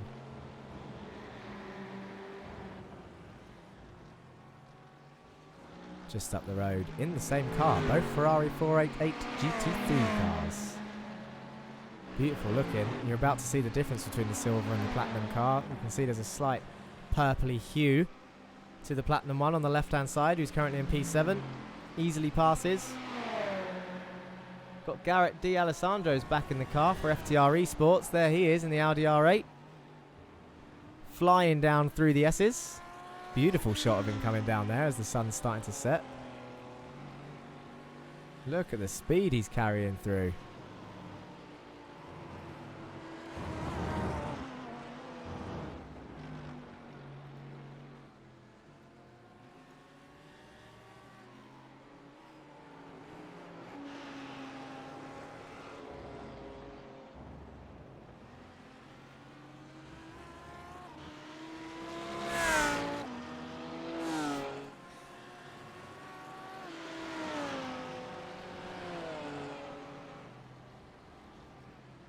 Just needed to move something. Right, there we go. Now I can see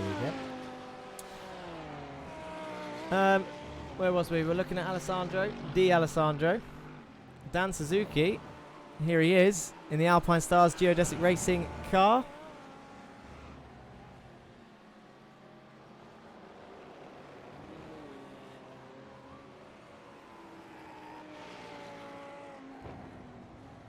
Haven't seen any drivers join the Combox waiting room. Feel free to jump in and have a chat. I'll tell you what, I'll keep Discord open a little bit whilst I have a look through the rundown of the order.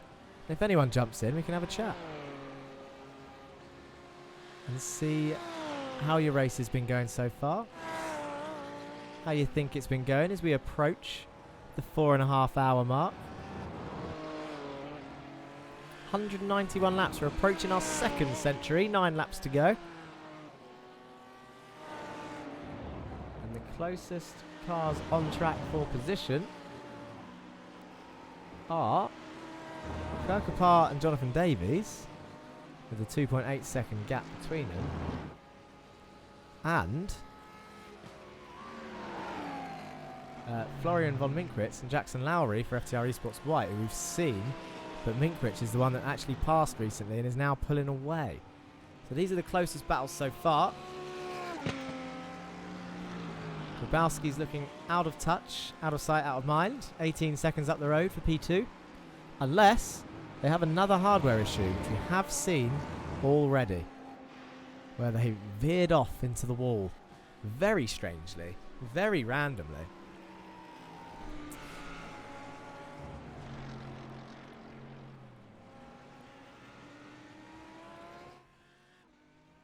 Haven't had a blimp shot in a while. Look at this lovely overhead shot as the sun starts to set.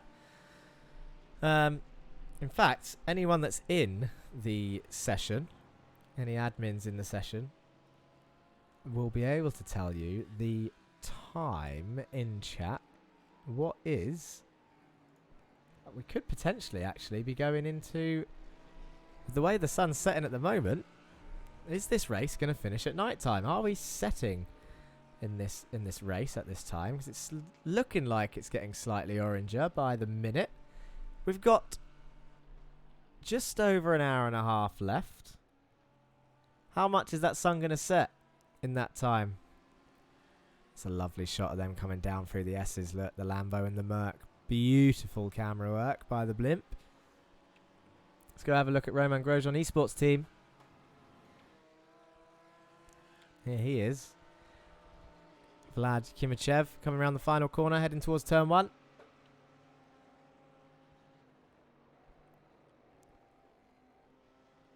he has got, I think that's Alessandro behind for company. Yeah, it is. You can see how much of that curve they're taking from up here. It's a dangerous move. In terms of the other sort of secret award that I made up in my own head, obviously one of them was to guess how many laps they're going to do in the race. What guesses have we seen? I said 279, Laura said 300, someone said 270, someone said 269. That was Nate, I think, said 270. And was it Thomas that said 269? The other little made-up competition in my own head, again, no prizes, is the amount of off-tracks. Well, there is actually a prize for cleanest driver, to be fair, but I can't see contact X's and things like that, so this isn't official. But currently, the least amount of off-tracks held by anyone is 4, and that is the Ice Boys Racing Team, currently driven by Kirkapar. We pretty much saw all of those off-tracks in one shot when they ended up in the wall earlier. So it's a good effort from them. There's a couple of drivers in the 5s. Dan Suzuki, Alpine Stars Geodesic Racing. Sergio Vieira, SR Technic. Also, only 5 off-tracks. This is them. Coming down the main straight in the vibrant-looking Audi R8.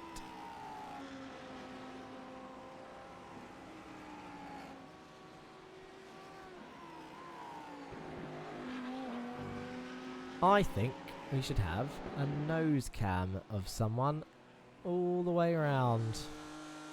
See if we get a sense of speed this low to the ground. And you can definitely see the undulation of the circuit this way. Look how steep this hill is from the nose cam of Michael Kotab, the number 33 Parabellum Racing Aureus car, the gold car. Through the S's they go, downhill, over to the left, over to the right. Oh, big lift there. Braking on the right hand side curb, get it turned in. Nicely done. Use a little bit of the gravel, get back onto the road before you get to the grass. Good stuff from Michael Kotab. Over to the 90-degree right, it goes downhill, cambered in on entry. And then the second one over the little crest and kind of off camber here. Smooth on the power, back downhill again slightly. Back uphill again slightly. Back downhill again slightly. Look, you don't see this from the off-board cameras. You can kind of see it, but you don't get a real sense of how much it goes up and down this roller coaster of a circuit. So fun for them to drive. Through the chicane nicely, up and over the hill, under the bridge. And then down this fast sweeping right hand and the flat out final corner. Had a short run to the line. Very short run to the line.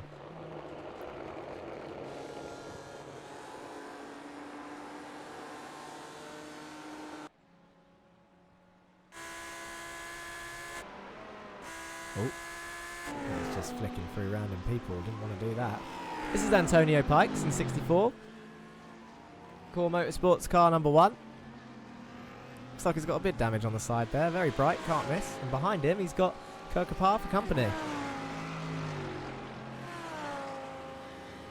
He's actually racing that car up ahead for position. That is Sergio Vieira.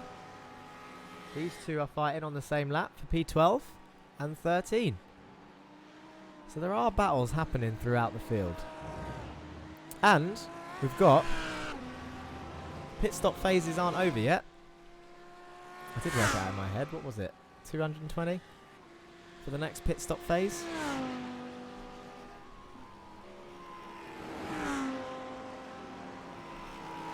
And if you think about it, if 220 is the next pit stop phase, and we guessed 270 laps, that's 50 laps difference. And in terms of stints, we've been seeing, I think the highest stint we've seen is 46. That means it could be a splash and dash at the end for everyone, depending on who's played their stops right. Splash and dash, by the way, for people that don't know what a splash and dash is, it's literally what what we call a quick pit stop, shall we say. A splash of fuel and a dash to the end. Like it's a short, in terms of the 6-hour race, that pit stop is probably going to be within the last 20 minutes or so, if they do have to do a splash and dash. So they'll come in as a 1:18.507 gets set by Kimachev in the lead, nearly in the .4s. Now that the sun is setting, by the way, I do think that we're going to see .4s and 3s, because it's definitely going to be getting cooler. Lost my train of thought, though. That fastest lap's thrown me right off. Splash and dash. For those that are going to have to do that, it will probably be in the last 20 minutes. They come in for a splash of fuel so they can make it to the end. They won't need tyres, but it will be a short dash to the end, a 20-minute sprint, effectively. And that, depending on people's strategies, is maybe what we'll see. What is the best way of... Look at this. If we look at this, the top 10 drivers, the longest stint of anyone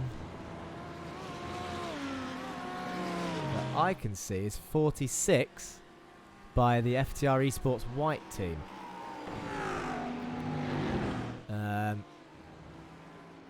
This is going to be interesting, you know. It's impossible for me to work out everyone's strategies from here because I'd have to do a lot of maths. But oh, this is interesting. I feel like anyone that's done 45 and 46 laps on their tyres are probably in a good position to go to the end after the next stop. And you would think that even if you're... Well, it depends on fuel. It all depends on fuel. Is fuel really going to last 50 laps? Hello, Cortex. Welcome back. How are we doing? Just trying to work out pit strategies to see where everyone is, to be honest. In my own head... What was it? I'll work it out quickly again whilst you're here, actually. It was 44, 88, 132, 176... which is looking fairly accurate because people pitted between 172 and 177. So 176, you'd say the pit window opens. 180, 220 is the next pit stop window then. So in 22 laps, we'll see what could be the final pit stop phase. But then add 44 to 220 is 266. And we predicted the race is going to be 269, 270. So, who knows? It's all guesswork at the moment. There's the 118.4. Kimachev absolutely flying. They want the screen time. We've seen them enough though. But .4, absolutely rapid. Grabowski, hard charger award, your Alkali Sport, up 13 places from the start into P2. Up 11 places is Vlad Kimachev for Roman Grosjean Esports. We're about to hit 2 centuries. And these two, as I said, are fighting for position. Sergio Vieira, SR Technic is the car in front. Defending from Pikes, the Audi behind. You can get rid of that strategy now. You can probably have a look at this. Obviously ignore Kirkapar, he's up the road and a lap ahead.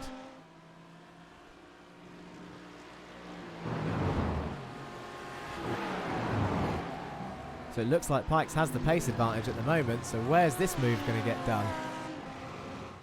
SR Technic versus Core Motorsports. Final phase of the race now.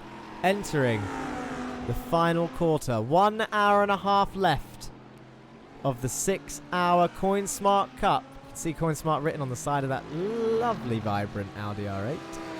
Both of these cars quite bright, actually, to the eye. Has anyone worked out the time of the session? If you're in the session, let me know in chat, because I can't see it. What is the time currently on track? Because it does look like it's getting dark. And I have a feeling we might be. Look at this. He's sending out the inside. He's going to have to brake later, is Pikes. He's going to get on the brakes later. He's going to hold it around the outside, is Vieira. He's still there. Are they going to touch on the exit? No. Good, very close racing between the two. That could have been disastrous for Pikes if they did touch. Nearly a pit maneuver. We mentioned a pit maneuver earlier. Fair play to both of them. In fact, I want to have a look at that again, potentially from a blimp cam, so I can see how close they got on the exit.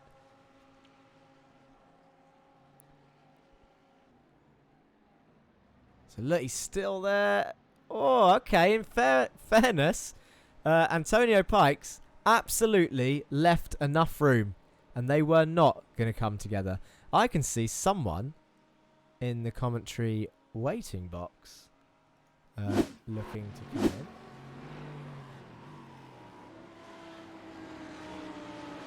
Let's have a quick look. 4:30, Cortex says. Is that... Are you sure? No. Are you talking about how long is... I can see what's in the race. We're 4.5 hours in. I mean actual track, like, time.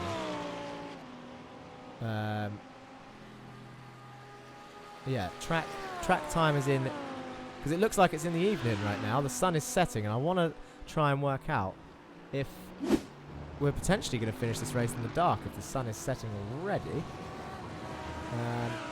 Let's just go back. Let's have a quick chat with Luca Thingard. Luca Thingard from Epidemic Racing. Let me just check that we can hear you. Yeah, can you hear me? Try again. Am I going through? I believe you are. Alright. How are you, Luca? Yeah, fine. So, Just around. Epidemic Racing, currently down in 11th place. Down 3 places. Lucas Dryer's in the car. How has it been going? Have you had any issues in terms of strategy? Has anything come up that you didn't expect? Yeah, we started off with pitting early and starting with lower fuel to try and get a different strategy compared to everybody else. And then unfortunately Lucas in his second stint started off, and we had to use the fast repair. But it was quite lucky because we are now maybe on fuel, so we can finish the race with only 1 stop left. Good. So that's actually what we were trying to work out a second ago on stream. Was sort of pit stop strategies and where everyone's at. So it all depends, obviously, how many laps are left. But some people have predicted 269, 270-ish, and it's looking like it might be cutting it fine. Are you going to have to save fuel to make it to the end? Currently we're saving a little bit, but we should be okay, so we can go full speed in the last stint. That's interesting. How many laps do you think there's going to be in the race?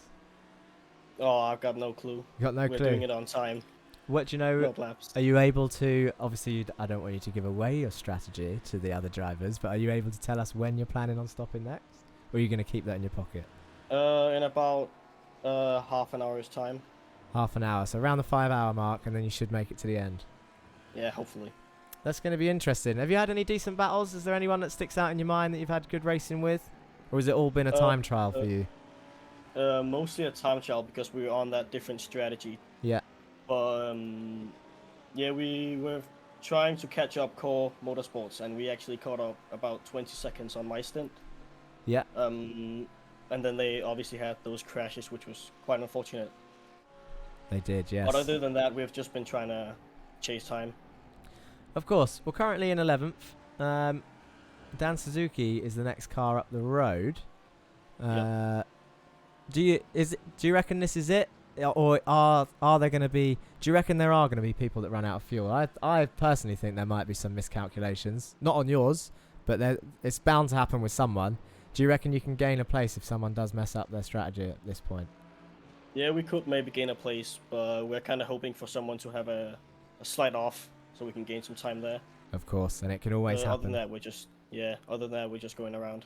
Yeah, it can always happen in the closing stages. Well, thank you for jumping in, Luca. It's been good to talk to you, and obviously good luck with the rest of your race. While you're in here, normally when I do interviews, I always ask if there's anyone that you'd like to say hello to or thank who's watching the stream. Is there anyone you want to say hello before I let you go? Well, I want to thank one of my co-drivers, Simon, for making the paint job. It is a nice paint job. I don't know if you heard earlier. It's excluding the Parabellum cars because we can't talk about them. They're not in the competition. It's personally my second favourite of all of them. So it's a good job. Whose idea was the message under the rear wing? It was kind of all of us. It's funny. I've been avoiding reading it out, but I'm sure people will want to see it in a minute. Thank you for joining us. I'm going to let you go, and good luck with the rest of the race.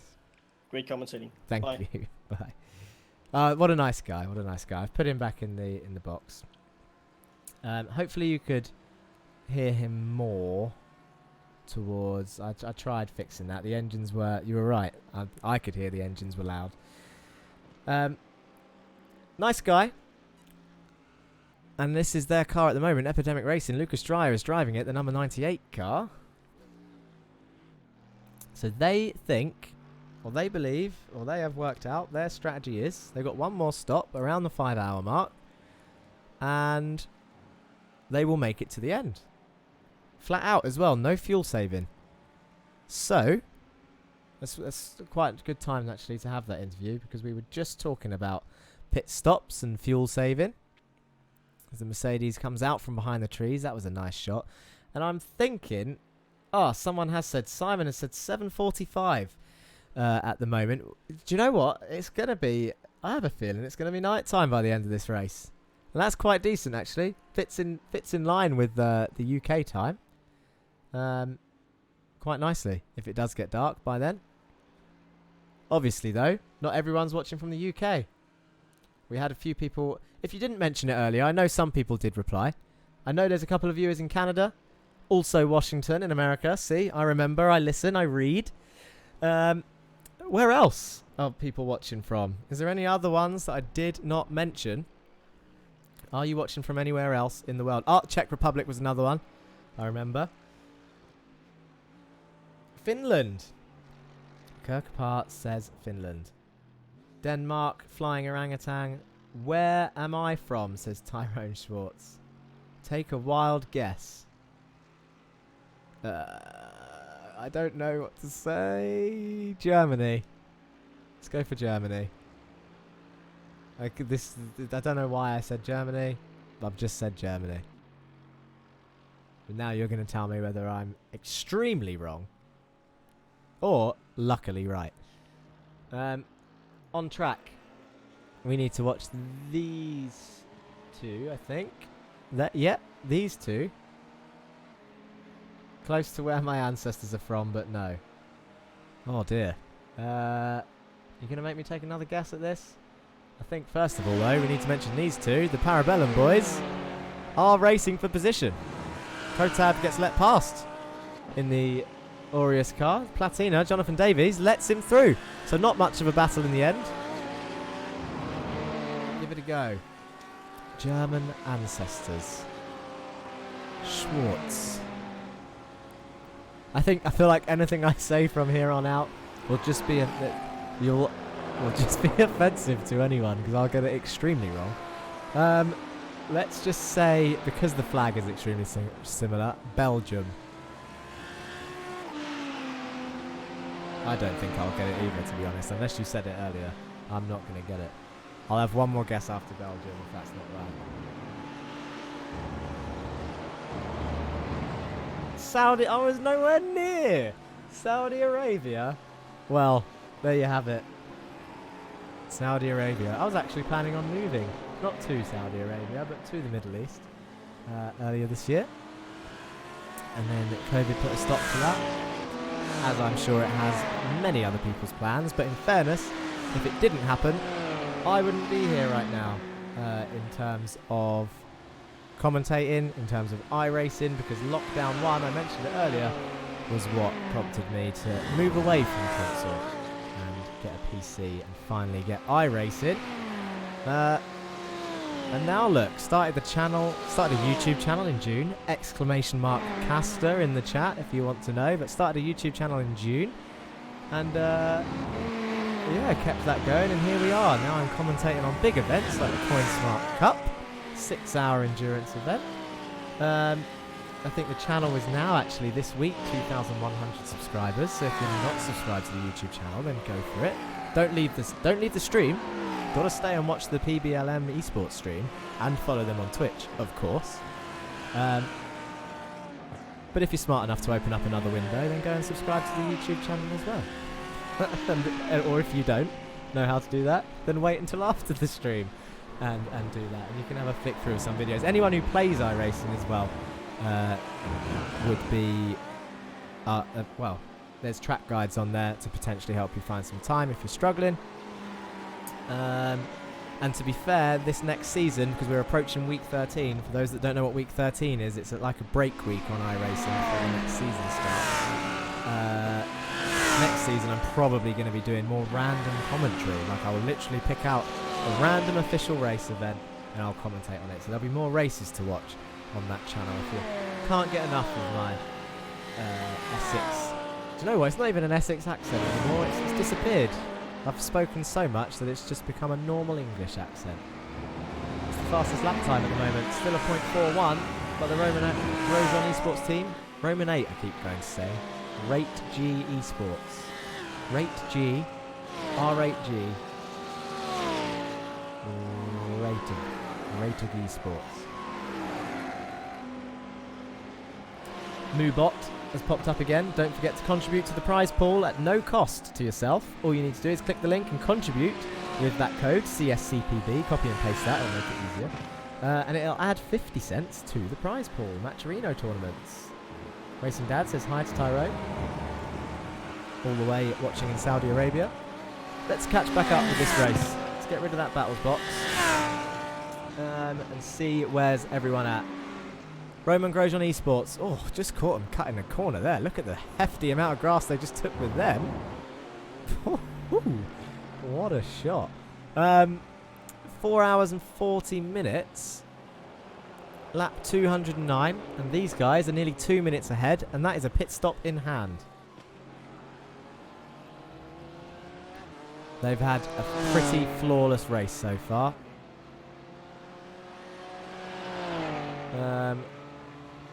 Speaking of flawless, it hasn't been flawless, but in second place, Dariusz Grabowski, 2 minutes behind and 25 seconds ahead of third in a world of their own for your Alkali Sport Hard Charger prize winner at the moment.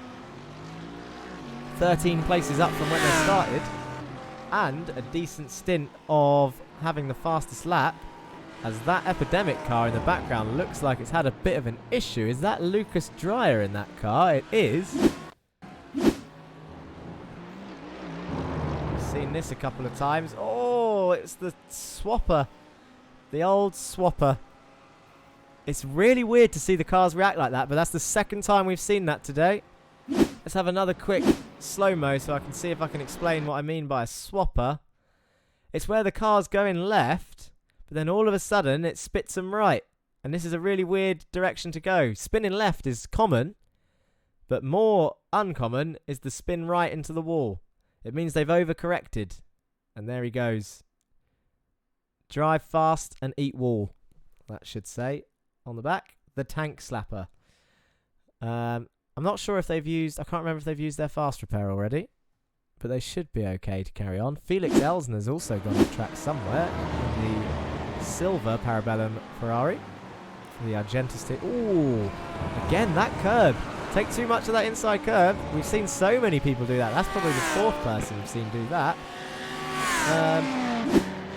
Back to the race. So Florian von Minkwitz is currently in P3 in the Lamborghini. The beautiful Lamborghini. As he comes through the kink down to the S's. Only now 5 seconds ahead of Jackson Lowry. 26 seconds behind Grabowski. Jackson Lowry is here, also coming down the S's in the Mercedes. We saw Minkwitz pull a pass on Lowry earlier on. He's been slowly pulling away ever since, but FTR Esports White waiting for another potential mistake to happen up ahead so they can maybe pick up a podium. Pick up a podium. Behind them, 14 seconds behind, Daniel Vieira for Core Motorsports 2. Coming through the S's there. 47 seconds behind Daniel Vieira. It's Michael Kotab, Parabellum Racing Aureus, who we saw not long ago pass, who is 4 seconds behind Jonathan Davies in the Parabellum Racing Platinum car.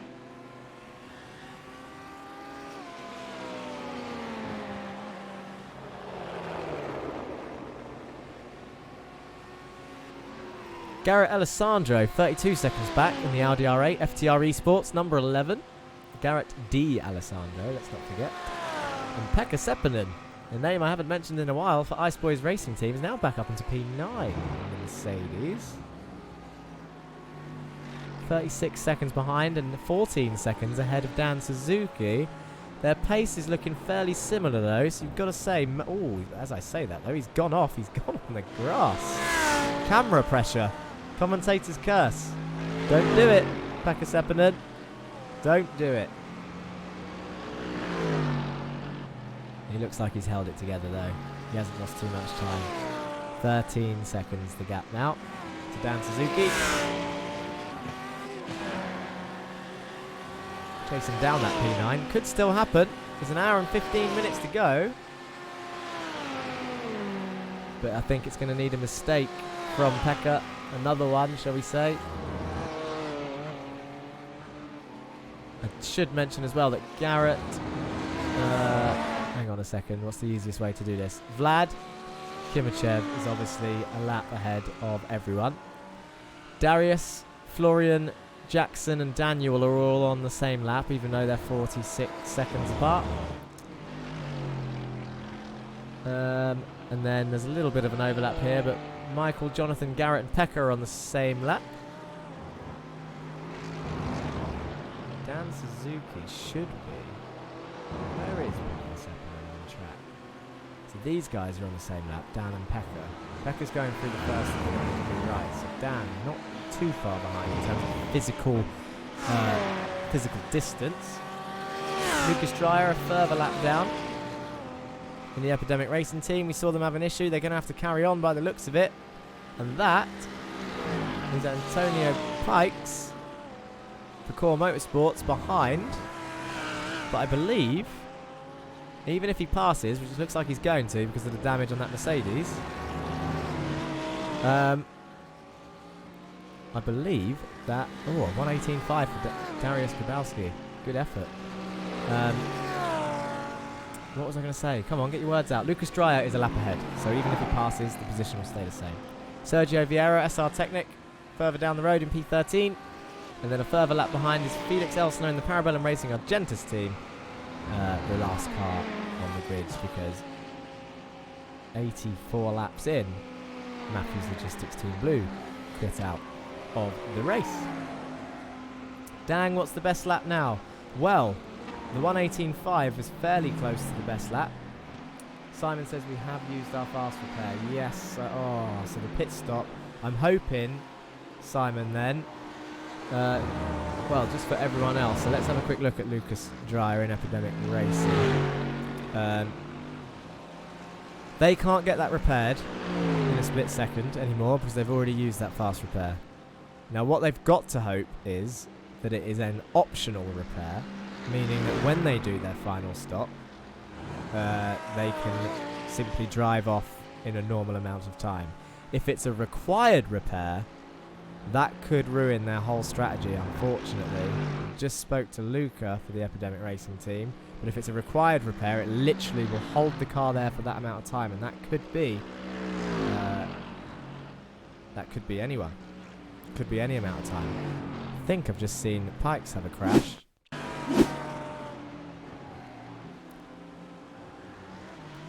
Ooh, very committed through the kink, chasing down the Mercedes.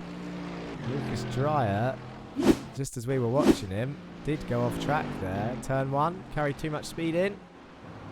Ooh, and the grass drags him out. To be fair, that's easily done. 2 wheels on the grass and it spat him right out there. And he keeps it on track. Nice. Nicely done. Dang, what's the best lap now? That's what I was saying. It's a 118.3. I actually missed that, and it's just been done by Vlad Kimachev and the Roman Grosjean Esports team. We're in the point freeze and approaching the final hour. That is an impressive lap time. I mean, it's... Did we expect anything more from this team now, really? They've been dominant. The lap times are immense, and they didn't... I don't know if they knew, but they started quite far down. They got 11 places. Little did they know that the Uralkali Sport were going to gain 13, so they're stealing the 125 credit prize for the hard charge reward. I say stealing, they deserve it. They've gained 13 places.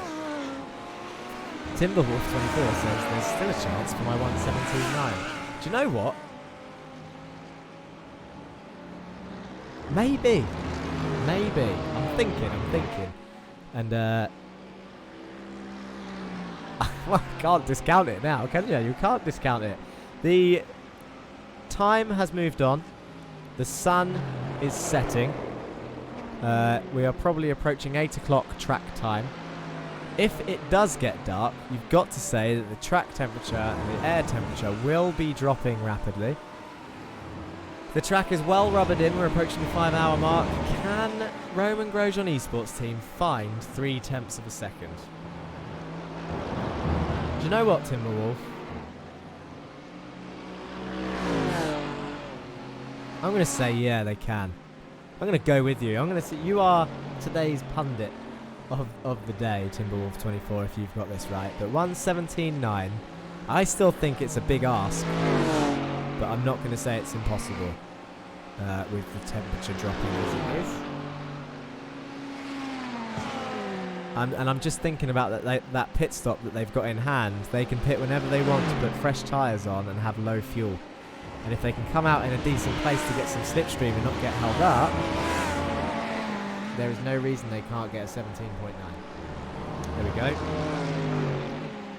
Other than fatigue, because Vlad would have done another 2 hours in the car. Unless they're going to swap in the next pit stop phase, which is fast approaching. 2:20 is the estimated pit stop window. 3 laps away. And I've just realised, I mean, I've gone way, to be fair, I've been extending each stint anyway, in terms of my own voice. But I am going to have one more 5-minute break and leave you with someone. And as usual, I've asked you both times before, and chat is obviously very aware of things. So tell me, chat, who do you want to be left on board with for one final time without me for the final break before we enter that last 1 hour sprint for this 6-hour Coinsmart Cup event hosted by Parabellum Sports and I'll wait for your comments. I'll have a look at what's going on. I'm trying to see who's closest on track. You can see the track map. There might be someone in there that you want to watch. Whatever PB is. Jack N1 says D'Alessandro. And as we say that, Minkwitz comes in the pits. P8 is D'Alessandro. In the Audi R8. So Minkwitz has triggered pit stop phase 2 laps early, I will say, in terms of our prediction of pit stop windows. Oh, people are voting. Sorry. I thought you were just talking about someone's positions. You said what was our best position? You said 6th, I think. P7. Yeah, my vote is P7. I don't know if this is the same conversation we're having. Let's start again. At the moment, I'm only counting D'Alessandro. P8. Who do you want to be left on board with for the final 5-minute break? Bearing in mind the pit stops are about to happen. So far, D'Alessandro has 1 vote. 2 minutes. All vote now. Get your emojis in the chat. Let's go. And don't forget, hashtag giveaway. $50 of Coinsmart credits. 1 in 24 chance, is it now? I can't remember, but it was around that last time I saw it. Yeah, my vote is P7 for the break. P8 says Trevor Anderson. So it's 2 votes for P8, 1 vote for P7. Jonathan Davies, the Platinum car we've seen. So I'll tell you what then. Whoever is the highest Parabellum racer, we're going to go for P8 this time round. Parabellum will get their fair share of footage, of course. But let's go. Garrett Alessandro. Here he is.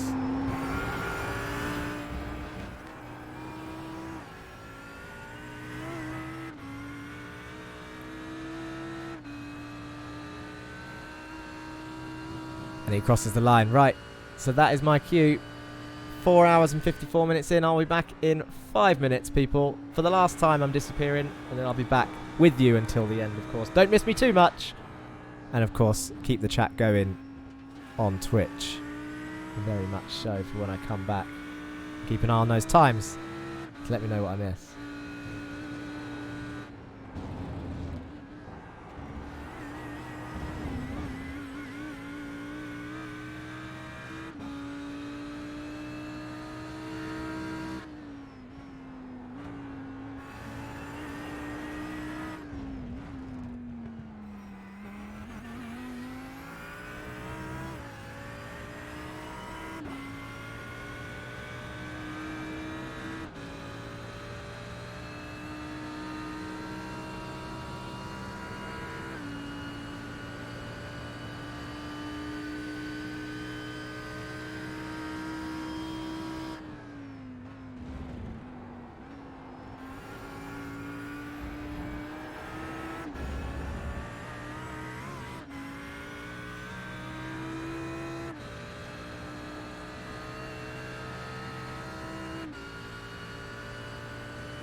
Hello, chat, everyone, Parabellum Esports, all of you that are watching, I am back for the final time.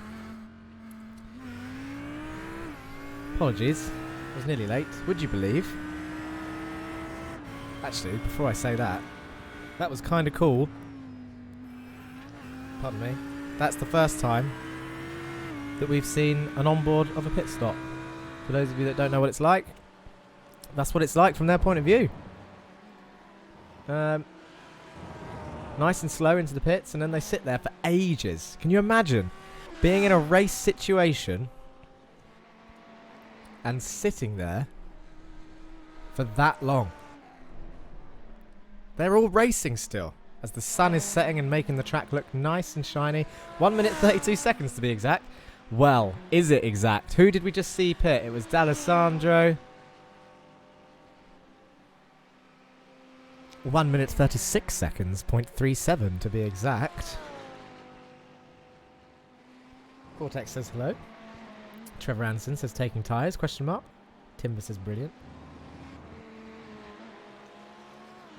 Ad break. Everybody's so quick today, says Mike Racing. Damn slow stop. That's the total stop time, of course, with including the time stopped and the pit lane. And we worked out pretty early on that 1 minute 9 to 1 minute 12 is a fuel and all 4 tyres change. We worked out that a 55-second stop is people cheekily taking only 2 tyres and not 4. And then a 40 to 42-second stop is no tyres but fuel. And at the moment, Sergio Vieira, SR Technic, and Daniel Vieira, Core Motorsports 2, are the only 2 on that potential final stop to take no tyres. The BMW Parabellum team's initials are PB. Dan Suzuki's in the pit lane for his final stop. And I don't think Lowry has pit either. FTR Esports White, he's only 4 stops in. Pablo Araujo for your Alkali Sport. You can see that he's done an extra stop to everyone else due to that issue earlier on in the race.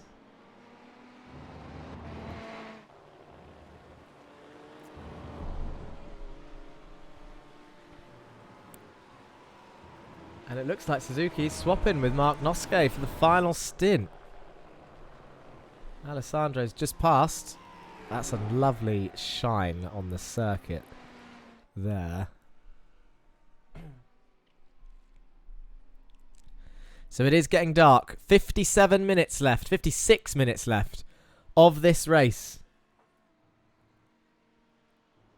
They have been racing for 5 hours and 5 minutes. Or 4 minutes, if you want to be exact.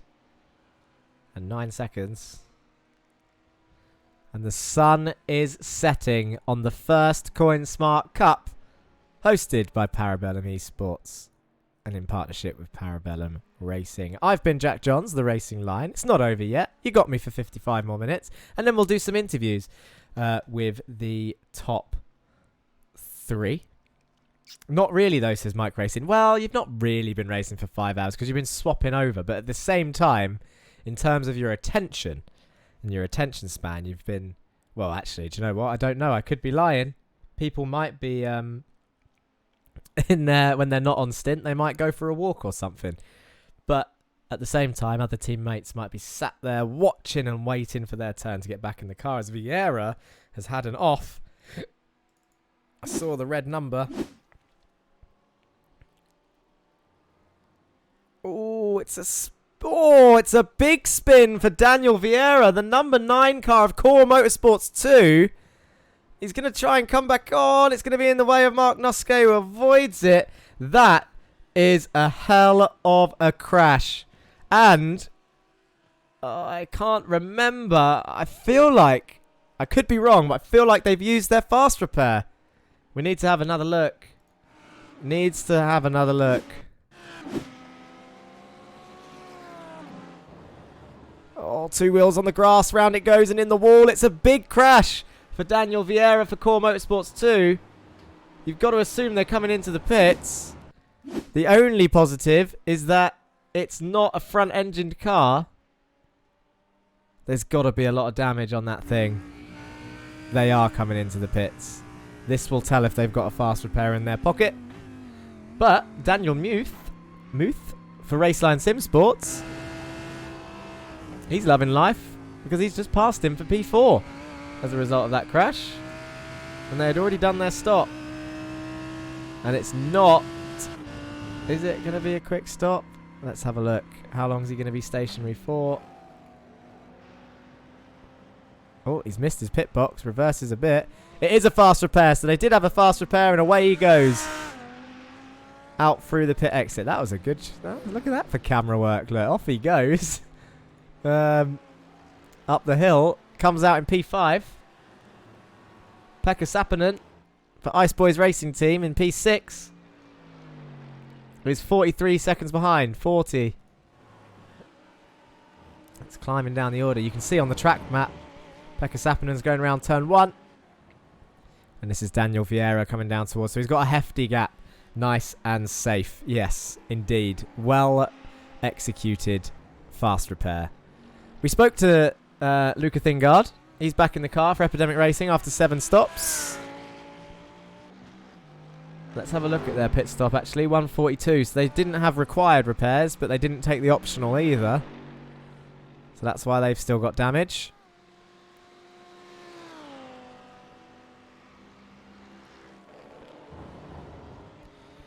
Oh dear, oh dear. This is looking close, isn't it?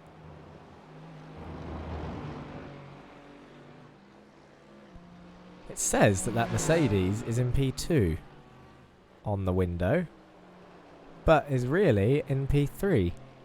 Is Daniel Morad for FTR Esports holding up Vlad Kimichev? Doesn't need to, really. It looks like there's a bit of damage on the Beamer. Maybe he's rear-ended someone.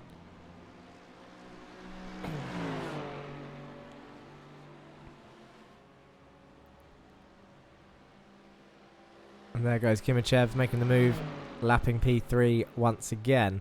I wonder why it says... Oh, there we go. It's changed. It does say P3. Because Pablo Araujo is still well in P2 after 6 stops. Half the track ahead. 30-second lead to Daniel Morad in the FTR Esports white team, who's now going to probably follow Vlad Kimichev and try and keep the pace of your race leader.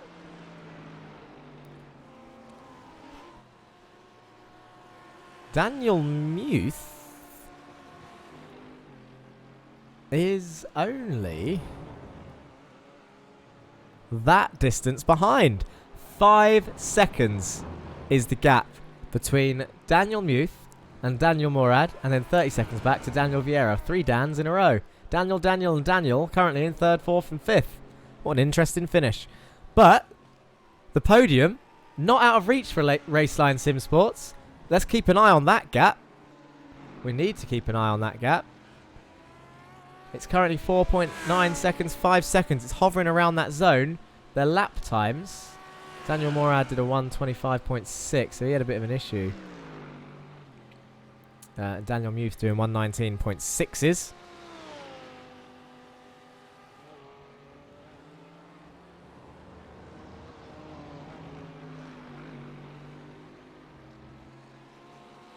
Trevor Anderson says the window LED screens don't update until they cross the line. Whereas, of course, the overlays, as Kimichev does another 18.6. It'd be interesting to see their average lap time because they have been flying all the way through this. Yeah, the overlays obviously updating in real time. And then the LED windscreens as they cross the line. Thanks for that, Trevor Anderson.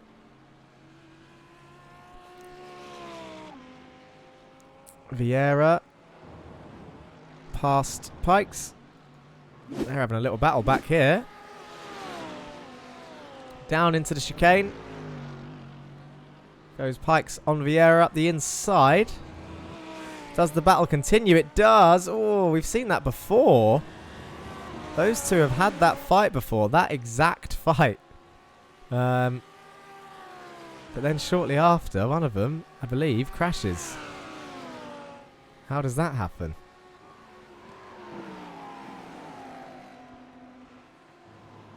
Oh, there it is. On the grass, 2 wheels on, gets dragged across. Does he come back? Oh! That wasn't really a great view of that. I would like to see that again. Is it just when he comes back on? Yeah, spins round. Tried saving it. It was a good effort. What are the red dots in the top right map? Good question, Cortex. They are, and it's not seeming... I did try it earlier, actually, and it doesn't seem to register for whatever reason. I don't know if it's because of the length of the race. But they're just the sectors. They're the sectors of the track. So Sector 1 goes from the red line, the start-finish line, to just after Turn 1. Sector 2 goes from that point through the S's down to just before the right-hander. And then Sector 3 goes from the 2 right-handers down the back straight. And then Sector 4 is effectively just the chicane and the final corner. And that's how your lap times are made. So I can check sector times on my screen. Normally, I can get them up on your screen too, but for some reason, it doesn't want to display them today. And I don't know why.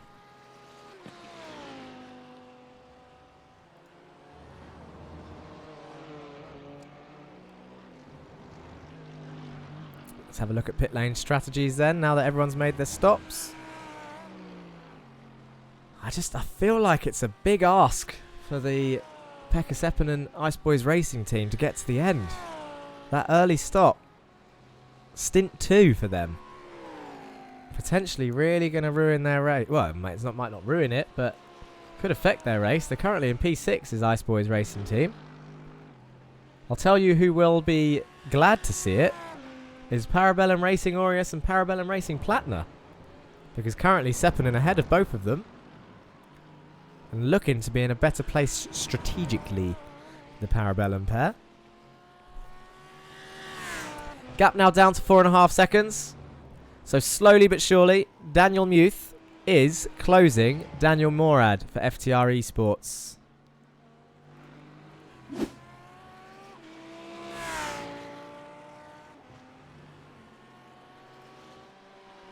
There's the gap. You can see the Lambo in the background. Mike Racing says, who's on a better strategy? It's hard to tell. Everyone's pretty much on the same strategy. If I get that back up quickly. Everyone's pretty much in the same boat right now. Apart from P6, Ice Boys Racing Team, Pekka Seppänen, currently in the car. Because if Stint 2, they pitted 10 laps earlier than everyone else.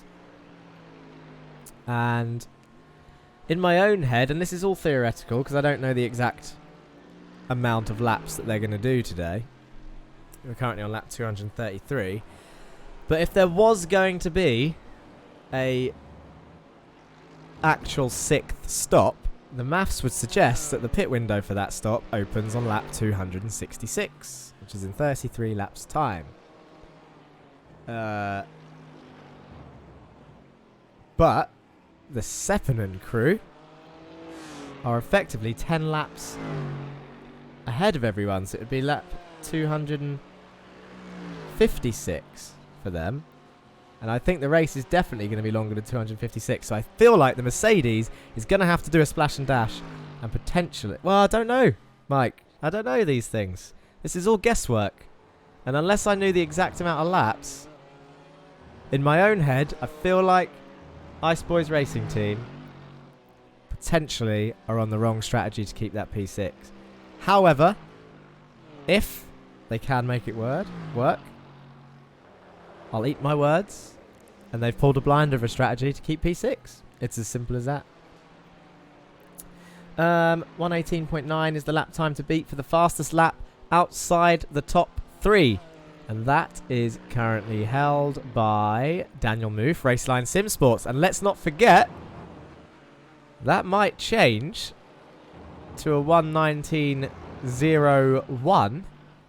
Currently held by Garrett D'Alessandro, FTR Esports team. If Daniel Muth can get P3. which he is currently chasing down. He's 4.2 seconds back, and there's 45 minutes left of the race to go. Can he do it? What do the numbers on the side in green and red represent in the pit stop strategy? On the right-hand side, good question. That shows people's position gains throughout the race. So Kimachev and Araujo have gained 11 and 13 positions.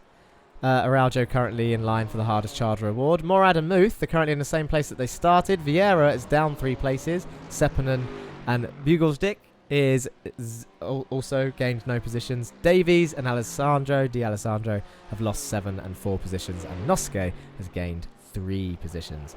Muth might have to pit. Oh, see? Pit strategy. Told you it would come into play at the end. It's always the way. 44 minutes left. And no one knows what's going to happen. I'm like 500ths off that. Says, you're talking about the fastest lap time. Well, as I said, it could change if Muth can take P3 from the FTR Esports White boys. Although, he's lost a bit of time that lap. And it's now 4.6 seconds the gap. Will traffic come into play? That's the question. That is the question. Luca Thingard, I keep seeing his number go red. And it must be a difficult car to handle with the messy front end and the crash that they had earlier. Whoa! That's a worse crash than it looked at. It looked like he just done that himself, to be honest. Unless he was punted, but he's still there right now. Do you have one more look at that?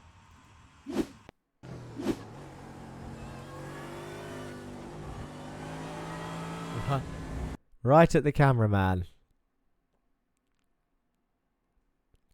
I didn't actually hear if there was contact there. One more? Or did he just yank the wheel right? Unless it was another hardware issue. We've seen wheel failure, says Simon. We have seen that already. And now it's happened to someone else. Oh. It's an unfortunate... That's the second mechanical failure we have seen this race. And this is the painful bit. That the fact that he's just sat there, that shows that it's a wheel failure. And this is him trying to get that wheel back on. And all he's going to see is this black smoke on his screen. Let's go back live. That's a crying shame, actually, for the Epidemic Racing team. Again, some more people will gain some positions from it, though. One man's loss is another man's gain. Or ladies' gain, if there's any lady racers out there today. Laura, I'm expecting to see you in the next race. I heard you talking about it last time. You're going to get iRacing and join the Coinsmart Cup next time, I'm sure. P3 for FTR White, 100%, says IK Games. So, pretty confident that Morad is going to keep P3. The gap is now 5.5 seconds, 5.6 seconds. So Daniel Muth has lost the pace. He's still there in the background, but Morad's woken up, started posting in some better lap times. He's pulling away. So it looks like IK Game, I_K_game. You could be right there. Yes, I would assume so also, because that gap has dropped a second in effectively a lap. So you're right. I think Muth must be saving fuel. I'll tell you what. You mentioned it, that they might have to stop again. And in fairness, you are correct. Because Raceline Sim Sports pitted on lap 215. Which was before the Racing Lines pit window prediction. The pit window prediction was lap 220, and they pitted 5 laps before that. So you are absolutely correct. I think that these guys are going to have to potentially stop again unless they can save fuel all the way to the end. The good news for Core Motorsports 2, currently in P5 with Daniel Vieira. I mean, they had to actually have an extra stop because of that little incident that we saw them have. As the sun is now starting to set and the headlights start getting brighter.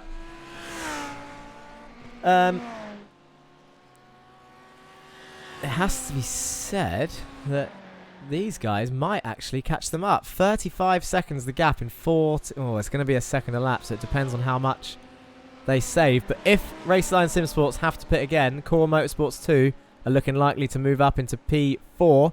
And Ice Boys Racing Team, to be fair, if they don't have to pit again, although they pitted on lap 204, so I think that is almost guaranteed another pit stop. There's still places to be gained here, you know. There's some pit stops to be had. I can't see these people actually getting to the end on this strategy. This looks like a fight for position. Jonathan Davies, Parabellum Racing Platina, is chasing down Garrett D'Alessandro for FTR Esports. 7/10 the gap. I think he's actually just passed, actually, has Alessandro. Let's have a quick look.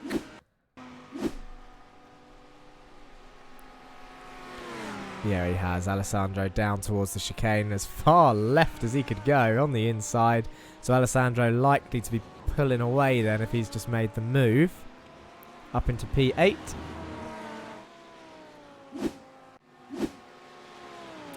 Hardware failure indeed. So it was a steering wheel issue. It did look like a violent pull to the left. 50 minutes of repairs for that car as well, so they are out of the race. It's unfortunate, but that is our first genuine retirement then.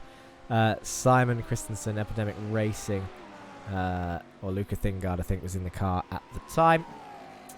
Aidan Raphael from Matthews Logistics Team Blue, out of the race on lap 84, I think just as a normal retirement.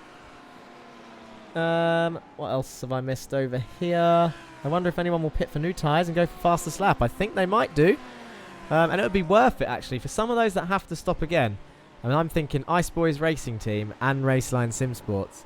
It might be worth them trying to get that fastest lap award for outside the top 3. If they're not going to finish in the top 3 anyway, they might as well give it a go. On which lap did your Alkali do their pit stop? 221. As did Roman Grosjean Esports. As did Alpine Stars Geodesic Racing. So you've got to say that looks firmly within the pit window. If you want to look at people that might be cutting it close, then Raceline Sim Sports, P4, cutting it fine. Pitted on lap 215. Ice Boys Racing Team, lap 204. Parabellum Racing Aureus pitted on lap 215. Garrett D'Alessandro, 219. Jonathan Davies, 217. SR Technic, lap 212. And Felix Elsner, Parabellum Racing Argentus, 214. So, it's interesting. Who did I say was my favourite 2 hours ago? Cool, 2 hours ago. Favourite in terms of what? In terms of livery? I did say Raceline Sim Sports. It's not based on position. And I'm not the livery competition chooser, but I think Raceline Sim Sports is my favourite livery of the race. Not my favourite strategy of the race if they do have to pit again. Favourite to win? I don't actually think I predicted a winner. And if it was 2 hours ago, then I definitely would have predicted Roman Grosjean Esports, because they have been untouchable all race. If I had to pick at the start, I mean, I came into this completely blind. I knew none of the driver's ability. Actually, that's a lie. I knew of Dan Suzuki's ability and Tyler J. Campbell's ability a little bit. But at the same time, I wouldn't have been able to predict this as a result at the start, to be honest. But I think it was fairly... It was quite quickly noticeable. I think the surprise for me, actually, was your Alkali Sport. I did not... At the start of the race, we were pretty focused on the fact that Vlad Kimachev, who's currently in the car for Roman Grosjean Esports, this was 5 hours ago now, let's not forget, but they had a cracking start. They picked off a car, at least a car a lap, for the first 10 laps, and made their way up to first place relatively quickly, really cleanly. And gained 11 positions straight away. And it was like, oh my god, what are they doing? I forgot about the hard charger award at the time, and I was like, oh, of course, they've started near the back. They've gone for the hard charger award. And look at them now, over a lap ahead, pit stop in hand. Fastest lap of the race with a 1:18.3. But then, in terms of biggest surprises for me, because all that happened at the start, it was clear that Roman Grosjean Esports had an advantage. Your Alkali Sport, they surprised me with equal pace with one of their drivers. In fact, a few of their drivers, they were in the 18s for a decent stint. After an accident as well, after a crash into the wall, they managed to get back to the podium place relatively quickly with that 1:18 pace, lap after lap after lap. They're definitely the shocks so far. Daniel Morad, FTR Esports White, sitting pretty in P3 now, it's got to be said. 5.5 seconds still the gap to the Lambo behind. But as we said, we are expecting potentially some splashes and dashes at the end of the race. Hardware failure, turned left into the wall, 56-minute repair. That's unlucky. I don't know what to say. It's frustrating. It is frustrating. And now you've got to think about it. Like, what would have been worse? Let's have your opinion on this, chat. Those of you that have stuck with us through this race. 5.5 hours. We've got half an hour left. What's the worst thing that can happen? Let's say you're in a team of 2 or 3 drivers. Would you rather have a hardware failure in the first half an hour that will give you an hour of repairs and effectively ruin that race from that point?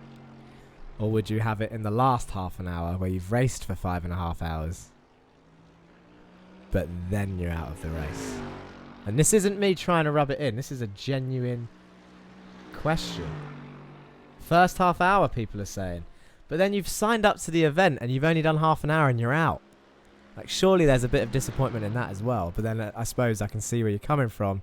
You might feel like it's a big waste of time if you've crashed at the end. But it's not a waste of time. You've got to say, Epidemic Racing, everyone that joined in, and of course Luca joined in the chat, it hasn't been a waste of time. You've had a good race so far. You've been part of the event. And of course, there will be more events like this in the future where you can do something similar and come back and show what you're made of. You're going to feel disappointed now. Trust me. I've had crashes before. Dark places crashes take you. Especially when they're not your own fault. When it's your own fault, you kind of just get angry and you move on because you know you can blame yourself. In this case, it was a hardware failure. Sometimes it's someone else's fault. That's another question. What would you rather? Would you rather a hardware failure or get taken out by someone else? That's the real question. I don't know what I'd rather out of those two, to be honest. I think I'd be less angry at a hardware failure because then it's like, what can you do? Hardware failure. Move on. Let's carry on. If it's someone else, it's like, oh, come on, man. Innocent victim. Ruined my race. P2 is going to win more than P1 based on how iRacing put them on the grid. Lol. True. Yeah, hard charger award. Yeah, you're right. They're going to get the hard charger award for starting 2 places back and ending up in P2. I'm not sure. I can't remember that far back if any of them actually set a lap time. That might have had an effect if they did go out and set a lap time. First half, says Cortex. First half hour, of course. First. You can come back and drive more if you want, says Timberwolf. Well, it's better than racing for 5 hours and crashing, but if you don't want to, then you don't have to. Depends how well you were doing. First hour, because we could catch up, managed to get it back to the pits after that failure. Yep, they started from the back to win that. Unlucky for RHG. It is unlucky, but at the same time, it's been a dominant win. They've firmly stamped their authority on today's race. And we're talking like it's over. But come on. We've seen some things today. It's not over. There's half an hour left. Now is when the fatigue sets in. We're on the final stretch. Final home straight. And we've seen people make mistakes throughout the race. And it could easily happen. We've seen this team have a little bit of a hardware issue. What if it happens again? It was a different driver.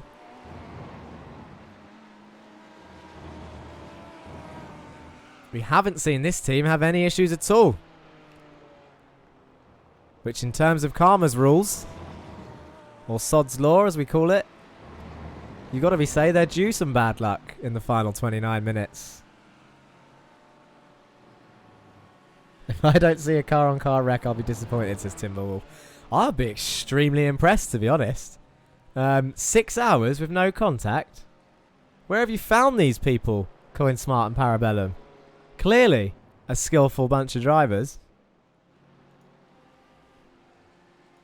Got some flashing back there. That was Pekka Seppänen. Nice Boys Racing Team looking to get past Parabellum Argentus, the silver car. We can't have a big crash. Not at this stage, surely. Like the ones you'd see on sports highlights. God, it'd just be painful, wouldn't it? 5.5 hours in if a backmarker gets one of the leaders. Let's get a 13 car crash in the last 5 minutes. No! Stop wishing bad things. Tell you what is positive. Positive. Felix Elsner up into P13 now with 2 drivers out. The Parabellum Racing Argentus team.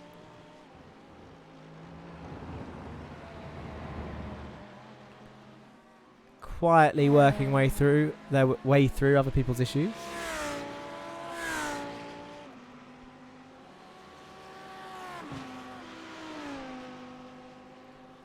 Sergio Vieira for SR Technic in P12. He's only 7 seconds behind Antonio Pikes in the other Audi R8 for Core Motorsports. Lap 247. Now is another good time to revisit our calculations, but I've forgotten how many laps we had in the first half an hour. So we've got just under half an hour left. 247 laps. 27 minutes left. 247. 27 minutes left. I am mighty impressed with Nate for getting 270 off the bat. Although I do think he just typed in 1 minute 20 into a calculator and times it by, well, you know what I mean, divided 6 hours by 1 minute 20.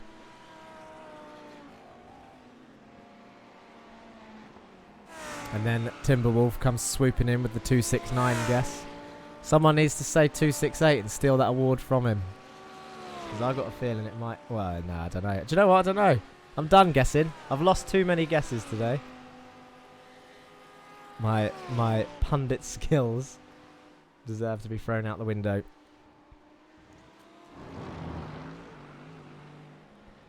There is a hell of a long train, isn't there, up there? Let's go have a look at Daniel Vieira's point of view. In the Core Motorsports 2 car. A nice big fly on the windscreen there on the right hand side. He can see Jonathan Davies for Parabellum Racing Platinum up ahead.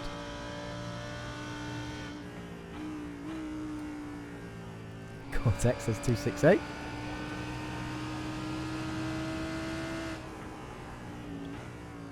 Coming through the kink. Nicely done.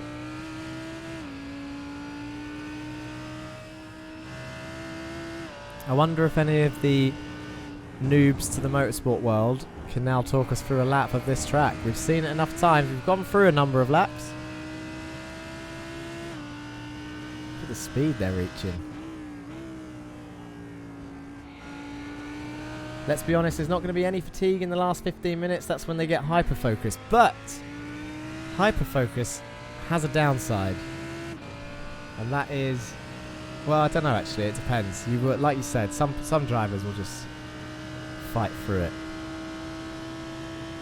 I think other drivers, though, may get so focused that they might tense up.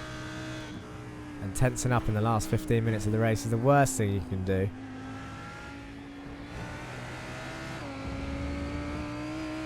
I'm totally not a noob, says Cortex. With 2 X's. 3 X's if you count the one in front of your name.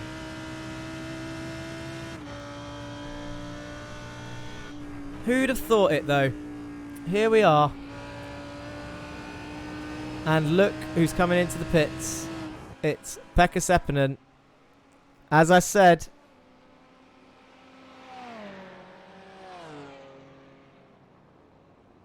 don't forget, hashtag giveaway in chat for that $50 credit. We need to have a look at where the Parabellum Aureus car is. He's going to go up into P6. Although they also pitted on lap 2:15. So are they going to make it to the end with Paul Buglestick in P7? He's staying out.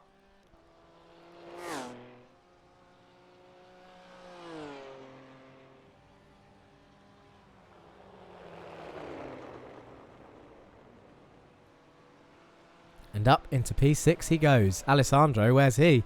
Coming through the final chicane. Or D'Alessandro. I wonder if it's D'Alessandro or D'Alessandro. Who knows? Someone will know in chat, I'm sure. But that is the Parabellum boys. The gold team. The Aureus team. Up into P6. And up into P7 goes D'Alessandro. Seppänen now in the pit exit. Has he got company? He might do. This is Jonathan Davies. I think he may have just seen him leave the pits. He has. Look, there he is. Oh, Pekka Seppänen has now got a Parabellum Platina car in his rearview mirrors. Trying to fight his way up into P8 4 position. Is it going to make Jonathan Davies hungry enough to try and chase him down and get that back? Let's have a look at the stop time. 46 seconds, so he hasn't taken tyres. It's D'Alessandro. Ice Boys just took fastest lap outside top 3. Did they do that in the pits? That would have been interesting if they did.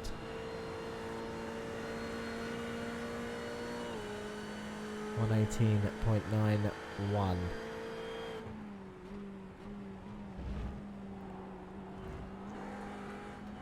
Come on, Jonathan. You've got to stay with that car in front of you now. And chase down that Mercedes. D'Alessandro. They took fresh D'Alessandro. Oh, like I was saying it earlier. They took fresh tyres to make sure they keep it. I don't think they have, you know.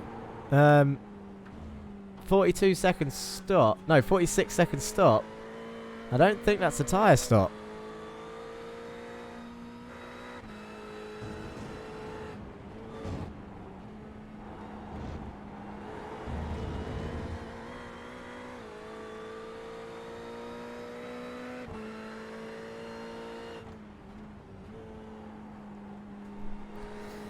Let's have a look.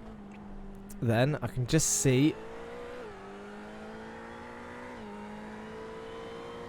What was I looking at?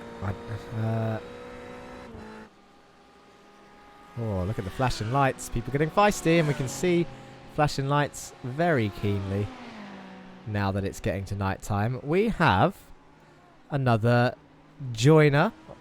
Someone joining me in the commentary box for a little bit for the last stint. It's Tyler J. Campbell for the FTR Esports team. How you doing, Tyler? What's up, mate? How you doing? I'm good, thank you. How are you? I'm doing excellent. Thank you so much. This is quite a race tonight, huh? It is. Well, it's a 6-hour event, and it's been fairly close. We've seen pretty much everything, as Seppänen just sets a really quick lap, actually, and at 118.6, so they're going for that fastest lap outside of the top 3 award. But tell us about your race in the FTR Esports car. Alessandro's currently in it. Yeah, it's been a fairly interesting race. I mean, Garrett definitely has quite a bit more pace than I do, and so this was a really interesting opportunity for us to, go against, wheel to wheel with the likes of, Pablo and Mr. Morad and Daniel Muth and, a lot of these, big names like, Dan Suzuki. Really cool seeing him out here. So it was a really good opportunity to go wheel to wheel with guys who are going to respect you and give you space. The amount of clean fighting that I had in my 2 hours was insane. I would have never guessed that it was a 6-hour race on iRacing, because it was it was just that much fun and that clean. It's been very clean all the way through. It's been impressive to see that there actually hasn't been any contact crashes. It's just been the grass claiming victims today, which is actually quite refreshing to see. Tell us a little bit. So I'm not sure. I don't know if you've been watching the stream all the way along, but you made not a fool of me, but you almost proved a point of mine a little bit mid race on your stint. So I was saying how me as a driver I'm a defensive driver, so I will always fight for my position. But I also followed that up with in a 6-hour race, it's almost a pointless skill to have, because you got the whole middle stint. It's all about the end of the race, and then you get in your stint, and what do we see? You're fighting for the position every step of the way. You were defending left, right, and centre. It was really good to see, actually, and it definitely livened up the middle stint of the race. Tell us from your perspective, do you reckon, has that put you in a good position? Well, you're currently in P7, and do you reckon that defensive driving has helped you get to where you are in the race now? It's really hard to say. I mean, all of the things that happen in a 6-hour, endurance race are, it's linchpins per se, falling on one another that result in whatever happens. So it's really hard to say whether or not that is going to end up working positively for us. But the logic behind that, honestly, was that knowing that Garrett was almost, 0.7 to a second faster than me, lap over lap, and I knew I was going to try to double stint tires, which is what I did, which is ultimately why I spun in turn 7 on my second stint. But I knew that I wasn't going to be able to catch up and get us in fighting range of the top 3, so I knew that our battle was going to be likely going to be 5th back.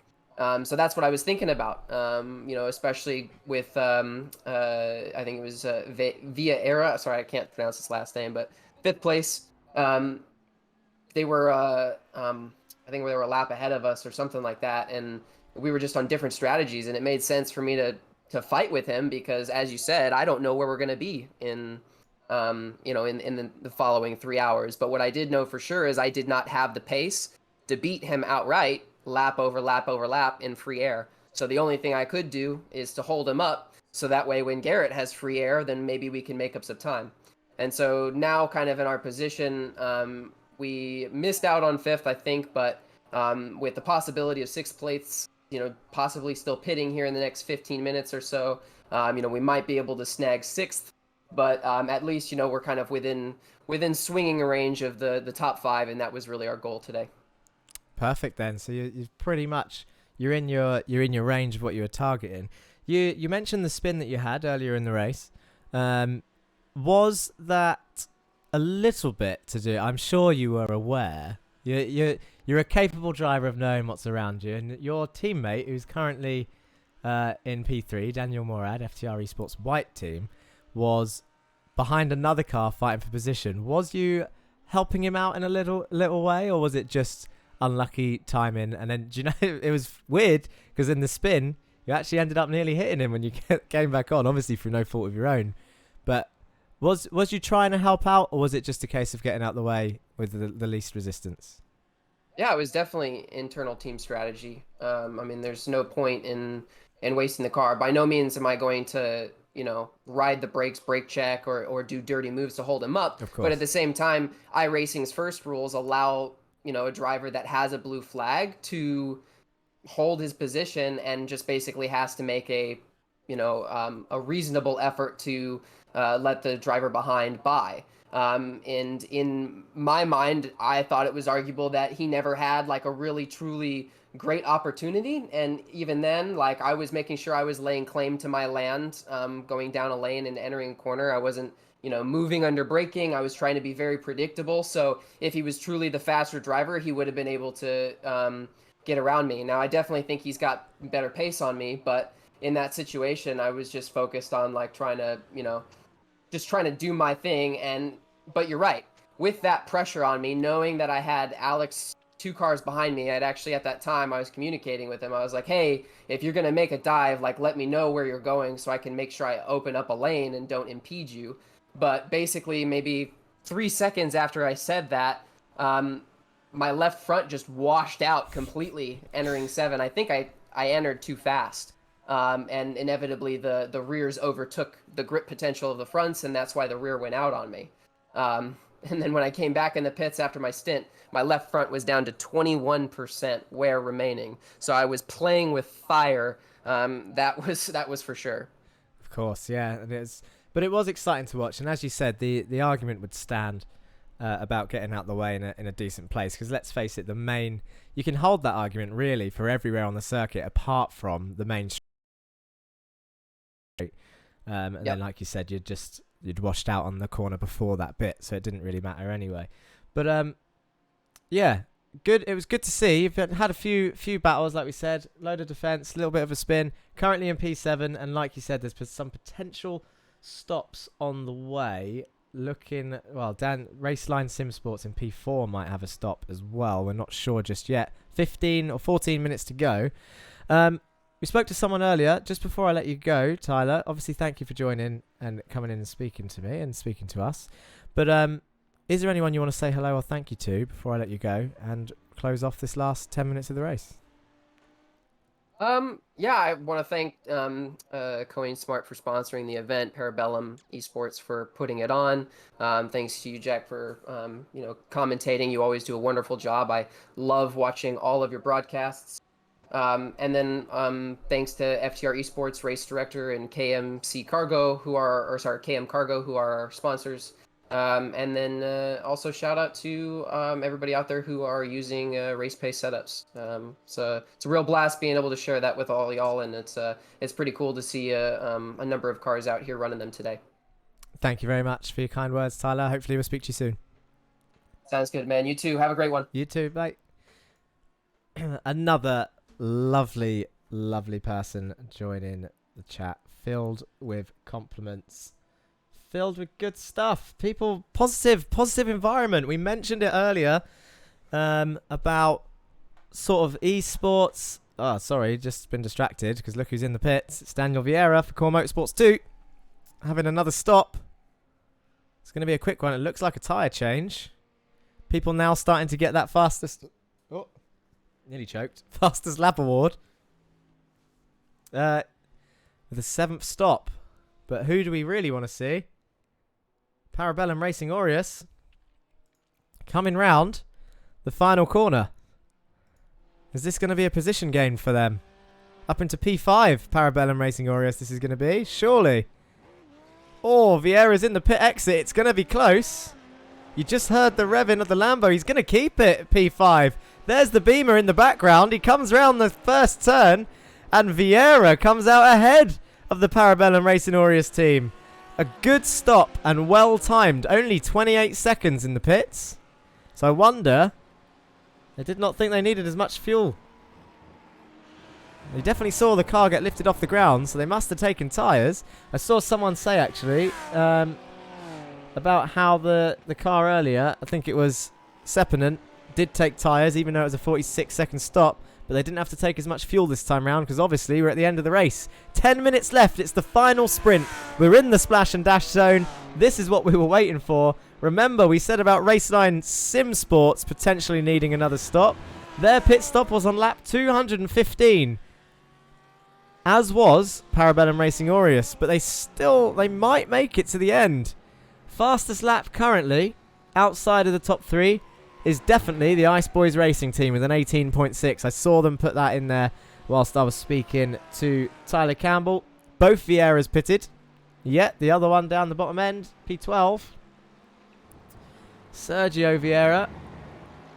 And we saw Daniel come in. But Raceline Sim Sports, I wonder, are they going to come in? Are we going to see people start setting purple sectors? I might get the sectors up for myself now, actually, just to see. If I can spot anyone that's about to try and set a fastest lap.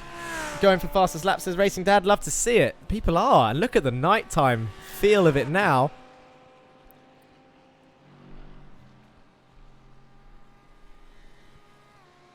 And we're going to start to see the beautiful LED lights of the cars now. Apart from the BM being the newly assigned GT3 car. It doesn't even have the LED panel, the BMW, to show what position it's in. But of course, we all know what position Vlad Kimachev is in for Roman Grosjean Esports. It's P1, and it's a 2-minute 40-second lead with 10 minutes to go. They might as well stop, just for the fun of it. Pablo Araujo, your Alkali Sport, P2. 2 minutes 41 behind, 18 seconds ahead of P3. 6 stops under their belt, and a fastest lap of 118.5. Only 2 tenths off of the 118.3 set by Roman Grosjean Esports. Daniel Morad for FTR Esports White in P3. Currently, 17 seconds behind Pablo now. 13 seconds. Oh, well, I say 13 seconds. Look who's in the pits. It's the Lambo of Daniel Muth. Where is Vieira? Well, they had to pit. So they actually might have lost out on gaining that position. Oh, by a long way too. Daniel Muth for Raceline Sim Sports already out. Splash and dash indeed. That was a hell of a strategy call. They're nearly a lap ahead of Vieira. So that hasn't cost them much at all.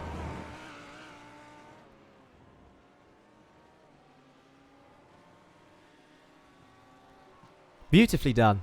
Very short stop indeed. It was a 10-second stop. 37 seconds total in the pit lane. That's got to be, barring the fast repairs, one of the fastest pit stops we've seen. Oh, I take that back. Sergio Vieira, 7 seconds in the pits for his splash and dash. For SR Technic down in 12th place. Anyway, where were we? Daniel Muth, Raceline Sim Sports, 36 seconds behind Daniel Morad. Potentially going to go for fastest lap, I wonder. Did they put... They wouldn't have put tyres on with a 10-second stop, surely. That's just fuel. It's got to be. They might still get fastest lap, who knows. Core Motorsports 2. 1 minute and 6 seconds behind 4th. Oh, Aureus are coming in. Look at that. Everyone who pitted on 2:15, like we said, is having to come in for another stop. A little splash and dash for the Aureus team come in. Ice Boys Racing Team. Seppänen up into P7 again. Pekka Seppänen up into P7. P3 is closing down 1 second per lap on P2. Indeed, they are. They've been flying. Daniel Morad in the FTR Esports team, but 16 seconds to go. As, I'll tell you what I've just spotted, it's a purple sector for Vlad Kimachev in the BMW, but he's got the Aureus car in front of him. Sector 1 was purple. What can he do in Sector 2? It's not going to be much with a BMW in front of him, surely. He's pushing him round. Look how close he is. He's trying to fly through. This was a hell of a lap, a hell of a Sector 1. He's just crossed Sector 2, and I don't think... It's not popped up anything special, so it's not going to be done this time round. What happens if a team doesn't pit? A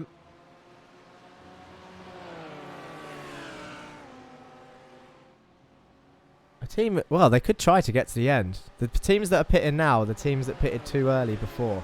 So another team that I think we'll see come in before the end is probably Parabellum Racing Argentus. They pit on lap 214. They might make it to the end. They might have been fuel saving all this time. But it might be a bit of a push. Who knows? Don't forget, hashtag giveaway. You got 6 minutes left to enter that competition. Hashtag giveaway. $50 of Coinsmart credits. Get your cryptocurrency journey started with Coinsmart. Cool, it's hard to keep track of everything now. It all kicks off in the last 5 minutes. And look at the lap counter, people. Look at the lap counter with the old guesses. 5 minutes left, 264. Shout out Nate again for being the first one to answer with a 270. What a guess. What a guess. What a calculated guess. Mike Grayson says Aureus is better than Platina. Laughing Raptor. Gold is better than Platinum. Was that on purpose? Or is it just coincidence with how their races have gone? Who knows? No LED strips on the Audi either. What about the Mercedes? Pekka Seppänen.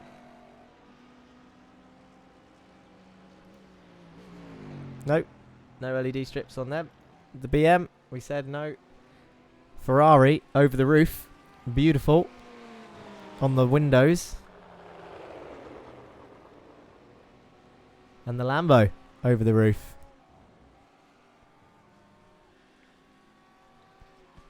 I think Pikes has had another crash somewhere. As it looks like Kimachev. Oh, that was bigger than I thought it would be.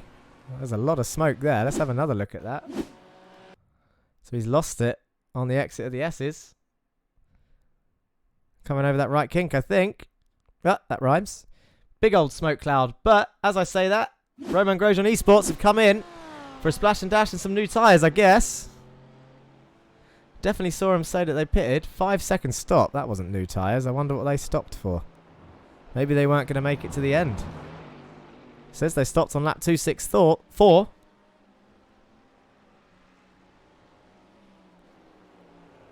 And that is Morad in front of them in P3. So he's going to go another lap down. 3 minutes to go. I want to take this time to thank you all once again. In fact, let's have a quick look at Vlad's pit stop.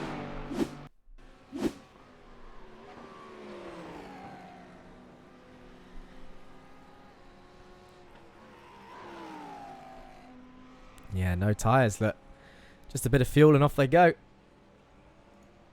Jonathan Davies is coming in the pits for Parabellum Platinum.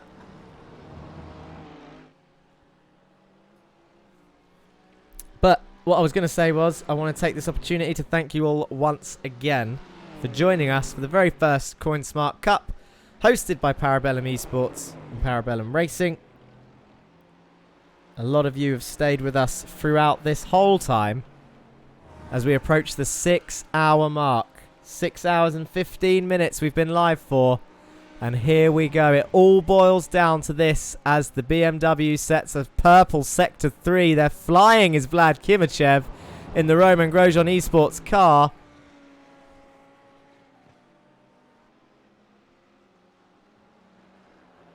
Although that must have been the last lap because they're just in Sector 3 now. Unless I'm just reading the timing screens wrong. My eyes must be going blurry. But here we are. Approaching the final bit. 2 minutes left. I reckon we got 2 more laps left. Oh, who said 268? It was Cortex. Coinsmart credit. Yeah, what is that, says Timberwolf. It's crypto. There you go, look. Coinsmart is the easiest to use cryptocurrency trading platform. Buy and sell Bitcoin and other digital currencies quickly and easily on desktop and mobile. Click the link to find out more in the chat. Cortex 268 is a blooming good shout, sir. And you may have stolen the 269 award. Oh, 118.384 for Vlad. He's trying to get that lap time down. Really is trying. He's going to need a little bit of slipstream help, I think. This could be the final lap, actually.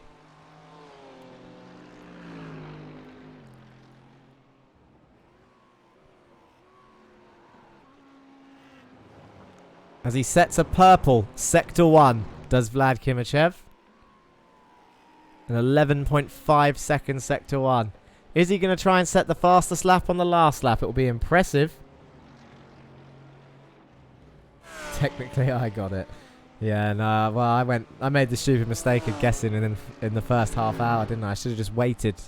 I guessed, oh, Alessandro's in the pits. D'Alessandro, FTR Esports are in. And lost the position to Pekka Seppänen. He's gone up into P6. Haven't seen any more purples, though, from Vlad Kimachev as he comes round the final corner with 15 seconds to go. Is this going to be checkered flag? Is Vlad Kimachev going to be your first Coinsmart Cup winner? 267 laps later. 5 seconds, 4 seconds. Can we see the waving flag? It's not checkered. So there is one more lap to go. This is the final lap now. 118.392. Another fast lap, but not fast as he's gone off. That's how much he's pushing. He's gone on the grass on the final lap. He's got plenty of time to do that. That was a hell of a corner cut. I bet Morad was enjoying the view there as he goes off. In fact, let's have a look. What did Morad just see?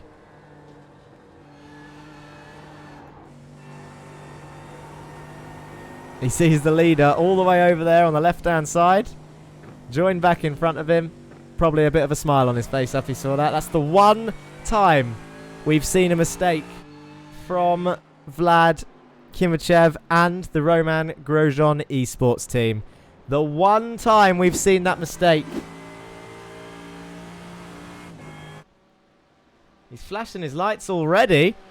He knows there's been another crash back there. It's Antonio Pikes. He's off at the kink again. Flash those headlights, boys. Go on, celebrate. It's 6 hours down the line. You're coming round the final corner now as you come up the hill and under the bridge through the final turn. It's flat out round here with 2.5 minutes in the lead. Vlad Kimachev, the number 8 Roman Grosjean esports team, crosses the line and is your Coinsmart Cup winner. Behind, Pablo Araujo is nowhere near the finish line yet, but Daniel Morad's finished the race in front of him in P3. That's how messed up the order is, as has Mark Noske in the Alpine Stars Geodesic Racing team. Let's watch Pablo as he crosses the line. He's coming down through the S's. Actually, do you know what? Who's going to be next? It's going to be Daniel Muth coming through the chicane now. There's a load of cars behind him. Daniel Muth coming round the final chicane. Up the hill he goes in the 520 car. Under the bridge. Down he goes. Flash your headlights, boys. Come on, get your clapping emojis in the chat. 6 hours down the line. 269 laps. You got it bang on, Timberwolf. 269 it was. And across the line, Daniel Muth in 4th. Daniel Vieira comes home in 5th. Pekka Seppänen, Ice Boys Racing Team, P6. Parabellum Racing Aureus, the lead Parabellum car, the gold car, is going to come home in P7. We spoke to Tyler Campbell in chat for FTR Esports. And here comes Garrett D'Alessandro. Had to have a splash and dash in the end to bring home P8. And that is everyone across the line, apart from one person on a lonely laplet. Is he out of fuel? He is out of fuel. Look at that. That's what you call cutting it fine. And across the line, Pablo Araujo runs out of fuel across the line. Kimachev is not moving. Is he going to do donuts? Or is he just going to sit there? Is he waiting for everyone to pass? I think he's waiting for everyone to pass. Come on. Give us some donuts, people. Give us some donuts, Vlad. You deserve it. Roman Grosjean Esports. Nope, he's gone. He's quit. Someone's down there, though. Are they doing donuts? No, no one's doing donuts. Next time you'll know, people. Next time you'll know. Where is everyone? Everyone's cruising back, running out of fuel. Pekka Seppänen stopped on track. Is he going to press escape because he's not going to make it? Yep, there he goes. Daniel Vieira coming around in the Core Motorsports 2 car. You know what time it is, don't you, people? It's time to look at the results. It is time to look at the results. So whoever did the most laps won. That's right, Cortex. That's how the races work. GG to all drivers, says Laura. Thank you, Racing Line. You are welcome. I just picked a meme number, says Timberwolf. And it worked. 269 was the correct amount of laps. Let's have a look. Don't forget, check out the Discord. We've got some people in the interview room already. And that is a good sign. We need to go through the results when I pull some people in. Let's have a look. Let's get them up. And here is your race result. Where is it? Don't do this to me. There we go. That's what we wanted. Roman Grosjean Esports takes P1. And obviously we can't see how close the gaps were in the end. But whilst he's in there, I'll tell you what. We'll speak to him right now. We've got him in the interview room. Your first place driver. Bit of a show towards the end. Vlad Kimachev. Yeah, hello guys. Hello everyone. How are you feeling? Oh, I'm very, very happy about our race today. Because, we prepared a bit, but not as much as we do always. And that is why, we didn't know anything about our opponents in the race. We started from the back without quali, last two challenge. And I can say that it was very, very hard because already after 8 laps, I think. I was on P1, and then I just started pulling away every lap, and I was saving a bit fuel in the same moment. Yeah, you had amazing pace, Vlad, as a team as well, as both drivers. To be constantly in the 118s, even with fuel saving in mind, and saw you trying to break that fastest lap barrier again towards the end of the race. Just couldn't quite do it. Still a 118.3 though, which is an immense pace, immense lap time. What happened at the end there on the last lap? Was it just pushing too hard through turn one to try and get that lap time, or just putting on a show? I can't say that it was playing on the show, but my left tires were already used, and I think I was too fast in first corner because of dark track, and maybe that there was a small mistake. I decided to not keep the car on the track, to not break it, because the faster was to go on the grass and to cut a bit. We had 1 inch left, I think, and that is why I decided why not to be a bit faster and just cut the track. Yeah. I mean, it was a hell of a race. It was a hell of a gap as well at the end of it. You're 2.5 minutes in the lead, even with that little off track at the end. That's the only real issue I think that we noticed in the whole race was literally the last lap. Is there anything from your point of view? Is there anything that caught you off guard during the race? Was there anything that sort of maybe, I don't know, just kind of threw you off, or was it all smooth sailing? I don't know. We were just trying to drive safety. Maybe 1-2 moments with the lap drivers when we just didn't understand each one, and that was a bit unexpected. But most of the race was just safety. We were just holding our pace. We were trying to do no mistakes and save some inks for the end of the race. I can say that I think 1.5 stints in the end. I was trying to catch Pablo. He was my goal, and I was pushing very, very hard, way harder than in the beginning of the race. I'm sure I speak for everyone when I say congratulations on your amazing team win. Like I said, the pace was there all the way through the race. You kept it clean. You done everything you needed to do. And of course, put on a show in terms of lap time pace as well. Glad you've enjoyed it. As with everyone, is there anyone you want to say, before I let you go, is there anyone you want to say hello to or thank you to before I let you go? Before I leave, I want to say thanks for all my team, because they were helping us during a preparation and before the race, and even during the race, they were going in chat. They were writing "go go go," nice pace, and something like this. Mm-hmm. And that helps really. I want to say thanks for my teammate Florian. We prepared great to go with him for just some days, and he had a great pace too. And thanks for the wall drivers in the race, because that was great and interesting to battle with you. Good. Today. Thank you very much, Vlad, for joining us, and congratulations again on your win, and we'll see you soon. See you. So that is your race winner, Vlad Kimachev for Roman Grosjean Esports. We have someone else in the interview room. It is Pablo. Welcome, Pablo, to the comms box. How are you feeling? Hello. I feel exhausted, but happy because we get some smart coins. Yes, you do get some smart coins for the Hard Charger Award. Tell us about how was it? Did you? I can't. Qualifying was so long ago now, 6 hours ago.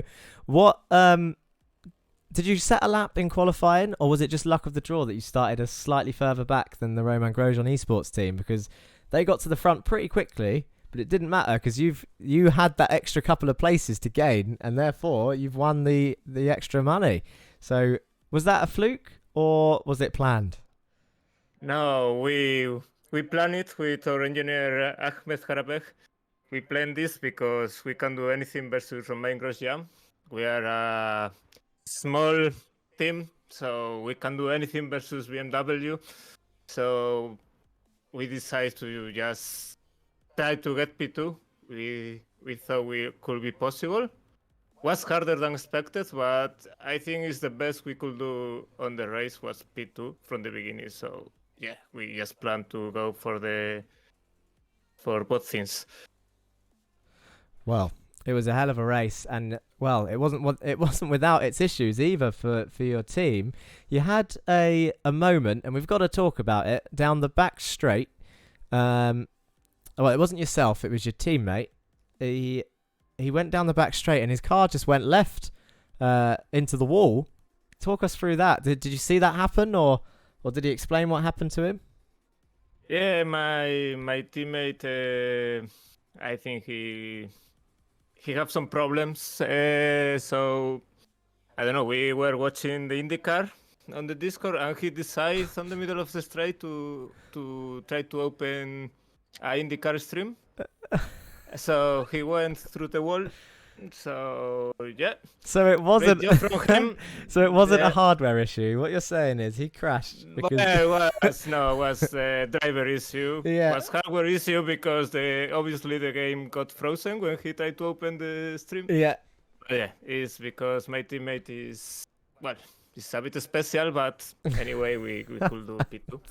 Well, there you have it, people. After all that questioning about what happened, because it looked very random, now we know. Turns out, halfway through the race, he wanted to watch a bit of IndyCar, and in the wall he went. But in fairness, straight into the pits, you had a fast repair, and what a drive, a storming drive. He made up for it, didn't he, with all those 1:18 second laps, and got you back in a position to bring it home.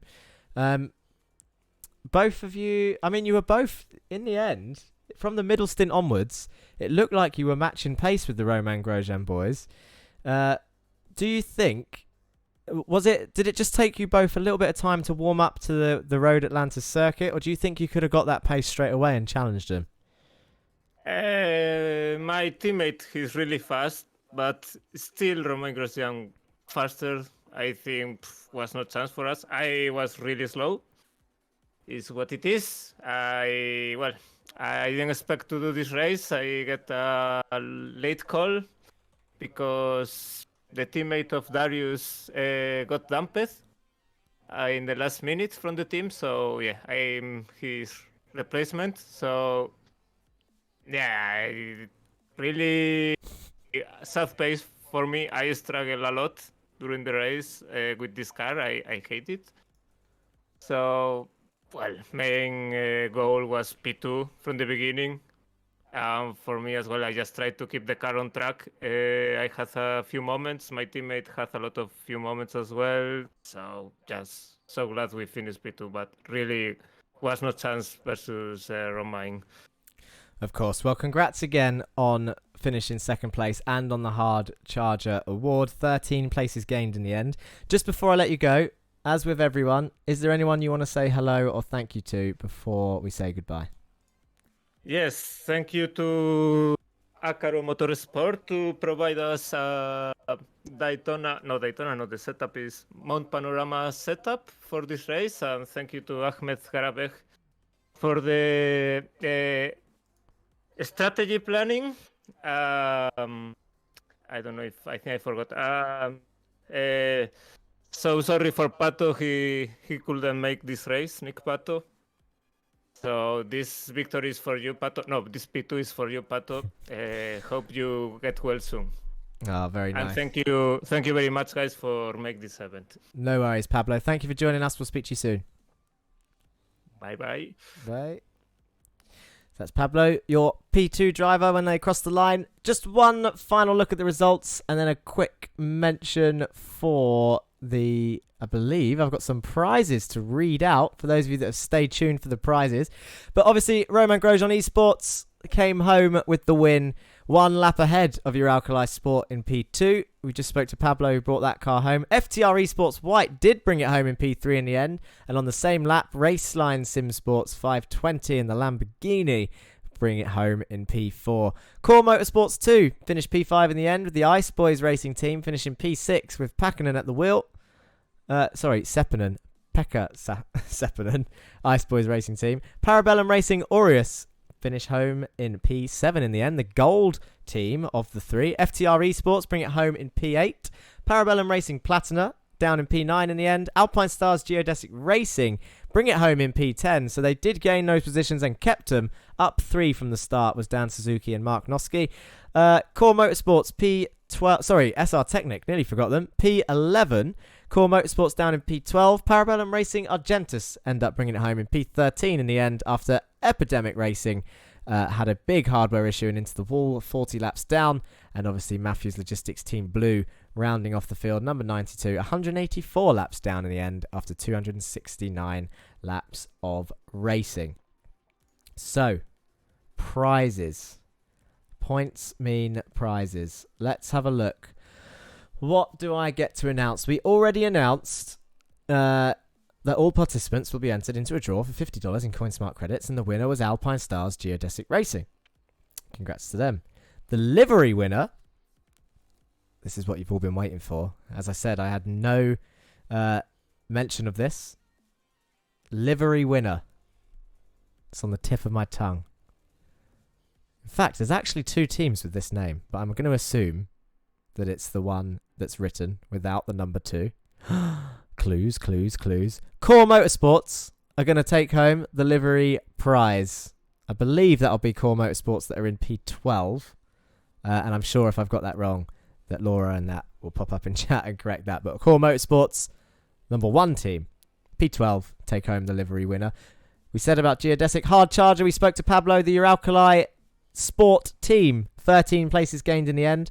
Fastest lap outside the top 3 goes to Pekka Seppänen and the Ice Boys Racing Team. We saw that and said that in the stream.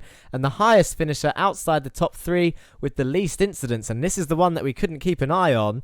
But, and this is a hell of a prize after 6 hours of racing. Highest finisher outside the top 3 with only 8 incidents. 8 total incidents after 6 hours is SR Technic down in 11th place. So they had a hell of a drive. Only 8 incidents. Fair play. Fair play to them. Let's have a look and just see if I've missed anything in chat before I say goodbye.